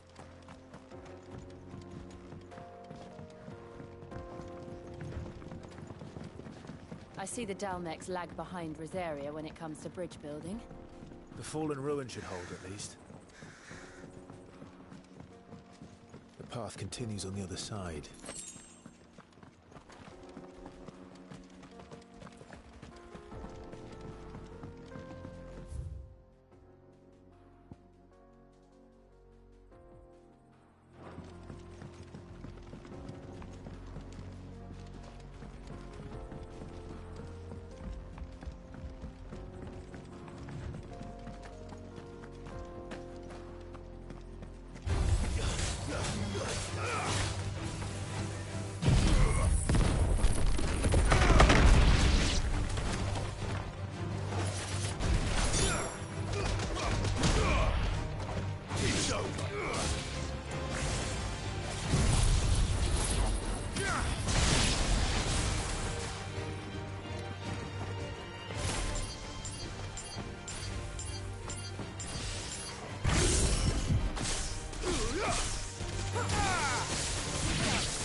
So this is Zemeckis. The land of the gods. It's even more impressive than I imagined. I remember being captivated by the story as a child. Long, long ago, man was overcome by avarice and challenged the gods in a bid to win their power. The final battle took place here, at these falls. Or so the legend goes. If anyone ever manages to plumb those depths, perhaps we'll learn if there's any truth to the tale. That the gods emerged victorious and punished man for his defiance by visiting upon him 2 curses. Dominance and bearers. To tell the truth, I always thought it strange that the dominant and their icons were deemed a curse. Back home, the dominant inherited the throne. They were admired and exalted, not spurned. Whenever I got to that part of the story, I always assumed there must be something I'd misunderstood. You had a lot of storybooks, didn't you? In your room, I mean. When we were young. The old legends were always my favorites. Epic battles between gods and men. Father encouraged me to read as much as I could. He thought it good for my education. You really were a boy like any other, weren't you?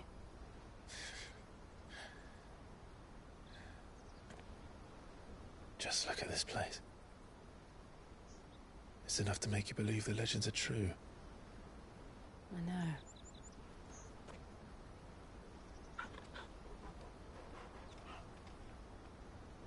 We're not far from Boklad. The road will be busier up ahead. Then we'll have to keep our wits about us.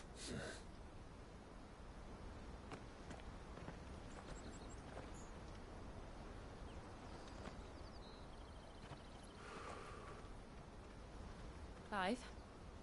Something wrong? Nothing. It's nothing.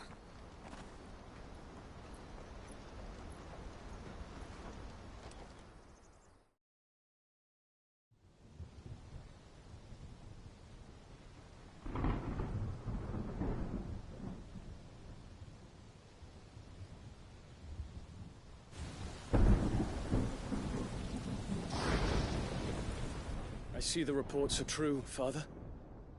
You have surrendered the throne to Olivier. I have. Emperor Olivier shall rebuild the Holy Empire of Sanbreque.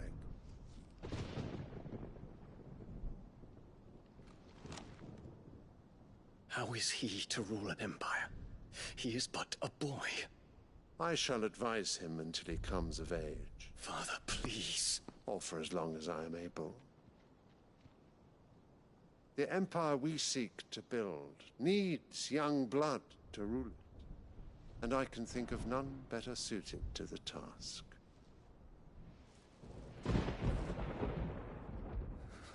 There is other news, Dion. Hugo Kupka is dead, and Drake's Fang destroyed. The pillars of the Republic have fallen. Ere long, the Imperial banner shall fly over every city in Storm. And then Valisthea. All shall bow before their Emperor. Father, these are the words of a tyrant. They are the words of a god. The Emperor whom I gladly serve. Great Greeker, made flesh.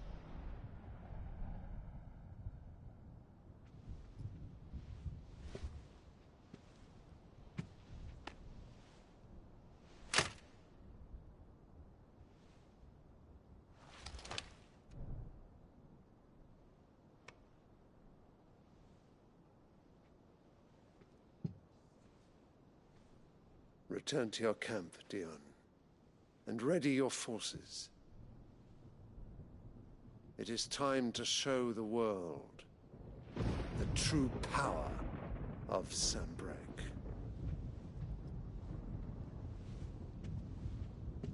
Father. I find you much changed. Is this truly the path you wish to tread? Or are these the ambitions of another? Of Ultima, perhaps? What nonsense is this?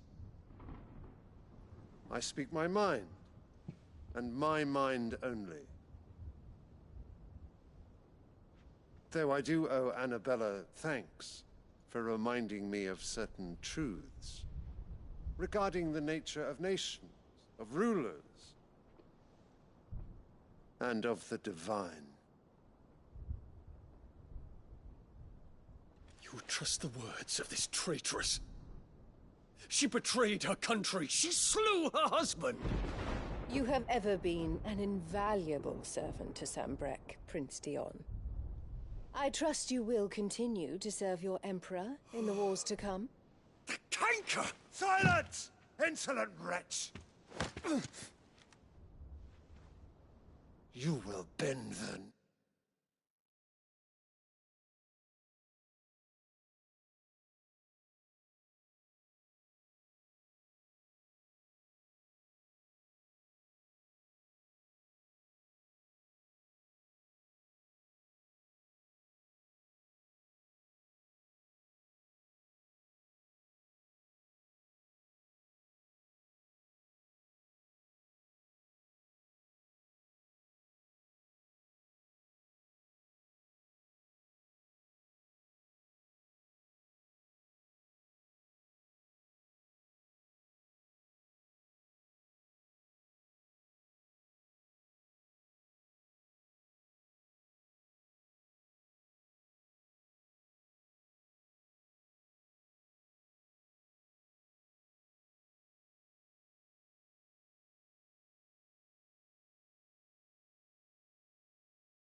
else is heresy. Sire, forgive me. This audience is over. Come, Your Radiance. The Rowena Syndicate awaits your pleasure. Oh, not another meeting with silly old men. They're so boring. I'm hungry, Father. Can't we have luncheon instead?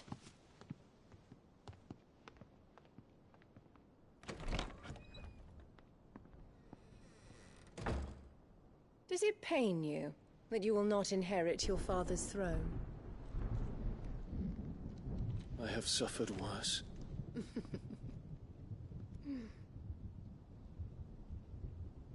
Count your blessings, Dion. For a base-born child to be chosen by Bahamut is miracle enough. You have risen high on his wings, but you shall rise no higher, lest your impure blood stain the throne. What do you know of my blood?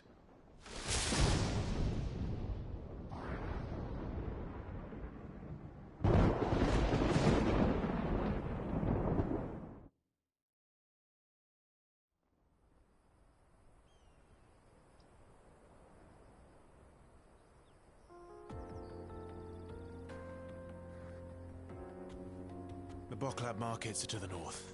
We just need to hug the coast.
Infiltrating the Dominion won't be easy with the Imperials on high alert. No. His Radiance has lost one capital already. We can be sure Sylvester will do everything in his power to hold on to Twinside. His troops are well trained and easy to battle hard.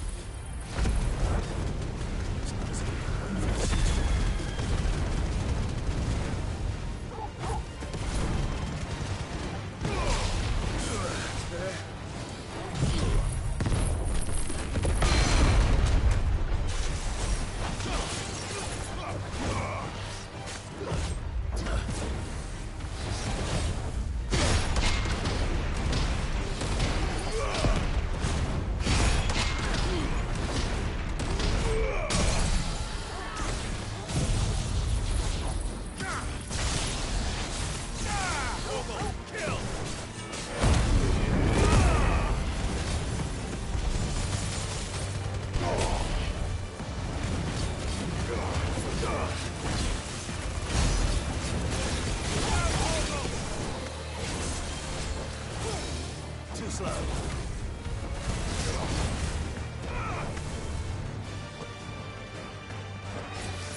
Not much further to Baghdad now.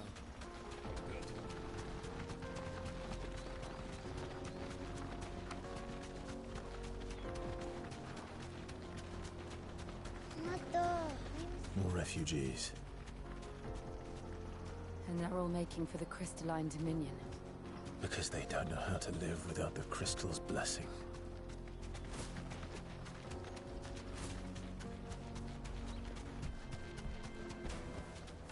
No need to ride from here. Auckland. There are no crystals here. This is where we're supposed to meet Goots, isn't it? That's right. He said he'd wait for us here after replenishing his supplies. I dare say he'll have finished by now.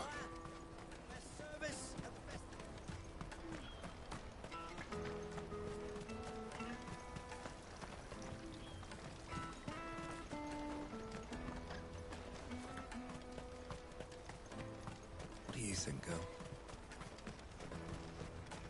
This is everything? Let me carry your goods. I'm cheap.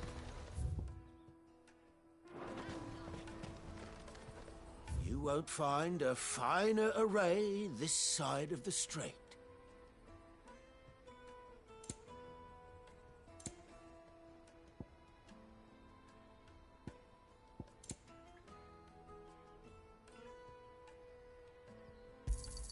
A fine choice. You've a discerning eye. Many thanks. A fine choice.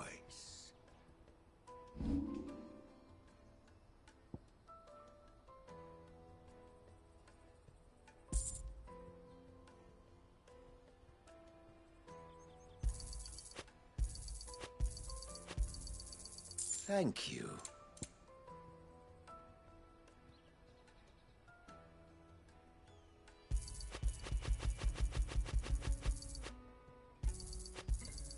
Just what I was looking for.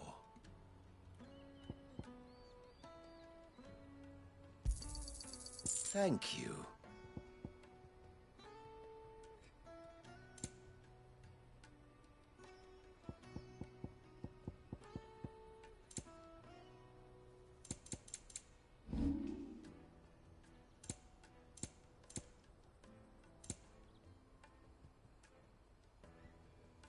You're welcome anytime. Bloody Crimson Caravan, scooping up all the best customers. Leave some for the rest of us.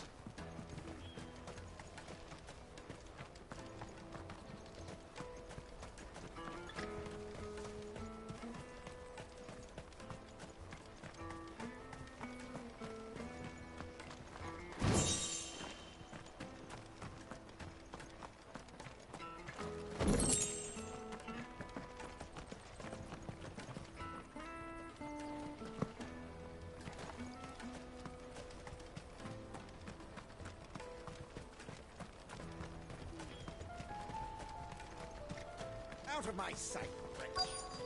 Peaches and pears. Meats and beef.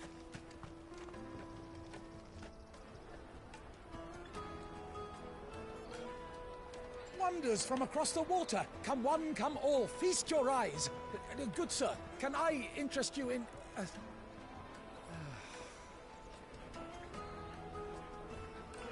How much? For a measly crust of bread? You won't find any cheaper. Not nowadays. But you're more than welcome to look.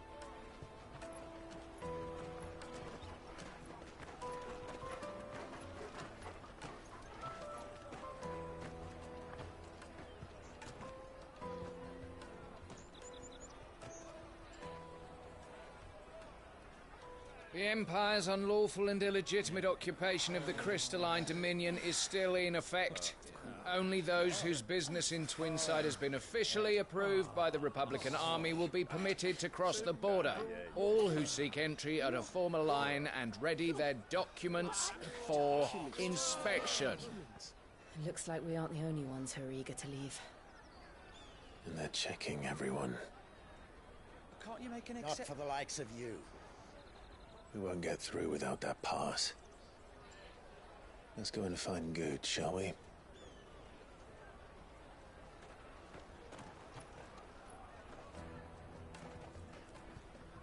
He must be around here somewhere.